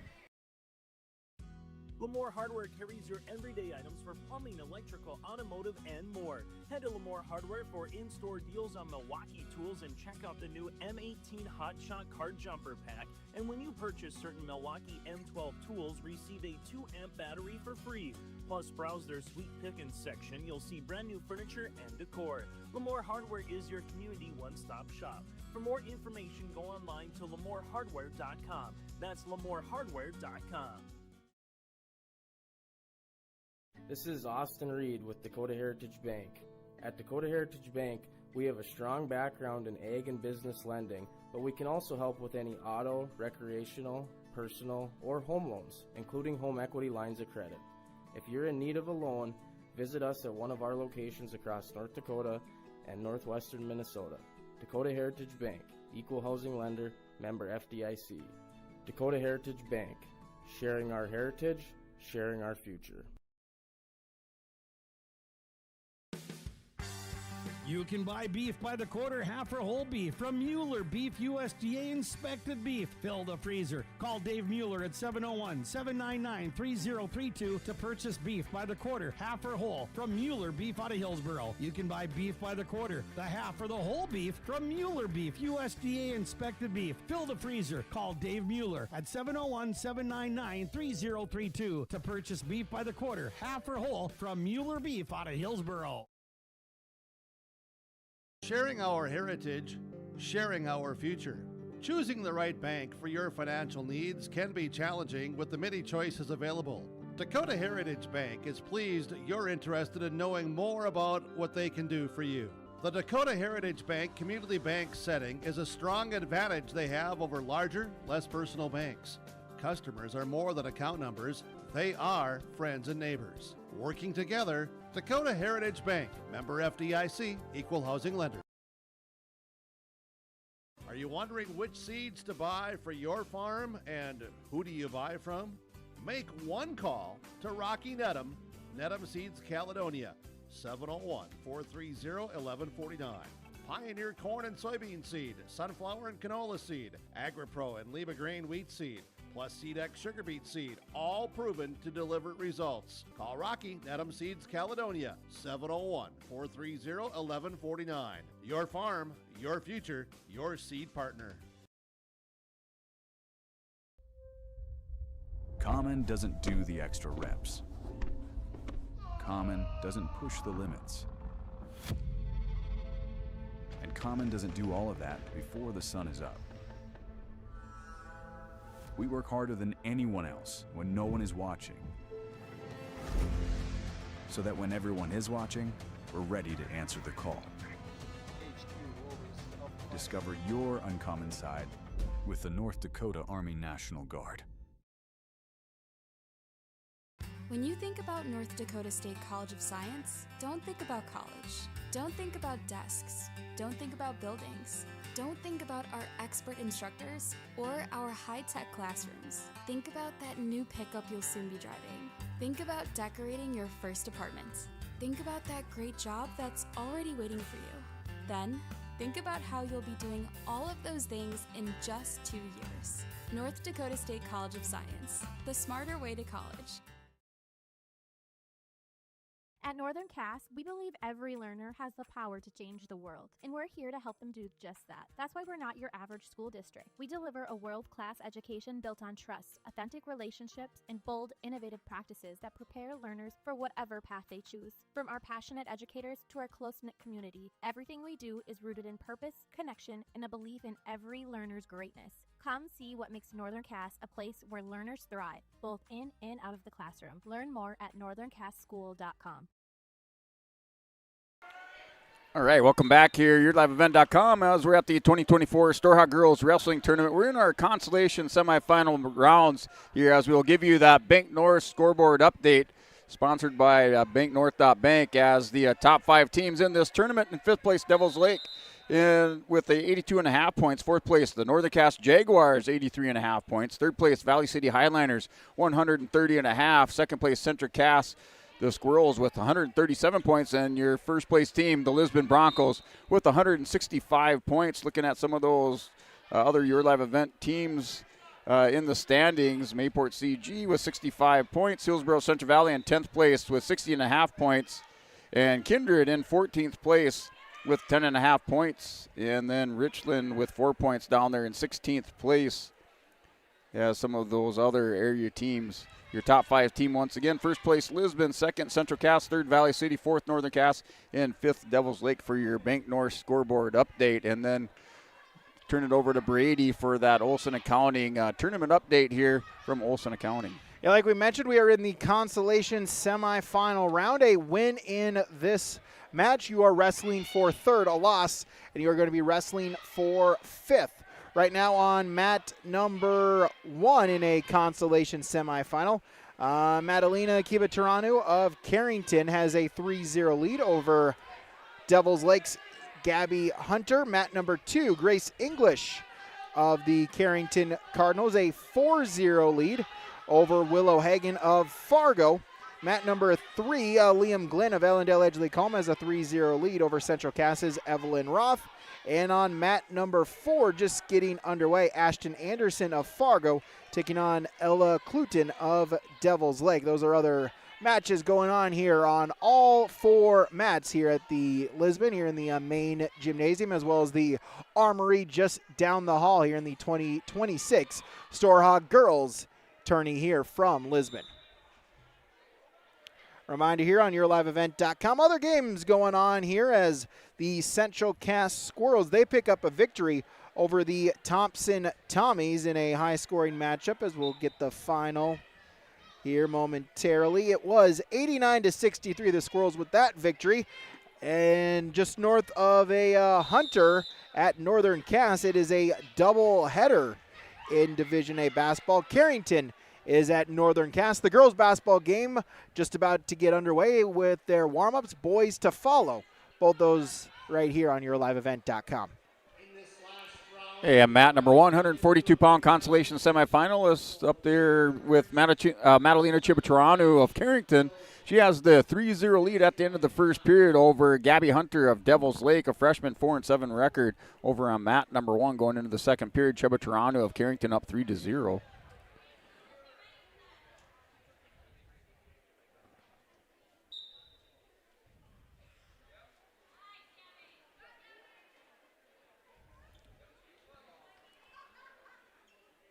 That started the second period. Chibatranu up 3-0. Neutral position, wrestling Gabby Hunter of Devils Lake. And the headlock scramble over on mat 1 between Chibatranu and Hunter. See who comes out on top of this over on mat number 1. Mat number 2, our new matchup here is Katie Shadler for the Larimore Polar Bears, Clara Steffes for Lemoore Litchfield Marion. Consolation semi at 142. As Steffes with early takedown, she'll take a 3-0 lead.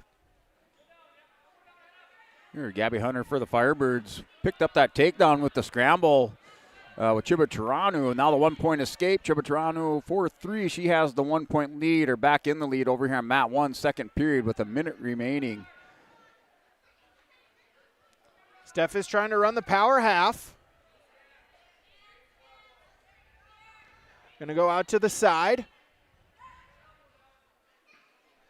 See if she can run with it. Minute 5 seconds to go in the period. Shadler not going easy here at 142, able to peel, break the grip. Now Steffes on the wrist, rolling that out. Trying to lock it up. Chicken wing. Spin around the head, get some near fall points, try to stack Shadler up, try to see if she can get the fall. 40 seconds to try to get it. There's the fall. So Clara Steffes will wrestle for third at 142 pounds. And she will await the winner over here on mat number 1 at 142 pounds between Madalena Chibatranu of Carrington and Gabby Hunter, a freshman from Devils Lake. That's the 4-3 lead for Chibatranu. She had the escape in the second period. Now at the end of the second, going into the third, Chibatranu Carrington's up 4-3.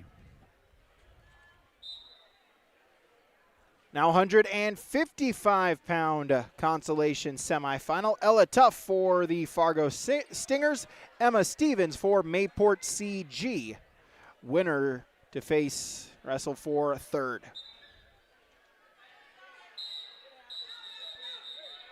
That was off the whistle. Stand-up attempt by Chibatranu, and mat return by Gabby Hunter puts her back down on the mat. She's down by 1 point in the third period. Minute 45 remaining. Chibatranu hits the roll, rolls through with the reversal. No near fall. 6-3, building that lead with the reversal for Chibatranu now. 6-3 over Hunter. Third period, minute 30 remaining. And so Tuff will be issued a penalty point as her knee pad has a hole in it, so that is a 1 penalty point for the equipment. And then she'll be put on injury time as they'll try to tape up the knee pad, to try to make it legal and put her on injury time with a minute left to go in that one. Yeah, we're now down to a minute remaining third period. Over here on mat number 1, 6-3 is the lead for Chibatranu of Carrington. Has the wrist spiraled on the near side. Trying to dig in at half Nelson on that far side over here on mat number 142-pound consolation semifinal match. Winner of this will wrestle Clara Steffes of Lemoore.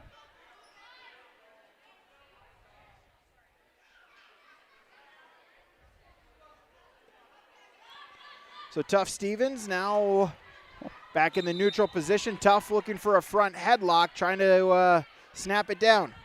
Yeah, Chibatranu rolled over Gabby Hunter and just stuck her shoulders to the mat. Held her there for about 2 seconds. The official gets down there, slaps the mat. Madalena Chibatranu wrestling for third place. She'll face Clara Steffes at 142 pounds.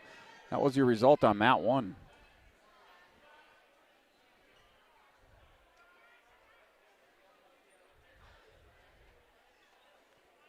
So looks like we're in a hold on mat number 1 as not enough time has expired for our next 190-pound round-robin matchup. Tough with a takedown for Fargo, so she's got a 3-1 lead. Puts in a crossface, going to try to spin around the head. Does so. Near fall points upcoming. Tough looking to advance to the third place match. Got a count of 2. Stevens will belly herself out to near fall. It's 5-1 in favor of Ella Tough for Fargo. Now Tough in on a power half. Forearm right across the back of the neck. Out to the side, rolling out the wrists is Tough, trying to stay in control with 10 seconds to go in the period. But Stevens able to get the switch, reverse it before the end of the period. 5-3, Tough with the lead going into the second 2 minutes.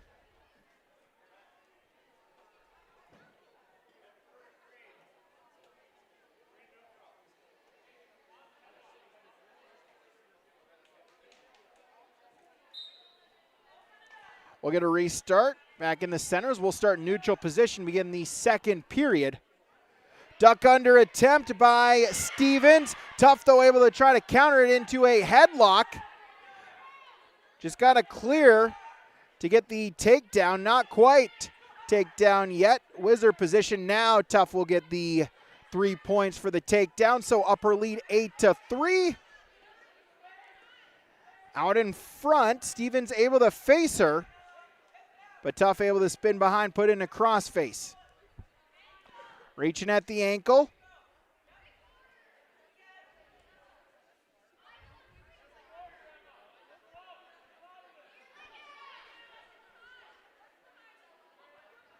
Trying to lock up a cradle is Tough.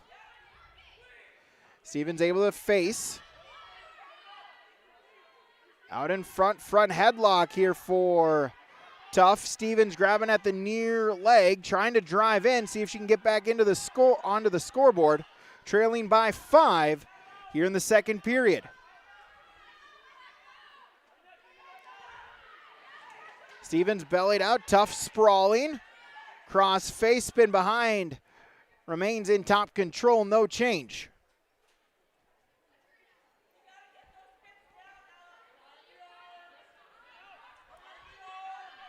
Out to the side, Tough still on to that cross face. Switch though by Stevens.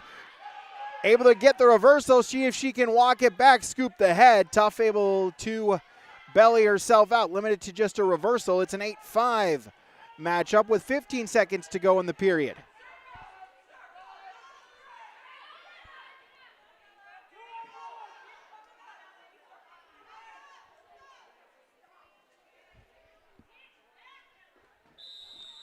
And that'll do it for the period. 8-5, Ella Tough for Fargo with the lead going into period number 2.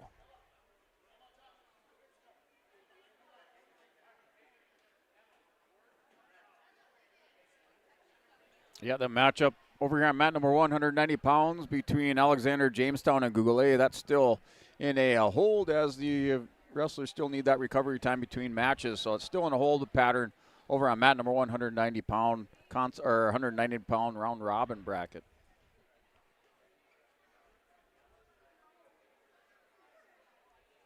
As we'll get a caution as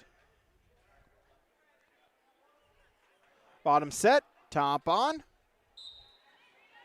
Off of the whistle. Tough up to her feet, scramble, able to get the reversal right to the back. Gonna try to lock in and get the pinfall. Stevens trying to bridge, can't do so, so Ella Tough for Fargo. She is into the third place at 155 pounds. Hey, wrestlers back into action over here on mat number 1. 190 pounds, Lauren Alexander, Jamestown, the 7th grader, taking on another 7th grader from Lisbon. That's Kyla Goulet. As this matchup just underway. And 190 pounds, that 6-man round robin bracket. We'll have back-to-back 250-pound consolation semifinals here on mat number 2. Here's Alexander and Goulet locking up, trying to pummel in, working inside. Alexander and Goulet. Goulet pushes Alexander away back to the center of the mat. Here with minute 30 remaining, still scoreless in the first period. So, mat number 2, our first 250 consolation semi. Sophia Peterson for Fargo, Addison Leak of Valley City.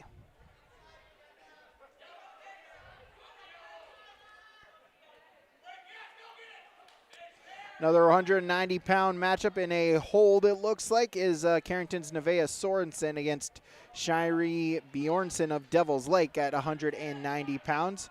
Mat number 4, 170, Emerson Filady of Central Cass, a 7-1 lead over Jamestown's Hope Miller at 170. Yeah, we're still scoreless first period. And now Alexander trips down. Goulet pushes her to her back, goes feet to back, three-point takedown, working for near fall and a pinning combination hooked up. And the pin there for Lauren Alexander. Jamestown at 190 pounds. She defeats Kyler Goulet of Lisbon by a fall on mat 1. Leak looking for the bear hug, has the double unders, looking for the trip. Peterson looking for a headlock, but able to duck the head under is Leak. She'll get the takedown. She'll lead 3-0. Here at 250 pounds, going to try to lock up the power half.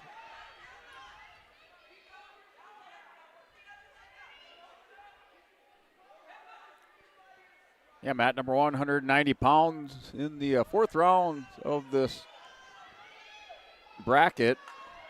There with the round robin bracket. I think we're going to have another delay here at 190 pounds on mat 1 between Simic of Fargo and Oster of Lisbon. So that matchup in mat 1 back in a hold pattern over here at 190 pounds, mat 1.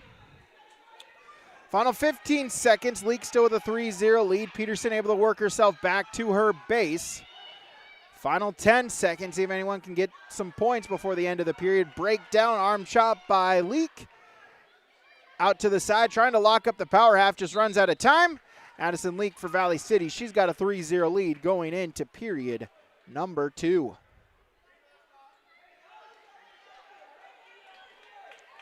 Yeah, and I think looks like right around 5 minutes. So right around 5 minutes before this match starts over here on mat number 1, 190 pounds. That was Gianna Simic of Fargo, a freshman, 11-7, taking on Cora Oster, senior from Lisbon. So that in a hold there for allowing the time for wrestlers to recover on mat 1, 190-pound round robin bracket. So right around 5 minutes before that match will start over on mat 1.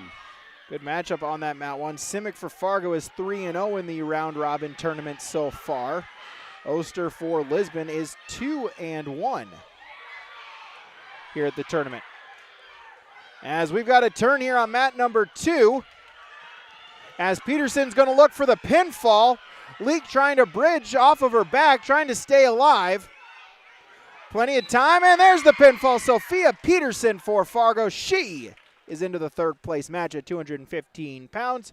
234 the pinfall over Addison Leak of Valley City.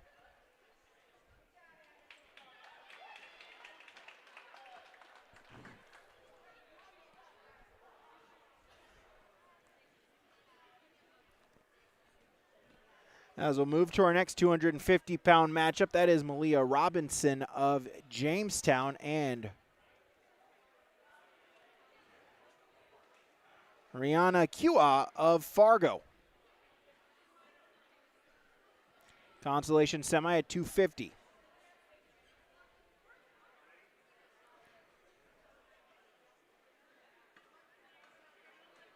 Results on mat number 4, 170, Emerson Filady of Central Cass. 315 pinfall over Hope Miller, so Filady is into the semis. Is into the third place match at 170, currently going on. Ashton Anderson of Fargo taking on Ella Cluton of Devil's Lake. 170-pound consolation semifinal. As it looks like we're in a hold pattern as well on mat number 2, so we'll take this opportunity to take a quick break. This is the 2026 Lisbon Girls Storhaug Invite on YourLiveEvent.com. Church in Hillsboro, North Dakota invites you to experience the love of God. Our Savior supports all youth with academics, athletics, music, art, dance, and drama, and offer meaningful opportunities for people of all ages. Join us for worship at 8:30 or 10:30 each Sunday morning, in person or watch on television, HTC Channel 34, or online, Facebook, Twitter, YouTube, or at oslchillsboro.com.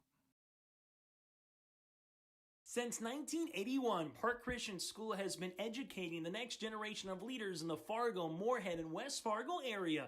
Park Christian's thoroughly Christian education and commitment to academic excellence has resulted in a confident tradition of student success. Students graduate from Park Christian School strong in their faith and well prepared for the rigors of college, career, and relationships. Call 218-236-0500 to schedule your visit or go online to parkchristianschool.org. Hungry and on the road, Petro Stopping Center in Fargo has got your back with an impressive lineup of goodies including Popeye's Chicken, Charlie's Cheesesteaks, Cinnabon, Papa John's, and a mouth-watering full-sized restaurant, the Dolly Down Grill. You'll be spoiled for choice. Whether you're a quick pit stopper or looking to settle in for a while, Petro Stopping Center's Fargo location has got you covered 24/7 every day of the week. Cruise on over to their spot just off 45th Street and I-94 and indulge in a feast fit for the road warrior in you. At Polar Communications, innovation is in our DNA. We're pioneers, always looking ahead to what's next to ensure our communities thrive. We were the first in the state to offer gig services, and we didn't stop there. We continue to lead the way in delivering high-quality, reliable technology to your doorstep. A better experience starts here.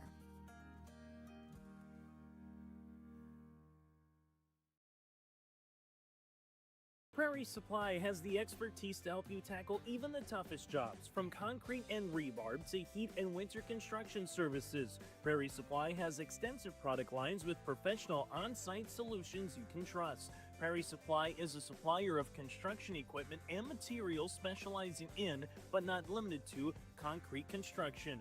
Prairie Supply supporting the hard-working contractors in the field or at the drawing board. Visit prairiesupply.com today. All right, welcome back to the 2026 Storhaug Girls Wrestling Tournament as we're at 190 pounds in the six-man round robin, or six-girl round robin bracket in the fourth round. As mat number 1, 190 pounds, Gianna Simic of Fargo, a freshman, 11-7, taking on Cora Oster, a senior of Lisbon, 13-13. As Brady alluded to it earlier, Simic sitting at 3-0 in the bracket, and Oster 2-1.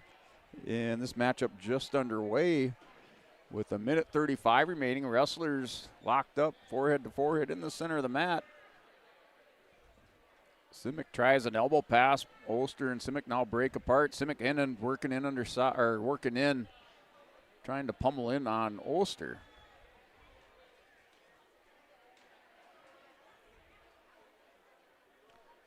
Yeah, as mat number 2, Brady's still waiting for that matchup. That's 250-pound Consi semifinal match. Yeah, taking a look at this 190-pound in this fourth round, one final already as Lauren Alexander of Jamestown defeated Lisbon's Kyla Goulet. So Alexander is 3-1 going into this after 4 rounds. Like we said, Simic undefeated. Oster with a 2-1 record. Yeah, and that was Gianna Simic. She took Oster down. Then a little chin whip back around by Simic. Oster in some trouble. And there's 40 seconds remaining. That's in the first period. 3-0 lead. Gianna Simic of Fargo working a fall on Cora Oster over here on mat 1.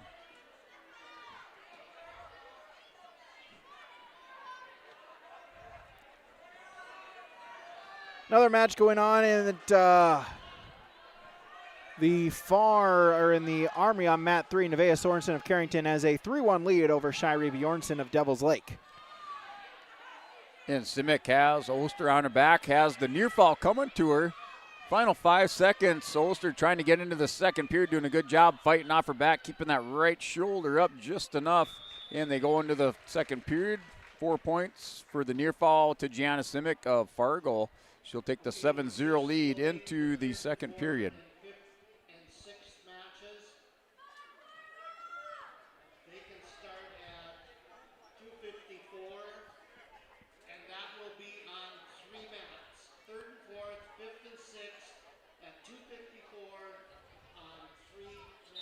All right, from the officials table, they're going to run 3rd and 5th place matches. Concurrently, they're going to use 3 mats, 1, 2, and 3, and those matches can begin at approximately 2:54.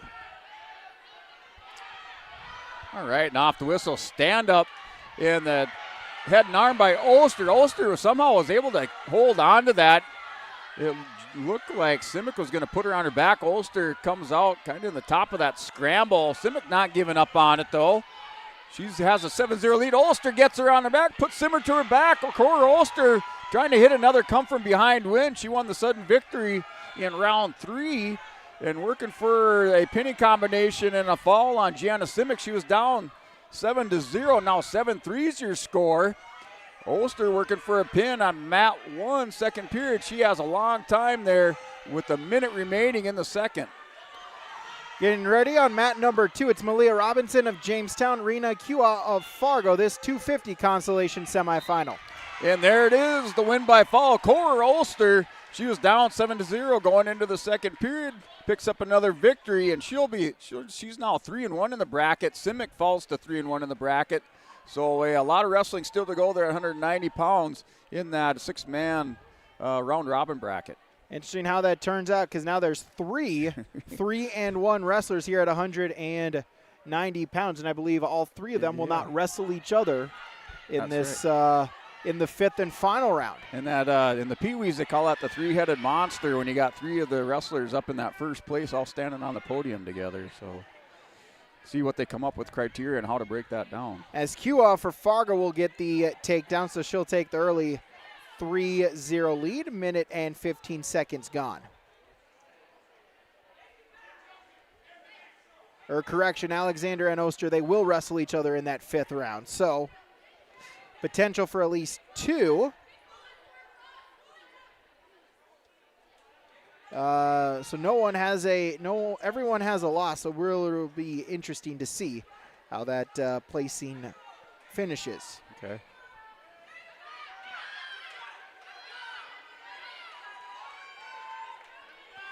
As here's a turn. Going to look for the pinfall. Is Kua going to try to get it? There it is. So, Rihanna Kua for Fargo. She's into the 3rd place match at 250 pounds. Yeah, so I think that'll come up to a break. Now, I believe Brady said it was 2:54. Yeah, so we got about 5 minutes until the start, so we'll take a break, then run down our score update, get you the recap, and then our placing matches next on YourLiveEvent.com. Finally found the perfect car in racing blue. You even got them to throw in the LED fog lights for free. Auto Owners insures your car because some people never learn to parallel park. That's simple human sense. River's Edge Insurance Agency, Halsted. 218-456-2172. Keep going. More. The Ring Neck is a perfect stop for lunch or dinner in Leonard, North Dakota. The Ring Neck has a wide variety menu from burgers, wraps, steak, chicken, and seafood. For that small-town family-owned dining experience, check out the Ring Neck today. To place an order ahead of time for takeout, call 701-645-2465. That's 645-2465. And stop by every other Friday this winter for meat raffles. For more info and daily specials, search the Ring Neck on Facebook. You've seen him around at the game and at the cafe. That's Ryan from Tope Insurance, your man about town and your go-to guy for coverage that fits. From farm, crop, home, auto, and more. Ryan knows Castleton because he lives it just like you with the service you expect. That's Tope Insurance in Castleton with over 25 years of experience. Visit with Tope Insurance today about a quote or review of your policies at their office in Castleton or call 701-347-4045. If you have concern or questions about the mental health of yourself or a loved one, Trail District Health Unit's Credible Mind platform offers convenient and confidential resources to help inform you about mental well-being. Credible Mind offers 21 different assessments to guide you in your mental health journey, from sleep quality and burnout to anxiety and depression. To get started today and learn about your mental, emotional, physical, and spiritual health, visit traildistricthealthunit.crediblemindcom. Are you looking for the perfect hardwood for your next winter project? Cywick Lumber and Hardware in Hillsboro has exciting news. Hardwood is now available in the Red River Valley only at Cywick. Whether you're a crafter, woodworker, or hobbyist, they have what you need to make your project. Choose from 3 convenient thicknesses and a beautiful variety of woods: red oak, cherry, white oak, hard maple, walnut, hickory, and poplar. Get started on your next masterpiece with the help of Cywick Lumber and Hardware, Hillsboro. Stop on out to Watts Ace Hardware in Castleton and gear up with name brands from Steel, Milwaukee, Ego, and Craftsman Power Tools. Watts Ace Hardware has a key cutting section, and check out their different paint mixing options from Benjamin Moore, Clark and Kensington, and Royal. From their grills to Traeger, Blackstone, Weber, and the Big Green Egg to the Customer Laser Engraving Center, Watts Ace Hardware is a place you need to check out. Stop in at 1610 Governor's Drive in Castleton for Watts Ace Hardware.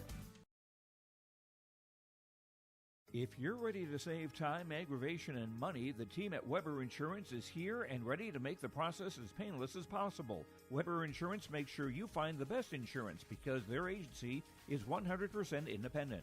They have the freedom to shop the marketplace and find the best possible combination of cost and coverage. Talk with Dan, Carol, Leslie, or Craig to get a quote started today, or go online to weberinsurance.net. Call, click, text, or stop in at Weber Insurance, locally owned in Castleton.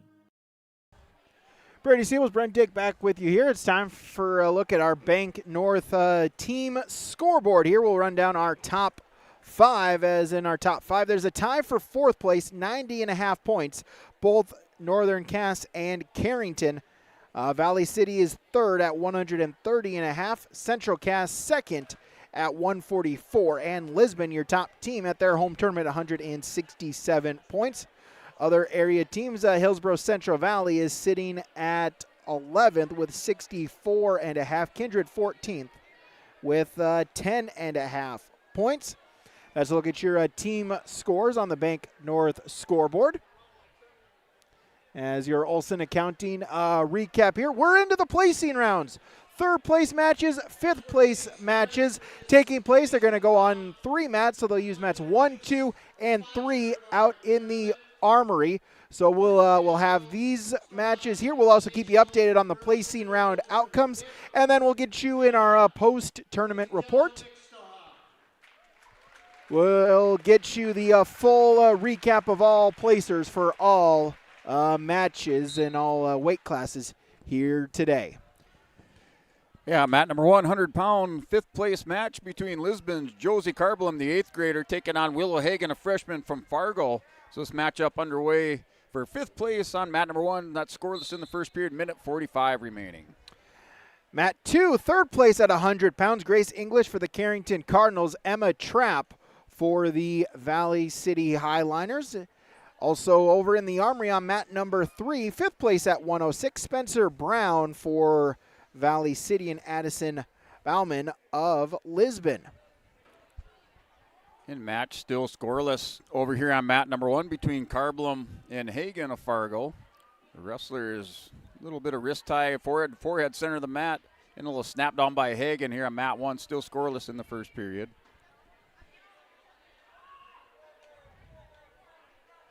Shot attempt by English, able to bully Trapp over, get the takedown. 3 for Grace English. She's an 8th grader at 16 and 12. Trapp is a 7th grader for the Highliners at 29 and 11. And Hagen scores the go-behind takedown. Little snap down, go-behind, and no near fall. They go off the edge of the mat back to the center for a restart on mat 1. So we'll get a restart on mat number 2. English with the 3-0 lead.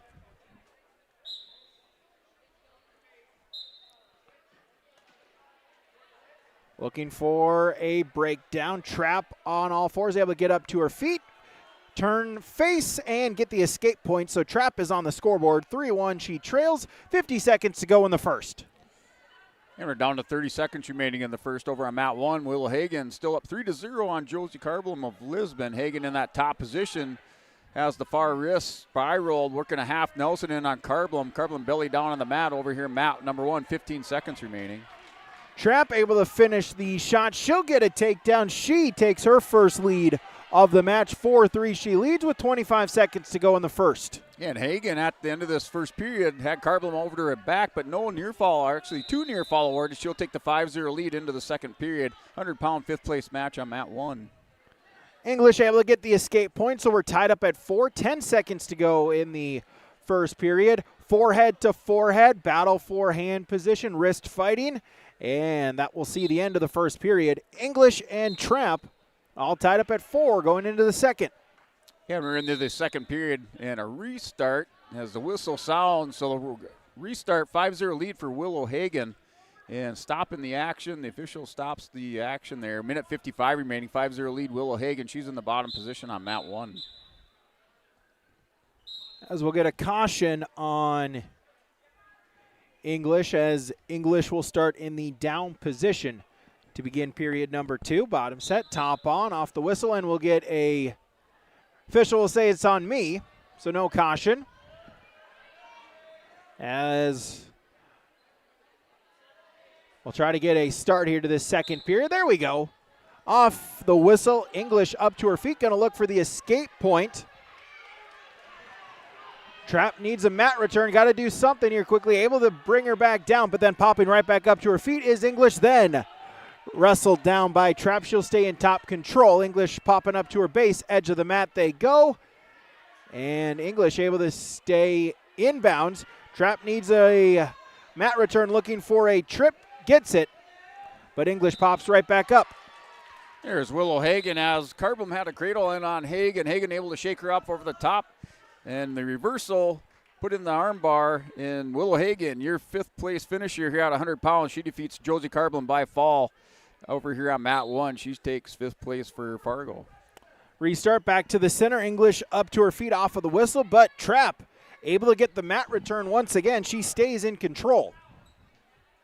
English popping back up to her feet. Trap this time with the trip and bellies her out. Now going to see if she can do something on top is Emma Trap for the Valley City Highliners. 3rd place match, 106 pounds. Marley Miller, Ellendale Edgley Calm, sophomore 8-4, taking on Lucy Johnson of Northern Cass for the Jaguars at 16-11. That's your matchup for 3rd place, 106 pounds over here on mat number 1. That's scoreless first period, minute 45 remaining. Trap with a chicken wing, able to get the turn, going to look for the pinfall. English going to have to bridge, fight off of her back. Plenty of time for Trap to try to get the pinfall here for the Highliners in the 3rd place match at 100 pounds. Official right there on it. Now Trap going to readjust, try to go chest to chest, see if she can get that second shoulder on the mat. English, though, doing a good job of bridging. Now going to try to bridge out the other direction. Try to keep that second shoulder off of the match. Unable to do so. Emma Trap is your 3rd place finisher at 100 pounds, defeating Grace English by fall 3-46. Yeah, and a scramble for this takedown. Johnson comes out with the 3 points off the takedown, and they scrambled into a restart. Not sure if it was potentially dangerous, potentially dangerous. So Lucy Johnson, Northern Cass, 3-0 lead at the restart. Minute 5 remaining first period. She's in the top position on mat 1. Result, mat number 3, Addison Bowman of the Lisbon Broncos. She will finish in 5th place at 106 pounds, defeating Valley City Spencer Brown by fall in 3:33. Mat number 2, 112, 5th place match. Camden Kappenman of Valley City, Emerson Merkel of Ellendale Edgley Calm. This a 5th place match at 112 pounds. Yeah, Johnson and Miller still 3-0 lead there for Lucy Johnson of Northern Cass in the top position. Miller isolates the wrist, trying to scoot those hips away. She's able to get a little separation, but Johnson in on the leg, trying to lock up an inside cradle. Miller still with the wrist, trying to get some separation, but Johnson back around behind her. Johnson with the 3-0 lead on mat 1. Merkel with the first period takedown. She's got a 3-0 lead, gets a breakdown, bellies Kappenman out. Now going to look for a cross face. Kappenman briefly up to her feet. Merkel with the mat return. Halfway gone in the first period. And our score now going into the second period. 3-0 lead for Johnson of Northern Cass. And looks like choice going over to Miller. Miller will choose the bottom position, or excuse me, Miller chooses the top position here on mat number 1. Kappenman able to get up to her feet, so get her on the scoreboard 3-1. She trails both of these wrestlers, 8th graders. Kappenman is 13-18 on the season for Valley City, and Merkel 6-5 for the Thunder. Out of bounds they go. Restart, 28 seconds to go in the period. You're in the center of the mat, wrestling between Lucy Johnson and Northern Cass and Marley Miller. Miller in the top position, trying to chop the arm. Johnson with the inside leg stand-up. Miller, head lever, takes Johnson back to her knees. Down 3-0 here, Marley Miller with a minute 28 remaining. Now a little quad pot up by Lucy Johnson over on mat 1. Final 10 seconds of the first period. Both wrestlers neutral position, couple of head taps. They'll get some space, shot fake by Merkel. End of the first period, 3-1. Emerson Merkel of Ellendale Edgeley Culm with the lead at 112 pounds in the 5th place match.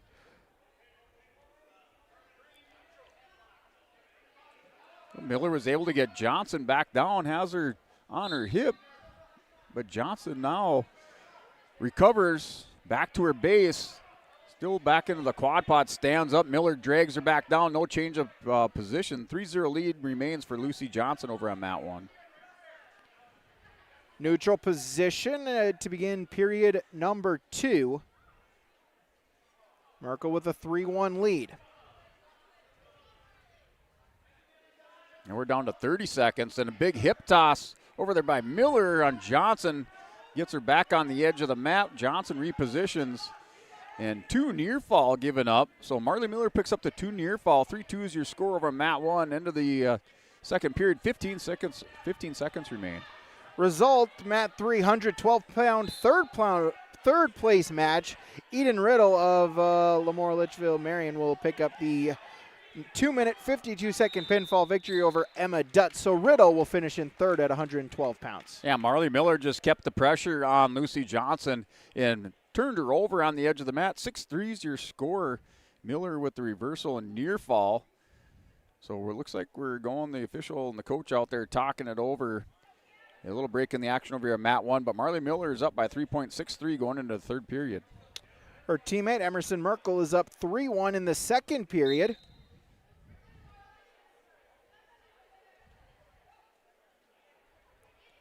As shot attempt. Looking to spin behind is Kappenman, trying to take her first lead of the match. Single leg here for Merkel. We've got a scramble. Merkel able to face into a double leg. Turns the corner, drives her over for the takedown.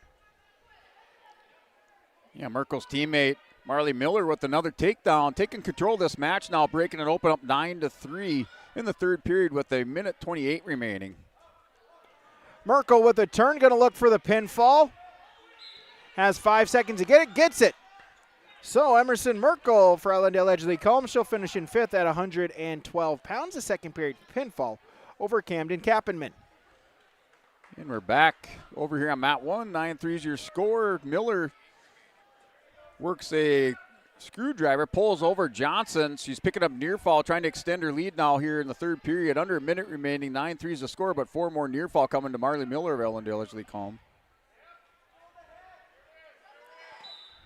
And the win by fall for Marley Miller of the Thunder over Lucy Johnson of Northern Cass. She picks up third place for Ellendale Edgeley Culm at 106 pounds. That's your result on mat 1.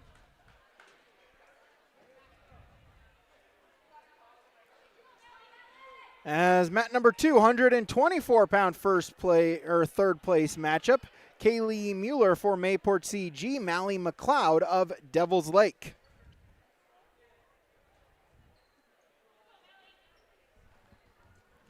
As they wrestle neutral position, forehead to forehead.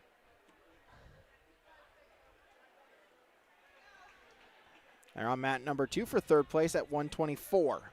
Yeah, 124, fifth place match between Linda Uja of Carrington, 8th grader, picking on Kira Kazed of Hillsborough Central Valley, the sophomore. That's for 5th place here, 124 pounds, mat 1. That's a minute 50 remaining, first period, scoreless.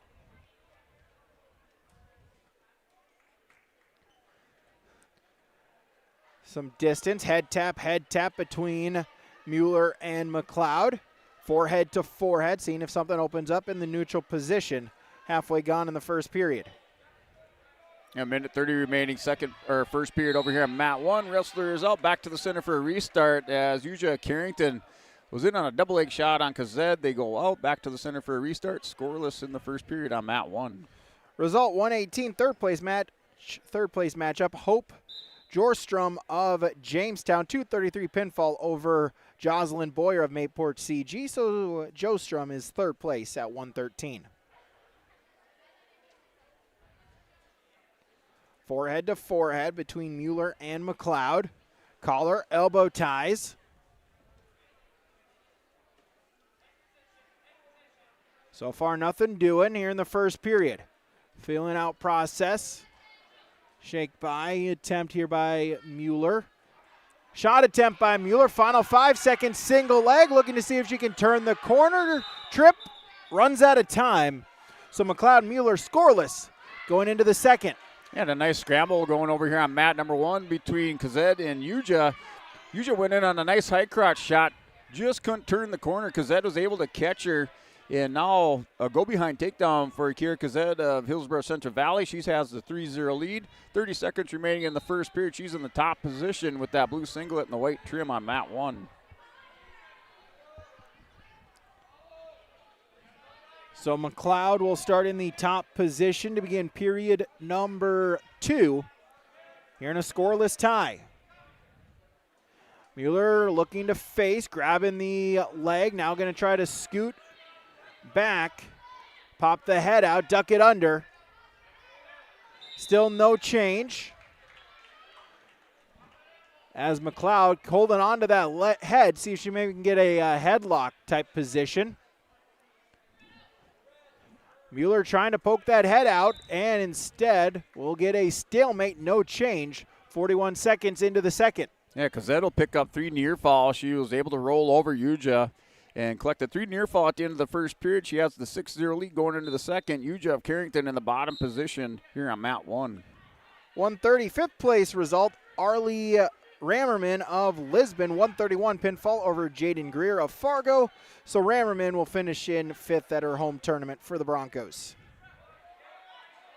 This 5th place match over on mat 1, 124 pounds between Yuja and Kazed.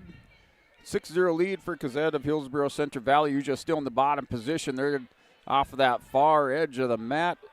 Yuja trying to stand up and back to the center for a restart over on mat 1. Mueller with a 3-0 lead, tack on 3 near fall points. And so Kaylee Mueller now with a 6-0 lead. As a penalty point plus a reversal gives Kaylee Mueller the 6-0 lead, and then runs it, gets the takedown. So Kaylee Mueller is the 3rd place finisher at 124. Second period pinfall over Mallie McLeod of Devil's Lake. Yeah, Kazed with the 6-0 lead and working for a reversal now. Here's Yuja of Carrington, so she has the 2-point reversal. 6-2, 4-point lead for Akira Kazed. Second period, minute 10 remaining. Yuja for Carrington, the top position right now here on mat number 1.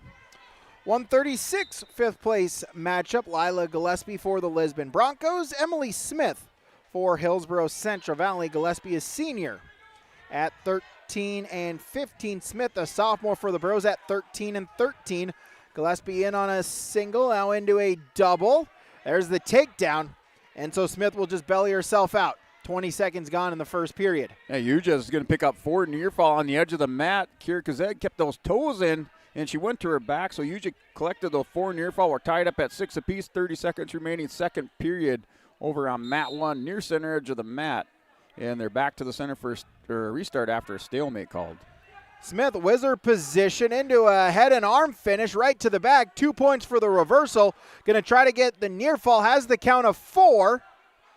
Gillespie going to try to bridge out, stay alive. As up to her feet is Gillespie. Now she's in on a headlock finish. Both wrestlers will turn face each other. So it's 1 point for the escape after the 4 near fall. So it is 6-4. Emily Smith with the lead. And we'll get a restart back to the center with 55 seconds to go in this action-packed first period. Yeah, we're tied up at 6, second period over here on mat number 2 for the 5th place match at 124 pounds between Yuja and Kazed. Gazette tried to hit around there with a peek out at the end of this period, but looks like we're going to go 6-6 tied up on mat 1 into the third period on mat 1. Smith, fireman's carry, now into a single. Gillespie sprawling though. Smith able to drive her over, shoots the half, going to look for the pinfall. Emily Smith for Hillsborough Central Valley. 20 seconds to try to get the pinfall. Gillespie on her back once again, bridging out of it, got out of it the first time, but unable to get it the second time. Emily Smith for Hillsborough Central Valley. She'll finish in 5th at 136 pounds. The pinfall over Lisbon's Lila Gillespie. Yeah, it looks like we have a little bit of blood time or injury time over here at mat number 1. We're tied up at 6 apiece between Linda Uja of Carrington taking on Kira Kazed of Hillsborough Central Valley. This is for 5th place, tied up at 6, and it will be the start of the third period, but we're in blood time right now over here on mat 1. We move to 142 in a 5th place matchup. Gabby Hunter for Devils Lake, and her opponent is from Larimore, Katie Shadler. 5th place at 142. Neutral position, forehead to forehead. Pair of freshmen. Hunter is 4-8 for the Firebirds. Shadler is 10-10 for the Polar Bears. And at the start of this third period, and off the whistle, it's kind of a stand-up there by Uja of Carrington, but Kazed catches her at a half Nelson and rolls her over for more near falls. Kira Kazed going to try to grab this lead back over here on mat number 1. She has 4 near fall coming to her and working a penny combination on Linda Uja on mat 1 in the third period. As Hunter for Devils Lake gets the early takedown, she'll take a 3-0 lead. Belly's Shadler out, going to look for a turn and some near fall points. Yeah, the official down there taking a look at that right shoulder on Linda Uja as Kazed with the penny combination. She has the 4 near fall collected and the pin for Kira Kazed. She places 5th, takes the 5th place match here at 124 pounds on mat number 1. Hunter still with a 3-0 lead, working tough on top, 2-on-1 wrist control for the Firebird freshman. Out to the side, trying to run the power half, has it. But able to break the grip is Shadler. Hunter back in on her wrist, 2-on-1. A new matchup over here at 130 pounds for 3rd place in the first period as Annabelle Steinberger, first 10 seconds, scored the takedown. She has the quick 3-0 lead over Kenzie Jost of Carrington. And Steinberger with a 16-12 record. Jost for Carrington, a sophomore, 9-13. And now a technical violation with a class by Steinberger and a reversal. And I think we're going to be tied up maybe at 3 apiece. Just see what the scoring is over here on mat 1. End of the period, Hunter with a 3-0 lead as we head into period number 2, as she will go in the down position to begin our second. So we are tied up at 3 apiece over here on mat number 1, 130 pounds for 3rd place. Now 4-3, so we're going to give it 4-3. And looks like Annabelle Steinberger, Northern Cass, has the lead. Jost with the takedown, as she'll take the lead back. And we're 6-4 over here on mat 1 for 3rd place at 130 pounds. Hunter with a reversal, so able to extend her lead 5-0. And high scoring so far this first period. We're 6-4, 10 points scored in the first period, 30 seconds now, 11 points. 6-5's your scored as Joe still has the lead on Steinberger. Steinberger down by 1 with 20 seconds remaining. Hunter's going to shoot a half, run with it, get the pinfall. So Gabby Hunter for Devils Lake, your 5th place finisher at 142. Our score is 6-5, 10 seconds remaining. And Steinberger in on a double leg. Now switches to the high crotch on Jost of Carrington. And looks like that's how we're going to end this high scoring first period. 6-5 is your score. As Kenji Jost takes the 1-point lead into the second period. This is for 3rd place at 130 pounds on mat 1. 136, 3rd place final. Mackenzie Stoddart of Jamestown defeats Central Cass's Lakin Capon 12-2. 3rd place at 136. Mat number 2, third place at 155, Ella Tuff for Fargo, Isabel Euchert for Northern Cass. As we'll get a whistle and a snap down, and looks like we'll get blood time on Tuff. 33 seconds into the period. Hey, we're at the start of the second period over here on mat number 1. And it looked like Steinberger was going to catch Jost in a chin drop. And Jost able to get back belly down. Steinberger working on a cradle as the leg caught under on the backside. Going to try to hit head to knee. And we're 6-5. Kenji Jost has the 1-point lead over Annabelle Steinberger. Steinberger with the cradle locks it up. And she will collect that near fall and working the pinning combination over here on mat number 1. Annabelle Steinberger for Northern Cass wrestling for third place. Mat number 3, a fifth place match at 148. It's Veda Karlblum of Lisbon, Evelyn Roth of Central Cass. That's fifth place at 148. Over in the Armory on mat 3. And that's a win by fall over for Annabelle Steinberger, Northern Cass. She places third at 130 pounds with that cradle. And that's the result on mat number 1. So Annabelle Steinberger, your winner by fall over Kenji Jost of Carrington for third place on mat 1.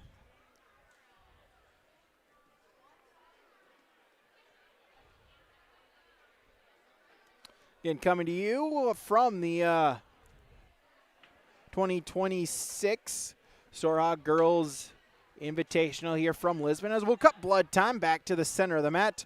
Tuff and Euchert, no score, 30 seconds into this first period. Third place at 155. Tuff with a front headlock, snap down, single leg attempt here for Euchert, trying to turn the corner. Tuff sprawl. Now trying to spin. Front headlock position, grabbing the leg. Euchert holding on to that near leg crossface by Tuff, trying to spin behind.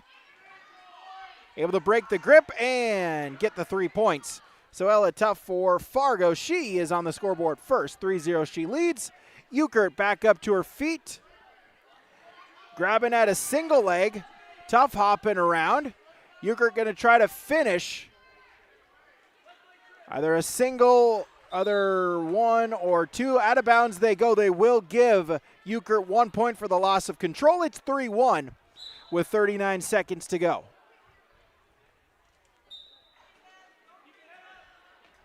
All right, back over here, mat number 1, 142 pounds, third place match is Madalena Chimatirianu of Carrington wrestling Clara Steffes of Lemoore. So a couple of juniors going at it for this third place match at 142 pounds. Matchup just underway, first period scoreless.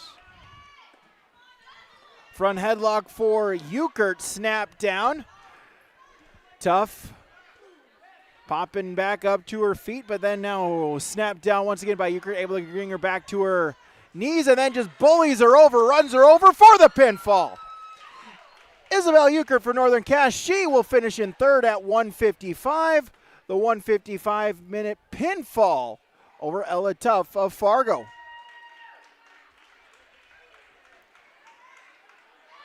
Yeah, mat number 1 for third place.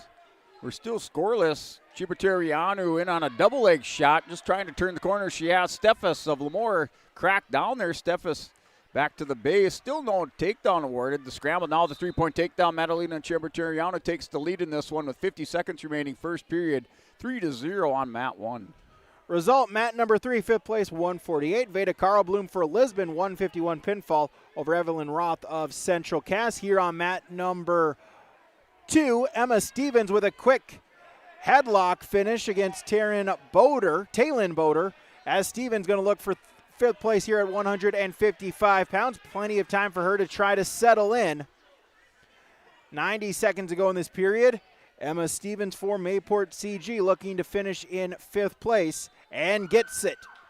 So Emma Stevens for the Patriots, the pinfall, 37 seconds over Central Cass's Talon Boder. And Claire Steffes will collect 2 points. She had an escape, and then there was a clasping violation by Chipaterianu of Carrington. It was 3-2 is your score. We got a scramble at the end of the period, no points, and they go back for the start of the second period with that 1 point lead for Madalena Chiberterianu of Carrington on mat 1. We go to 173rd place, Ella Cluton of Devils Lake, Emerson Filady of Central Cass. Cluton is a sophomore for the Firebirds, 7-6. Filady is a senior for the Squirrels at 6-2. So start of our second period, the 3-2 lead, Chiberterianu in the bottom position. And that is a minute 50 remaining. Claire Steffes for Lemoore down by 1 point. Chiberterianu with the tripod or quad pod into the escape. So over now 4-2, 2-point lead here on mat number 1, 142 pound for third place. Filady stumbling, able to get the throw. 3 points for the takedown, 2 for the near fall. She'll take a 5-0 lead. And then we'll get blood time against Cluton, or for Cluton, as they'll get some blood off of her, get the mat sanitized. Filady with a quick 5-0 lead here in the first period. Yeah, we have potentially dangerous called over on mat number 1. That scramble between Chiberterianu, who's up 7-2 with the takedown over Claire Steffes. And on the restart, off the whistle, far ankle, deep waist, nothing going there. Steffes sets out, going to a chin drop position over on mat 1 as Chiberterianu, she has a 5-point lead.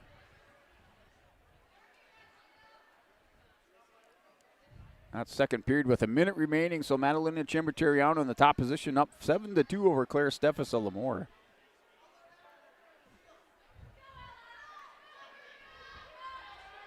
So blood time cut. Filady with a 5-0 lead, a minute 24 to go in period number 1.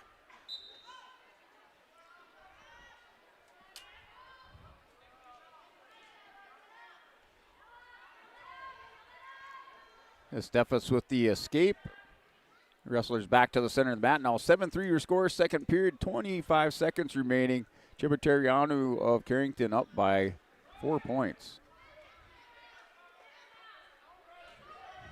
Filady still with a 5-point lead. Trying to ride tough on top. Got the early takedown and the 2 near fall.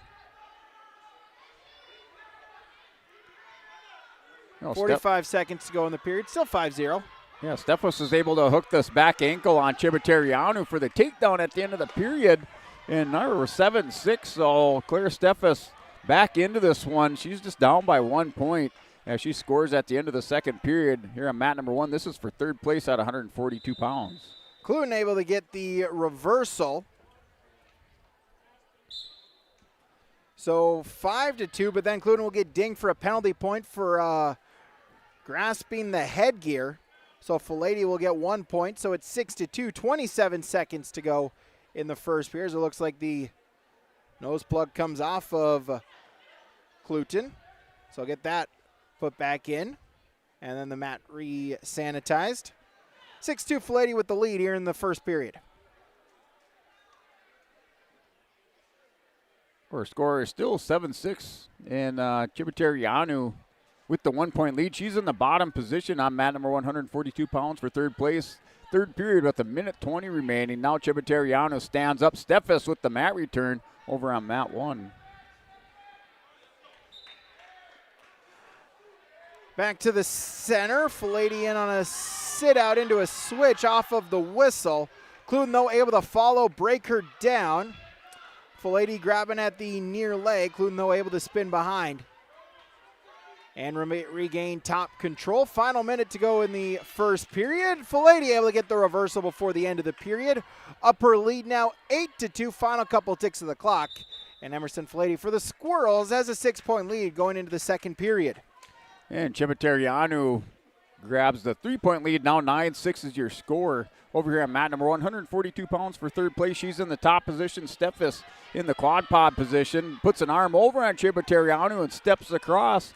And she's going to close this one up. Now down by 1 point, 9-7 is our score over here on mat number 1 with 20 seconds, or 9-8 is our score with 15 seconds remaining in the third period as Chiberterianu has the 1 point lead.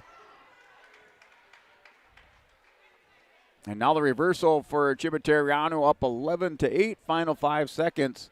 And looks like she will take this third place match. And it is Madalena Chiberterianu Carrington takes third place here at 142 pounds, winner by decision 11-8 over Claire Steffes of Lemoore.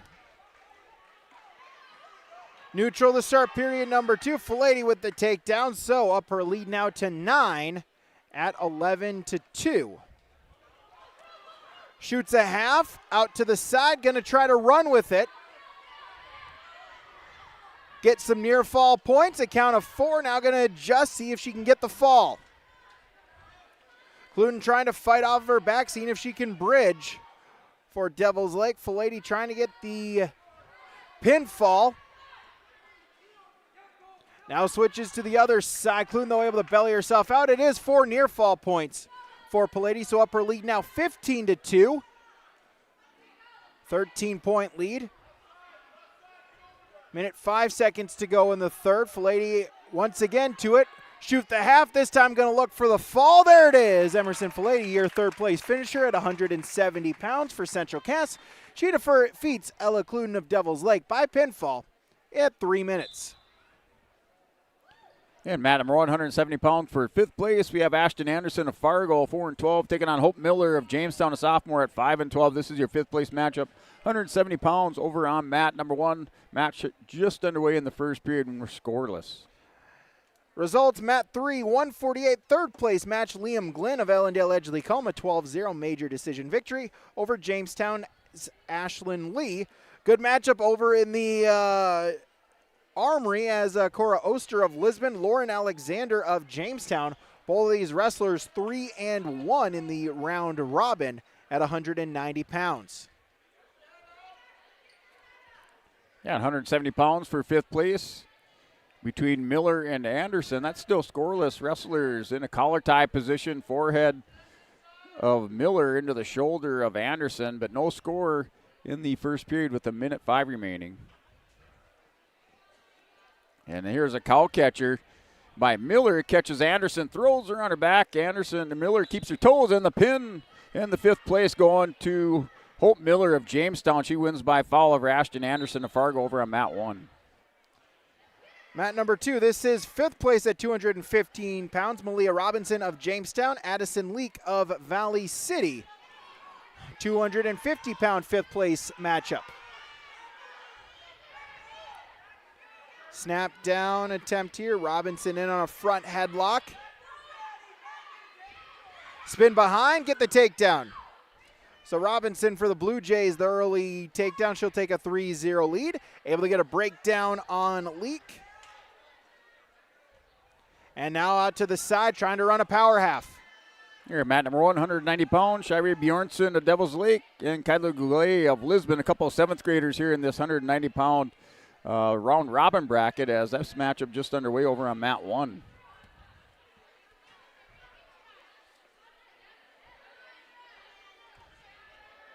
Robinson out to the side, trying to lock up the power half. Has it, now running with it. And going to look for the fall.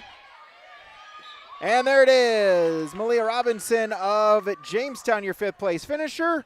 1 minute, 6 second pinfall over Addison Leak of Valley City. And Bjornsson hit a headlock on Goulet. Goulet tried to roll through. Bjornsson is able to settle those hips in. And she has the 3-0 lead and the win by fall off the headlock by Shirey Bjornsson of Devil's Lake. She'll win this match here at 190 pounds in our 5th round of our round robin bracket on mat 1.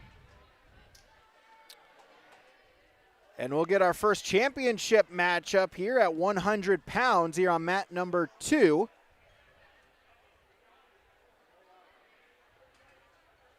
As Lauren Osmondside, Evie Satcham, they both were ready to wrestle. They were putting their ankle bands on, and then the officials say, hold up, let's wait a minute.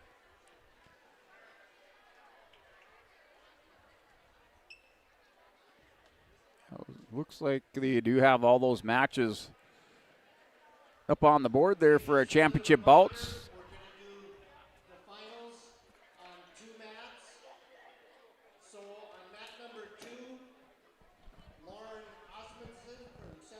So they're going to run finals on mats 1 and 2.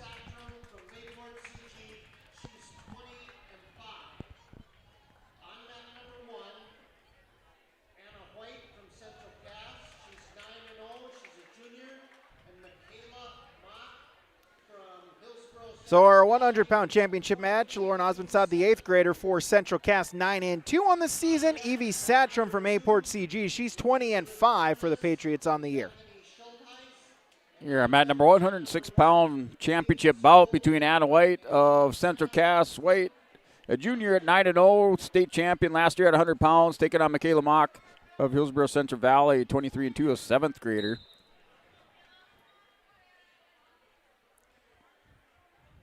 So this matchup underway over on mat number 1. That is scoreless.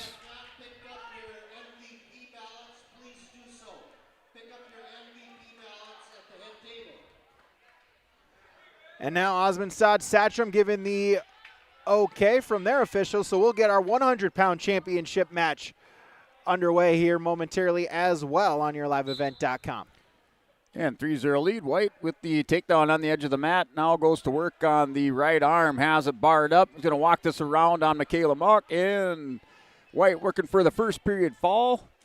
And the pin over there for Anna White, your champion. 106 pounds on mat number 1. So congratulations to Anna White at 106. Her teammate Lauren Osmondstad trying to match her. As they wrestle neutral position, edge of the mat, trying to keep themselves inbounds. As Osmondstad able to get the takedown, so Lauren Osmondstad with the early 3-0 lead. 45 seconds in, chicken wing. Sit-out attempt here by Satcham. Osmondstad still holding on to that chicken wing. Satcham able to get the arm back free. Turn face in on a front headlock is Evie Satcham. Trying to get on the scoreboard with under a minute to go. A little scramble over on mat number 1, 118 pounds for the championship. Is Cadence Golding of Lisbon, the freshman, taking on the sophomore from Ellendale, edge of the call, McKenna Cook. And they're back to the center for a restart. Scoreless in the first period with 1:35 remaining. As Satcham able to get a reversal to the back. Got a quick 2 count as well. She's up 4-3 with 35 seconds to go in the period. And Cadence Golding hit the knee pick and took Cook to the back and win by fall. Cadence Golding, your champion, 118 pounds for the Broncos. That was the result on mat 1. Results here, Lauren Alexander at 190 pounds. She gets a 4:24-second pinfall victory over Cora Oster of Lisbon. As now in third place at 250, Rihanna Kua Fargo Sophia Peterson of Fargo. A battle between Stinger teammates for third at 250. A championship bout on mat number 1, 130 pounds, as Avery Davidson of Northern Cass, the junior, takes on the freshman from Valley City, Haley Ford. And this matchup just underway between Davidson, Northern Cass, and Ford of Valley City on mat 1. So end of the period, Satcham with a 4-3 lead over Lauren Osmondstad of Central Cass here at 100 pounds. Oh, Haley Ford, Valley City, two-time state qualifier. Last year, state qualifier at 124 pounds, up here wrestling at 130, wrestling Ashley Davidson. And this is scoreless first period, 1:25 remaining. Wrestlers just off the center of the mat, break apart. Now go back into the down block position, back up on their feet over on mat number 1. Satcham shot out of bounds, no change. Still 4-3, 18 seconds gone in the second period. 100-pound championship match. And Davidson for Northern Cass, state qualifier last year at 124 pounds. Should be a good matchup going on here for the championship at 130 pounds over on mat 1. Oh, nice crossface and the goal behind. So the three-point takedown, no near fall, keeping her toes in. There's Davidson with Ford on her hip, trying to get back belly down. Davidson has the 3-0 lead on mat 1. Satcham with a takedown, also had a turn. Osmondstad, though, able to get back to her belly.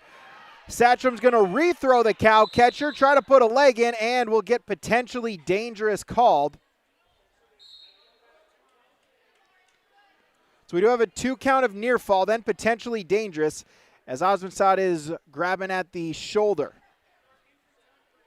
And we are 3-0, back to the center for a restart. Davidson and Ford out on the edge of the mat. Davidson working underneath, grabs a leg, going to try to Turk the leg, picks that near leg up, Turks it through, and she has a crossface now locked up. She's going to try to turn over Ford, walk the arm out, and stretch this out for some near fall. At the end of the first period, she has the 3-0 lead over here on mat 1.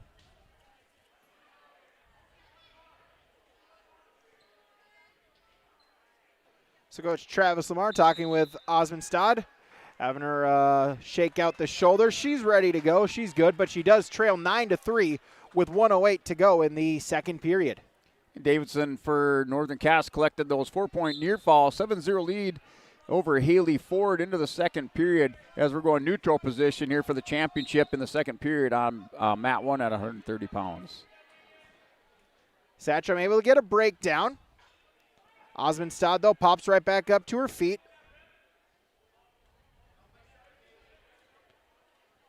As a result, Serena Kua will finish in third at 250 pounds, defeating Sophia Peterson of Fargo.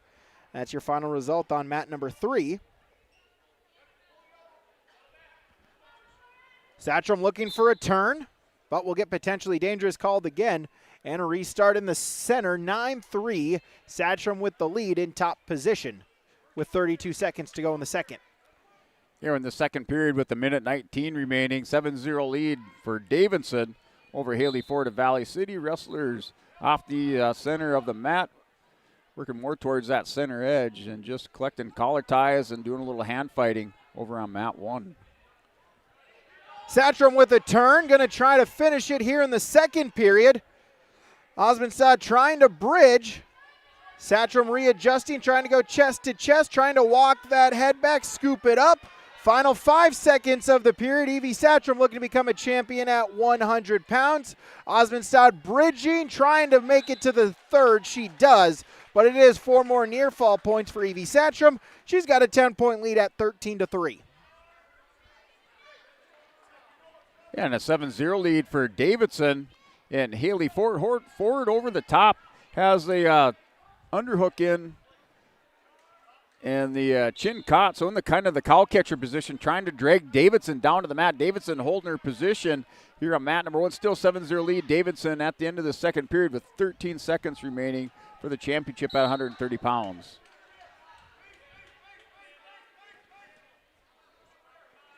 Satcham in top position, leading by 10. Breaking Osmondstad down. Satcham out to the side. Leads by 10, 90 seconds away from a Storhaug championship. Locking up the cradle, trying to arch it back. Osmondstad grabbing at the leg. Satcham's holding on to that near cradle. 70 seconds to go. Losing the grip is Satcham. Trying to spin behind.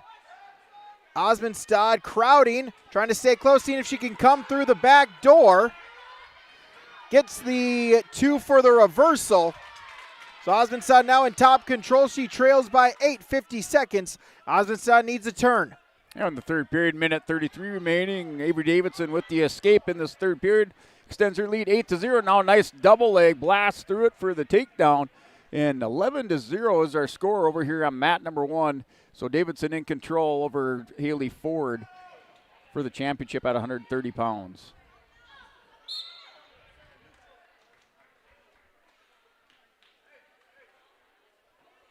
As now it's 15-5. Satcham with a reversal of her own, 26 seconds away from the championship. We'll get a restart back in the center. Bottom set, top on.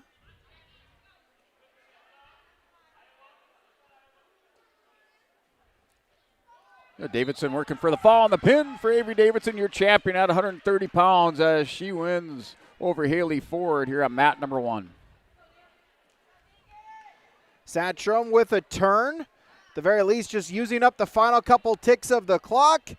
And that will do it as Evie Satcham from Mayport CG. She is your champion at 100 pounds, defeating Lauren Osmondstad of Central Cass by 15-5 major decision.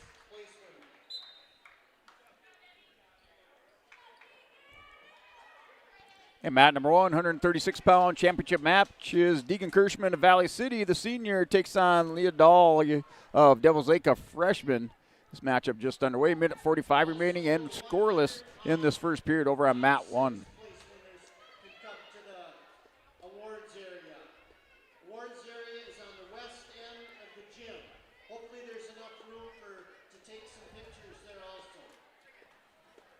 Mat number 212-pound championship match. Bethany Schuldheis for Valley City, Elizabeth Ornis for Devil's Lake. Ornis is a senior for the Firebirds at 8-3.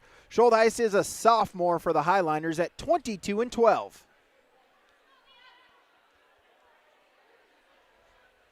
And still scoreless first period, 136-pound championship match between Kirschman and Valley City and Dolly of Devil's Lake. Wrestlers still locked up head-to-head doing hand fighting on that far center edge of the mat. Under a minute remaining, still scoreless in the first period on mat 1.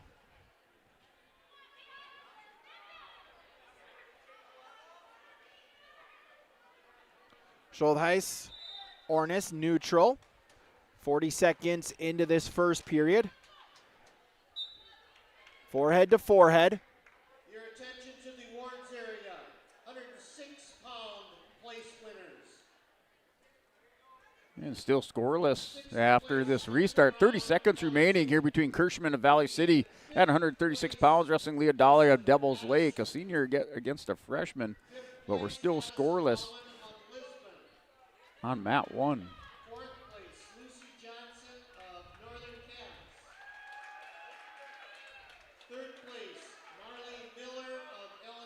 Forehead to forehead. Runner-up at 106 pounds, Michaela Mott of Hillsborough Central Valley. And your Storhaug Invitational champion at 106. Final 25 seconds as they'll do the awards ceremony as the matches are going on. They're here to the left of us along the far baseline of the gym here in Lisbon. Ornis, Schuldheis, no score. Yeah, mat number 1, Kirschman and Dahl. Still no score. Second period. Start of the second period. Kirschman with the stand-up, tried to run away. Dahl drops down to the leg, returns her to a mat, working the edge of the mat. Still scoreless here on mat 1, 136-pound championship matchup. And a nice escape there by Kirschman. She isolated the wrist, scooted the hips away. 1-0 lead now, Deegan Kirschman here on mat 1 in the first period. Or excuse me, in the second period.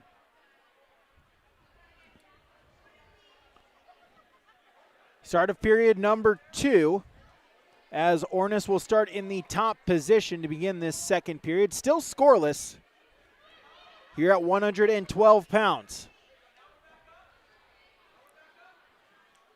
And 1-0 is our score. Deegan Kirschman of Valley City has the 1-0 lead with that escape. Wrestlers back to the center of the mat on their feet. Under a minute remaining in the second period on mat 1.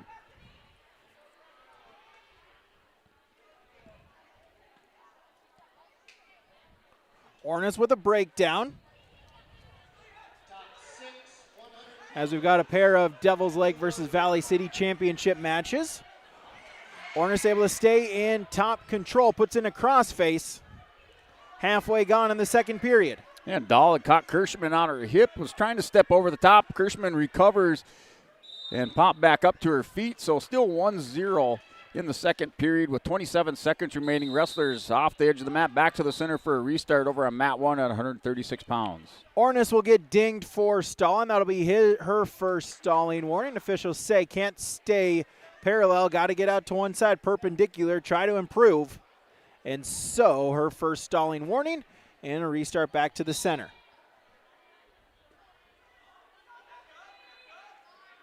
And a little slide-by attempt by Kirschman. Shrugged off by Dahl into the period. Going into the third period, Kirschman still up 1-0. And Kirschman will have choice. She chooses bottom position to start the third period on mat 1. Ornis with a breakdown, now going to look for the snowplow cradle. Head right to the side, trying to bring her arms together. Instead, she'll just spin behind, stay in control. Final 10 seconds of the period. Ornis looking to ride out the length of this second period, bring the scoreless tie into period number 3. Gets a breakdown and rides it out. So Ornis Schuldheis scoreless after 4 minutes and going into the final period.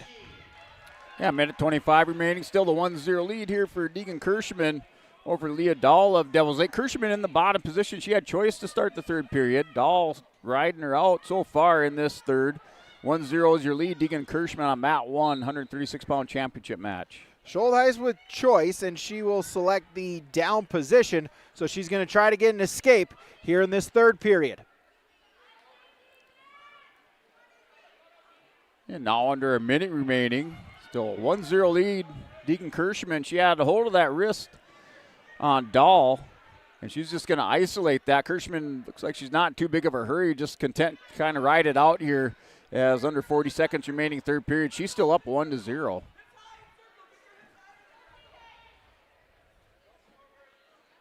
"35 seconds gone.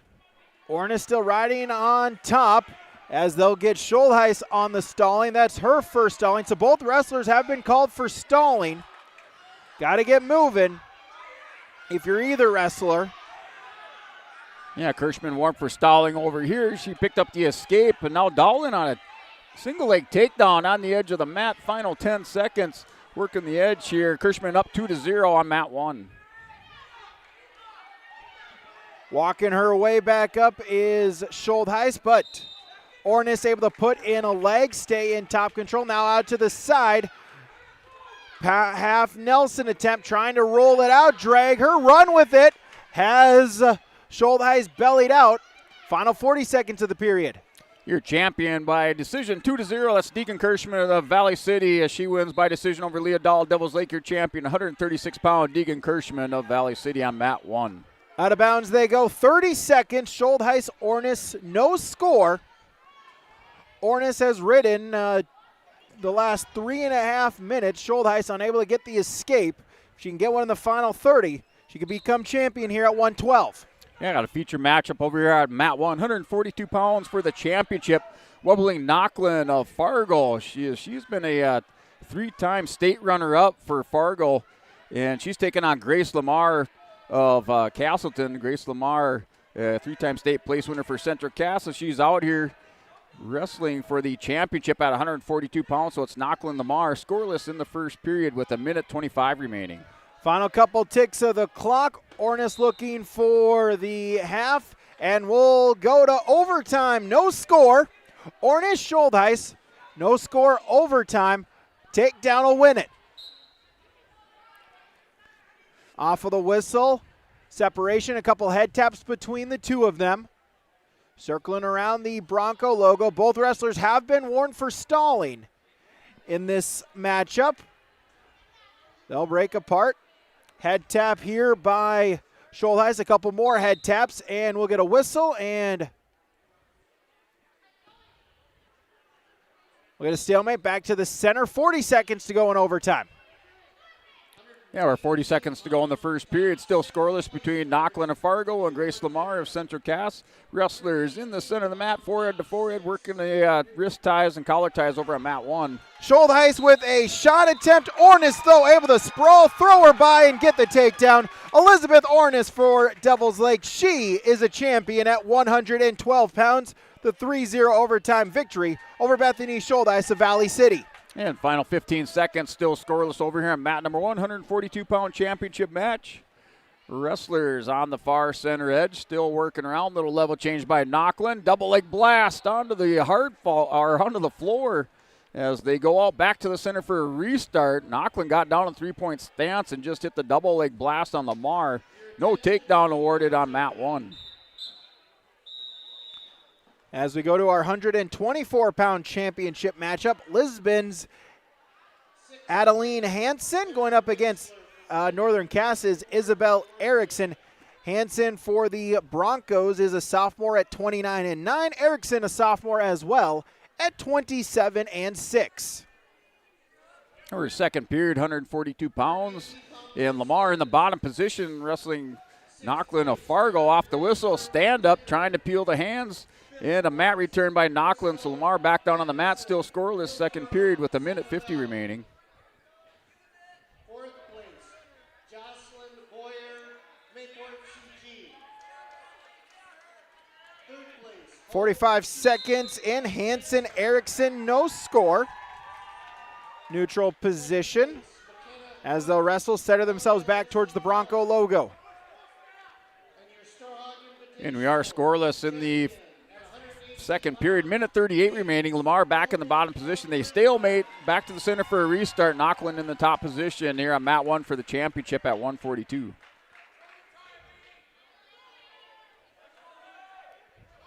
And a caution on the restart going on Knockland. So back reset here on mat 1, 142 pounds. Hansen, front headlock, looking to spin behind, trying to stay in bounds. Front headlock, spin behind, and get the takedown. So Hansen for Lisbon, the first 3 points of the matchup. She'll lead 3-0, 20 seconds to go in the first.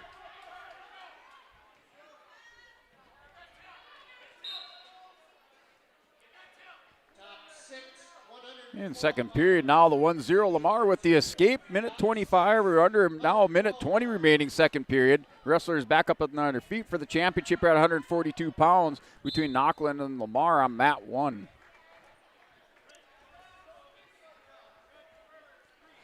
So Hansen will win the flip after a 3-0 first period advantage.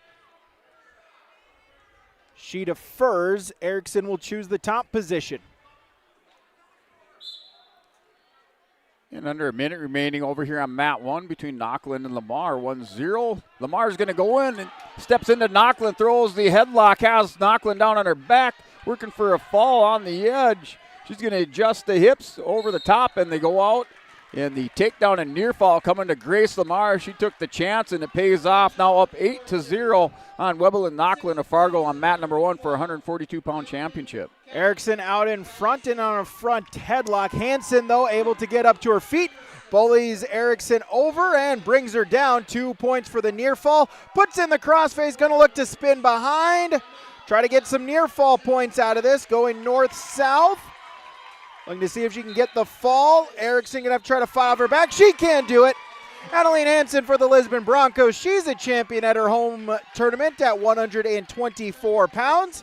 The 2-minute, 46-second pinfall victory over Northern Cass's Isabel Erickson. And Lamar up 8-0 with 20 seconds remaining second period. And looks like we may have some blood time. So blood time over here on mat number 1. Grace Lamar is up 8-0 with 20 seconds remaining second period at 142 pounds. Mat number 2, our 155-pound matchup. We've got a pair of Lisbon Broncos. Ava Carl Bloom, a senior at 24-10. Violet Heen, a senior at 13-8. And lucky for me, they're both wearing the same red and white singlets. As that is Carl Bloom in on a shot attempt. Was trying to cut Heen, but points hadn't been issued yet.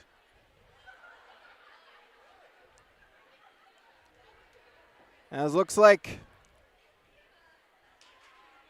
a New Japan type match has broken out here on mat number 2 at 155 pounds. Still neutral.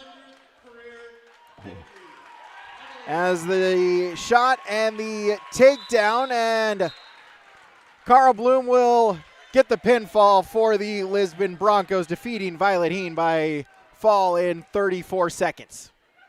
Well, mat number 142 pounds back in the action after the blood time.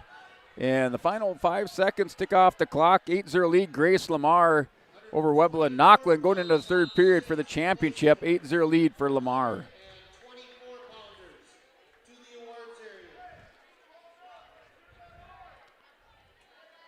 So a la NWO finger poke of doom. Carl Bloom with the championship here at 155 pounds. So 190, our 5th round matchup. Nevaeh Sorensen of Carrington, a senior at 8-17. Gianna Simic of Fargo, a freshman at 11-8. Again at 190 pounds, they're wrestling round robin. As Simic with 1 loss. No wrestler undefeated. And we're 8-0, minute 40 remaining. Over here on mat number 1, and it looks like a clasping call, so technical violation. They're going to get Knockland with a clasp, and Lamar up now 9-0. She's in the bottom position. Knockland intent to ride her. Yeah, she'll start in this or in the restart in the top position, but Lamar up 9-0 over on mat number 1. So Simic and Sorensen, neutral position.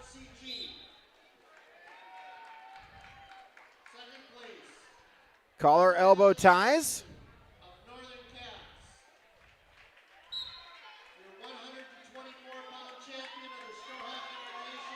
Yeah, it looked like off the whistle. It was a knee slide by Lamar. Nochlin able to take Lamar back down in 8-0, now 9-0 lead, or still 9-0 lead with a minute 24 remaining here. 142-pound championship. Grace Lamar in the lead. She's in the bottom position. Nochlin working on top, trying to isolate the arm with the arm bar on the near side. Has Lamar in a little bit of trouble. Lamar's going to try to stand up. And Nochlin and Lamar go out back to the center for a restart. 9-0 lead, Grace Lamar on the restart in the bottom position. Still neutral position, no change. 38 seconds to go in the period. This your fifth round robin matchup here at 190 pounds. And Simic able to get the takedown, so give her a 3-0 lead.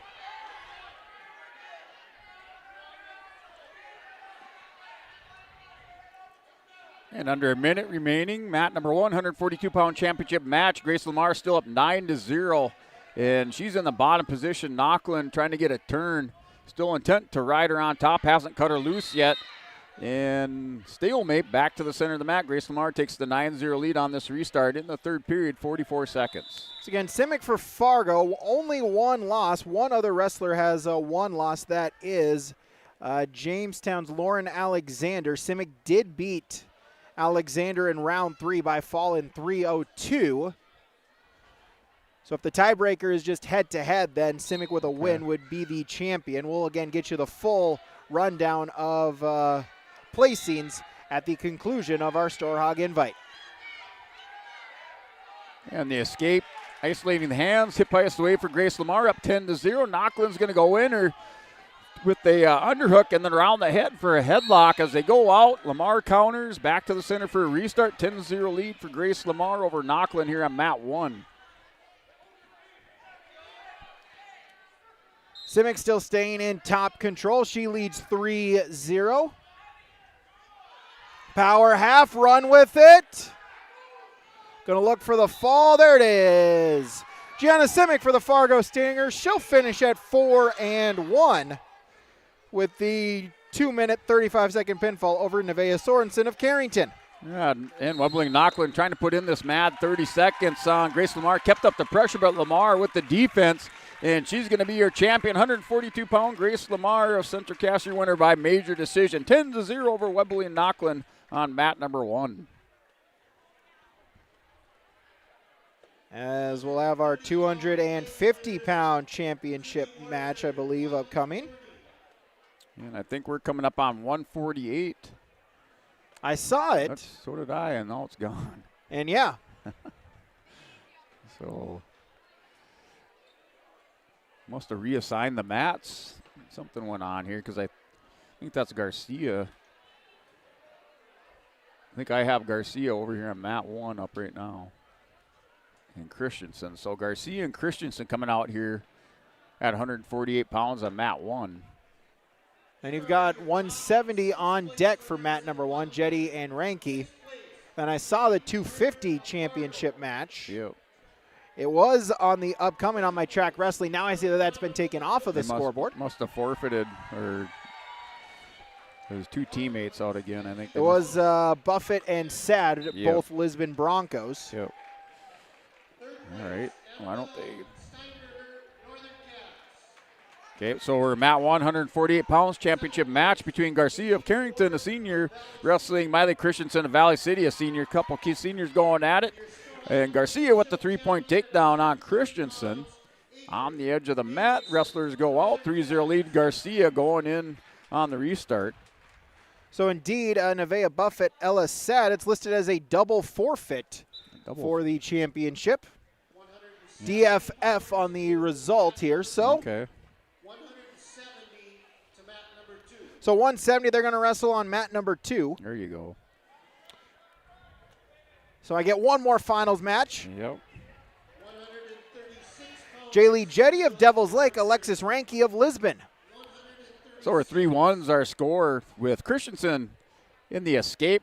Garcia has the 2-point lead. Minute 10 remaining over here on mat number 1 for championship at 148 pounds. Christensen last year placed 4th at the state tournament at 142 pounds, and Garcia for Carrington. See if I can find her. Kendra Garcia placed 4th at 124 pounds. So 170 should be a good matchup here. It's Jaylee Jetty of Devil's Lake, a junior at 10-2. Alexis Ranke for the Lisbon Broncos, a senior at 12-0. We're down to 40 seconds remaining. And 3-1 score. Garcia goes down, knee picks on Christensen, takes her down. The takedown for Kendra Garcia, up 6-1 over here on mat 1.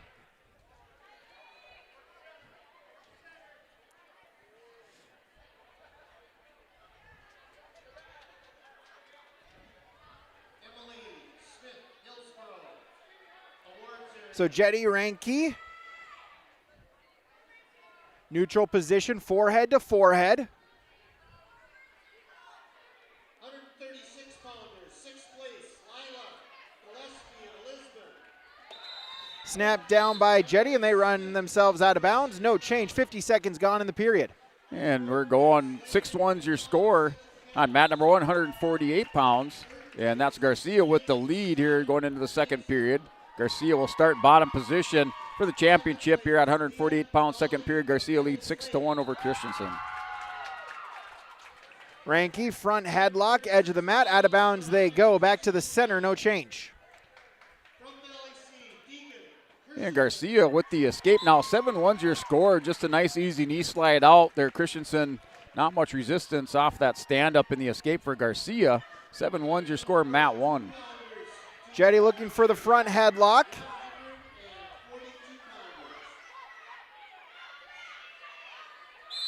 And out of bounds they go. Back to the center, no change.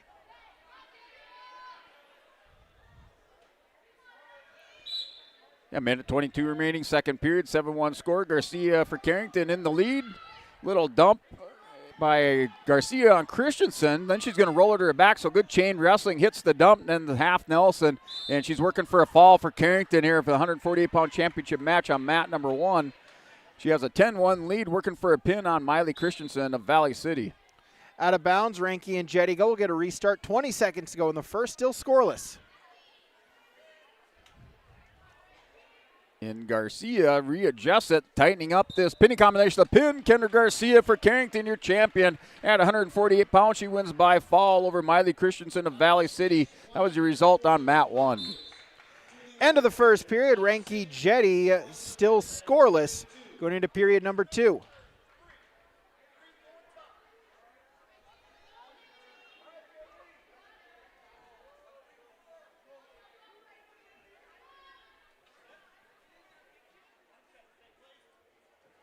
So Jetty will start in the top position, Ranke in the bottom position to begin period number 2.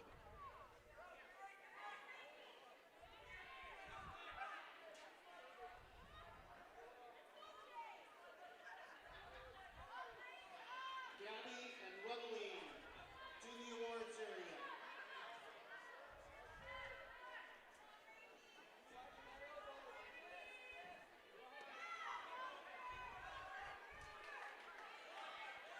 .30 seconds gone. Ranke looking for a sit out, nothing doing. And so, no change, a minute 25.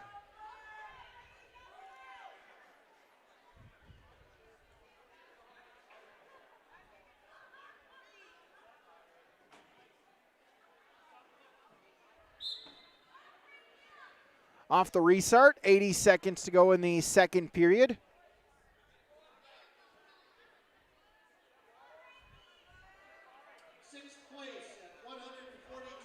Sit out here by Ranke. Jetty, though, able to follow and bellies her out, gets the breakdown. Now going to try to work on top. Shoots the half, going to try to run with it. Also has the wrist. Drags her back down. Now going to run with the half Nelson, trying to stack Ranke up. Jaylee Jetty looking for the fall. Plenty of time to try to settle in. And there's the pinfall. Jaylee Jetty for Devils Lake. She's a champion at 173.22, the pinfall over Alexis Ranke of Lisbon. Jetty is your champion at 170. So I'll do it for our matches here. We'll have a break. Brett will run down our placing, our results, and more when we return on YourLiveEvent.com. West Main Pizza is serving you from Ada and the Rail District location in Dilworth. The tradition of West Main Pizza continues. Pizza, calzones, wings, subs, salads, and more. Lunch, dinner, family meals, and business meeting orders. When you're in town or driving through, visit West Main Pizza. For daily specials, visit West Main Pizza Ada and Rail District Dilworth Facebook pages. Order by phone or westmainpizza.net. Both locations open daily at 11 a.m., serving the delicious West Main Pizza menu items you enjoy. West Main Pizza, Ada and the Rail District Dilworth. Welcome back here at YourLiveEvent.com as we finished up our championship matches and finishing up the 2026 Storhaug Girls Wrestling Tournament. We're going to have some wrestler interviews coming up here as we continue on here with our post-game show or our post-tournament show on YourLiveEvent.com. We'll wrap everything up here with our Olsen and Counting tournament recap. That's just ahead on YourLiveEvent.com. First responders arrive on scene and sometimes discover a parent's worst nightmare. Teenagers are 3 times more likely to die in a vehicle crash than any other age group. Seatbelts save lives. Take a second to answer. Who do you buckle up for? Sign a card and make a pledge to buckle up.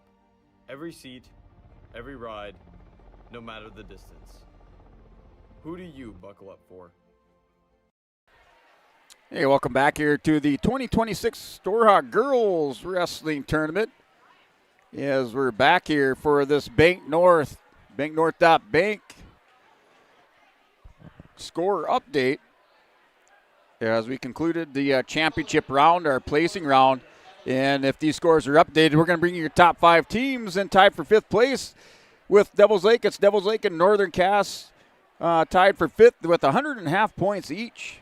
In 4th place is Carrington with 102.5. 3rd place, Valley City with 138.5. 2nd place, Central Cass with 159. And your champions of the 2026 Storhaug Wrestling Tournament is Lisbon, the Broncos, with 203 team points. They take the championship. And then looking at the other area schools and YLE schools, Mayport CG in 9th place with 78 points. 11th place, Hillsborough Central Valley with 72.5 points. Kindred in 14th place with 10.5 points. And just down the road is Richland in 16th place with 4 points. And those is your Bank North tournament updates. Broncos, your team champions, with 203 points here at the 2026 Storhaug Individual Wrestling Tournament, the girls edition. As we get into our placing for each weight classes, we're going to run down that quick. Here starting at 100 pounds, your champion is Evie Satram of Mayport CG. 2nd place, Lauren Osmondstead of Central Cass. 3rd, Emma Trapp, Valley City. 4th, Grace English of Carrington. 5th, Willow Hagen of Fargo. And 6th is Josie Carblum of Lisbon. At 106 pounds in that championship match, it was Anna White over Michaela Mock of Hillsborough Central Valley. White from Central Cass as she claims the 106-pound championship with by fall in 41 seconds. In 3rd place was Marley Miller of Ellendale, Angelique Calm. 4th place, Lucy Johnson of Northern Cass.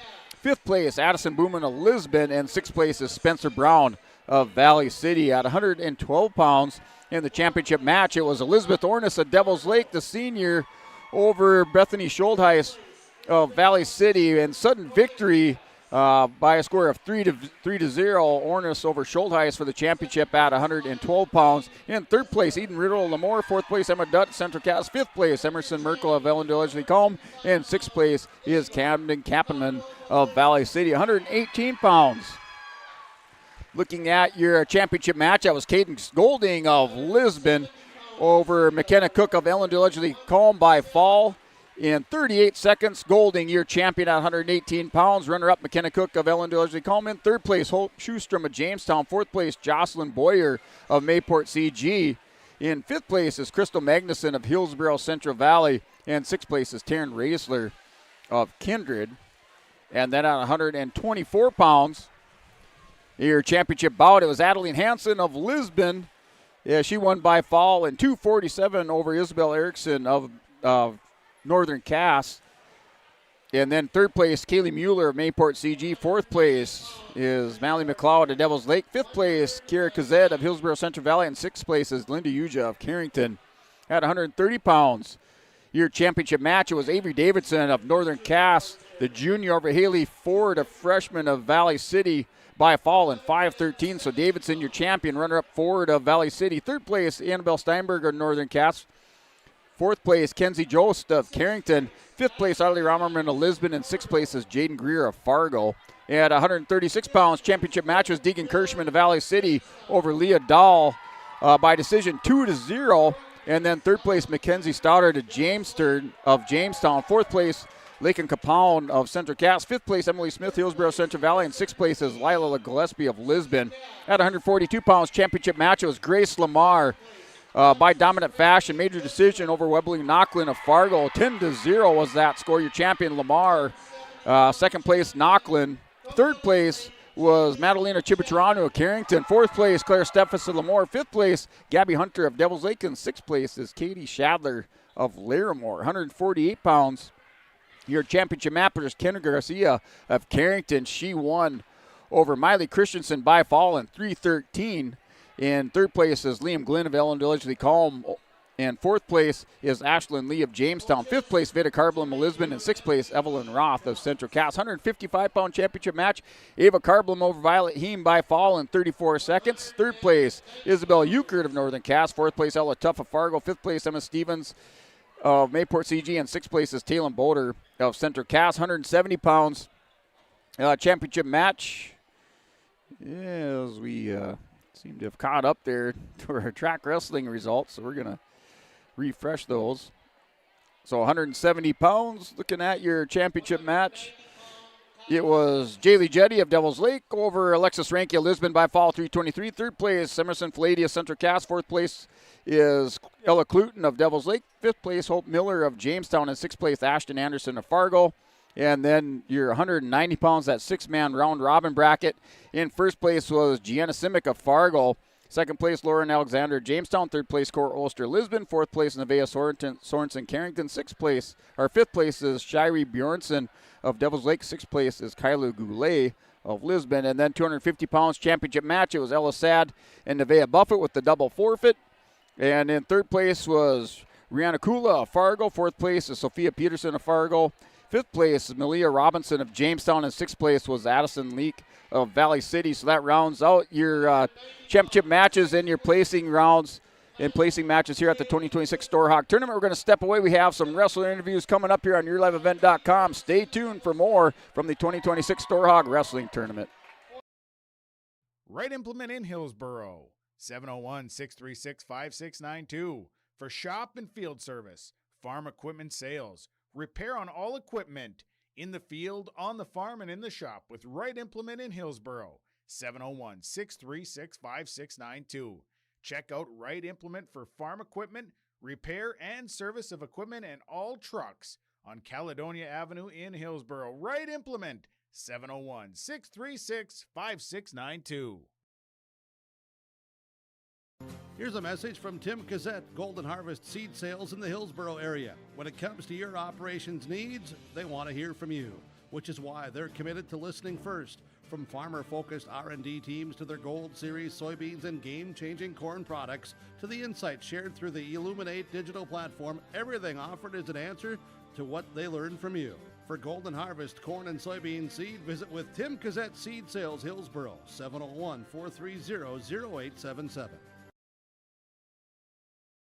Get ready to make a true impact on the farm. Introducing the HDSR series of staggered rippers from Degelman Industries. At the heart of the machine is the HDSR's staggered two-row setup, which allows for better trash flow and lower draft than an inline ripper. Featuring a shorter implement contour length, easier transport, and better compaction shattering ability than the competitors. The HDSR series from Degelman Industries is engineered tough. Visit our website for more information. Stay up to date all year long with your live event from our social platforms with X, Facebook, and YouTube. From the latest coaches show to watch game broadcasts back on demand from earlier in the season. Search your live event on YouTube and hit subscribe. Outside the three-point arc. Pick and pop here with Spaeth into the left side corner. Three, good. For the complete and most up-to-date schedule throughout the year, head to our website at yourliveevent.com. Hillsboro Dairy, with delivery of fresh dairy products and more to your home door. I've had Hillsboro Dairy delivering cold, fresh dairy products and other items to my door for years. 3 main reasons why. It's the convenience, the products are fresh, and the delivery service from the Udder Guy. Nobody does it like the Udder Guy. Every week, we get to see Teak. Please call him at 701-436-5877. Delivery right to your door from Hillsboro Dairy. YourLiveEvent.com, Enbridge Energy Wrestler of the Tournament, Grace Lamar for Central Cass. And Grace, congratulations on the champion. I know this is a long day. Just kind of talk about your day of wrestling out on the mat here today. I just came in and I just want to have some fun. Our girls haven't had a lot of tournaments this year, so this was just another one off our checklist. But coming in and winning it made me feel really good, and it just made me feel really good. Yeah, absolutely. Talk about that finals match going up against Knocklin, a quality wrestler from Fargo. Just kind of talk about what your plan was going into that and what allowed you to pick up the victory after 6 minutes. She's a great wrestler. Kudos to her. We had a great match. I just went out and saw what every match I have, I just see what other people can give me, or if I feel anything, I just take it.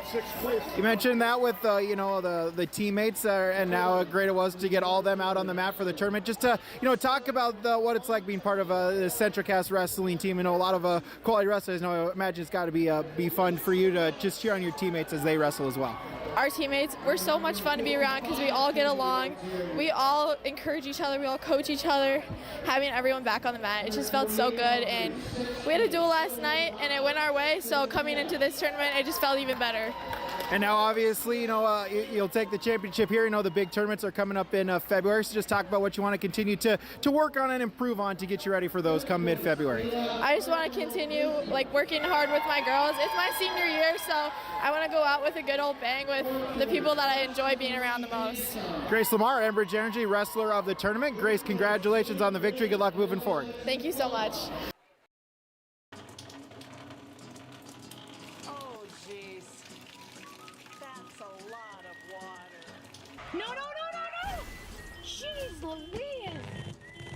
This system is packing 70-mile-per-hour winds, golf ball size hail, and a fast drop in temperature. Oh, jeez. Dave and Cheryl's kitchen started on fire. Oh, jeez. Oh, geez, let's take a look. Oh, geez, moments happen. Be ready with Irie Insurance.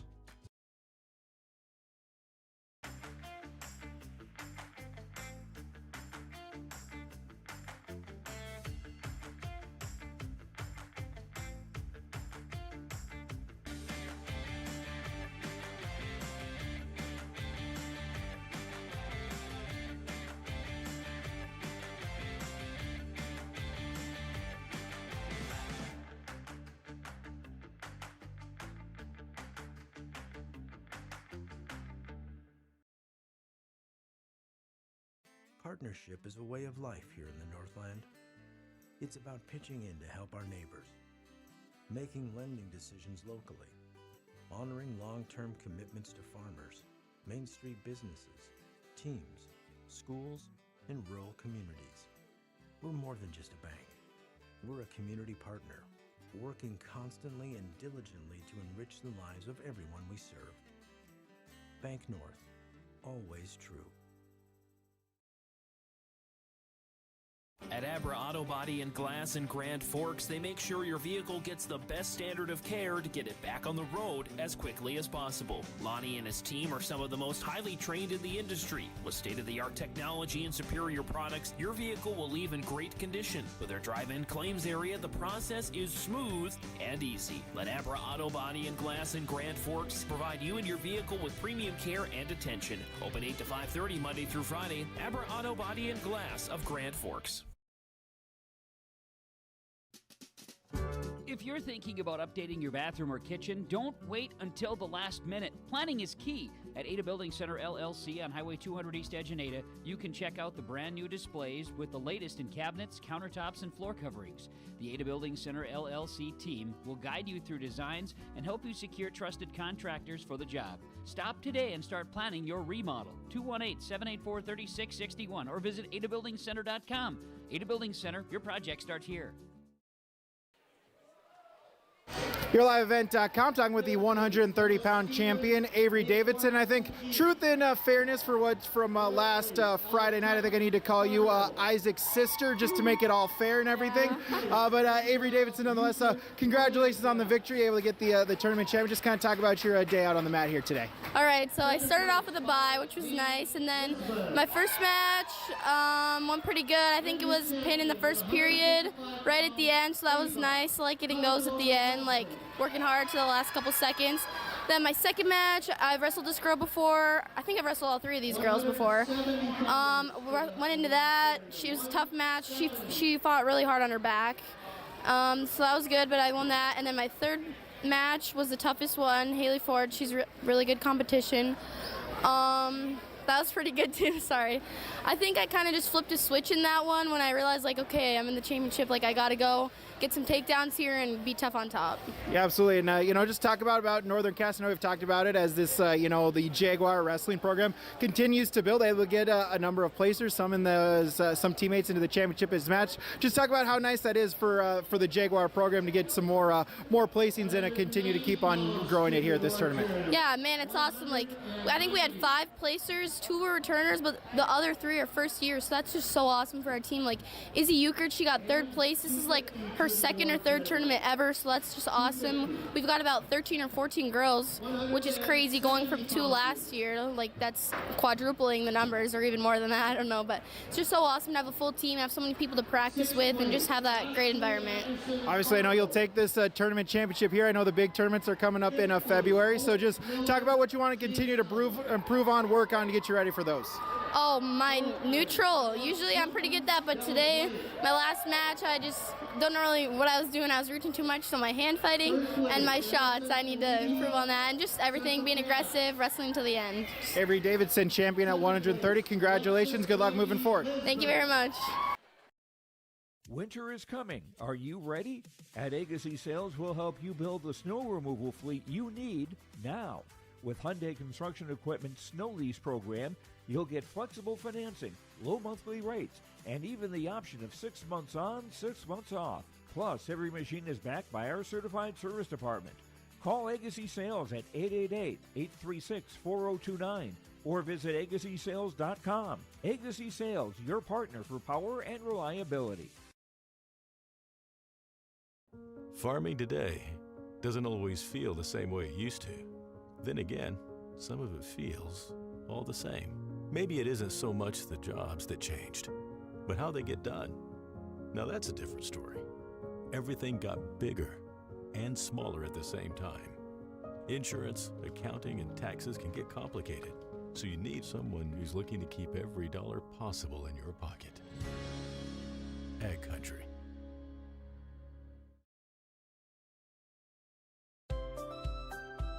People often ask me, why are Hillsboro's Central Valley athletes so successful?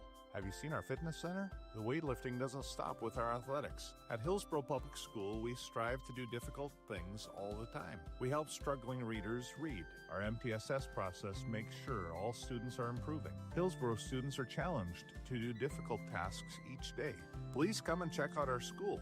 And if you need a place to exercise, check out our fitness center.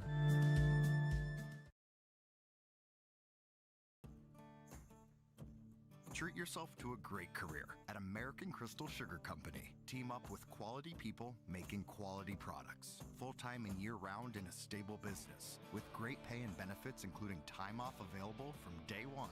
American Crystal Sugar Company invests in you to promote your continued growth and career advancement. Grow your career doing your best work within the world's best beet sugar company. Apply online today at AmericanCrystalCareers.com. Brady Siebels, Brent Dick back with you here. A reminder, plenty of wrestling coverage coming up over the next 5 or so weeks. We're back at it on Tuesday as the Central Cass girls, they have a wrestling try against both Fargo and Breckenridge Wahpeton. I'll be in Central Cass for that. Girls wrestling try, Hillsborough Central Valley is taking on Crookston and Northern Cass. On January 22nd, the wrestling triangular with Northern Cass, Mayport CG, and Kindred. I'll have the call for you. Brent, you'll have girls wrestling Lisbon quad on that Thursday, January 22nd. Then next Friday and Saturday, both of us will be right back here up in this press box right near the ceiling here on this crow's nest in Lisbon for the boys Storhaug tournament. Should be a good one there. Other wrestling action going on as well. January 30th and 31st, you'll be out in New Salem for the annual East-West Classic. January 30th, it is a girls wrestling try with Carrington, Napoleon Gacko Streeter, hosted by Central Cass, which then leads into January 31st, the Bell of the Brawl. Again, stick around for as we finalize our details with region and state coverage. February 7th, the Southeast Sub-Region Duels is Napoleon. Northeast Sub-Region Duels is up in Walhalla. And then February 13th, it's the Girls Region Individuals in Valley City. Then the 14th, it's the Boys East Region Individuals for Class B, also in Valley City. And then we get to the Fargo Dome and the State Wrestling Tournament, February 20th, 21st, and 22nd. Thursday, Friday is individual. Saturday is the dual tournament. Stick around or stay tuned for as we get those coverages finalized with the State High School Activities Association. But plenty of wrestling coverage for you on both sides of the Red River for all the area teams right here on YourLiveEvent.com. Brent, thanks so much for joining us with here on the play-by-play of this inaugural, as they're calling it, girls Storhaug tournament. The Lisbon Broncos, they are your champion at the home tournament, picking up the overall team championship. Again, for Brent, I'm Brady saying thank you so much for tuning in, everybody. Thank you to all the sponsors that you saw and heard throughout this broadcast. Of course, whenever possible, please patronize these businesses. At the very least, stop on in and tell them thank you, as without them, this coverage on your live event would not be possible. Follow us on social media, visit our website, subscribe to our YouTube channel so you can know every time we go live with another local area high school or community interest broadcast. Thank you so much for tuning in today, everybody, and have a great rest of your weekend.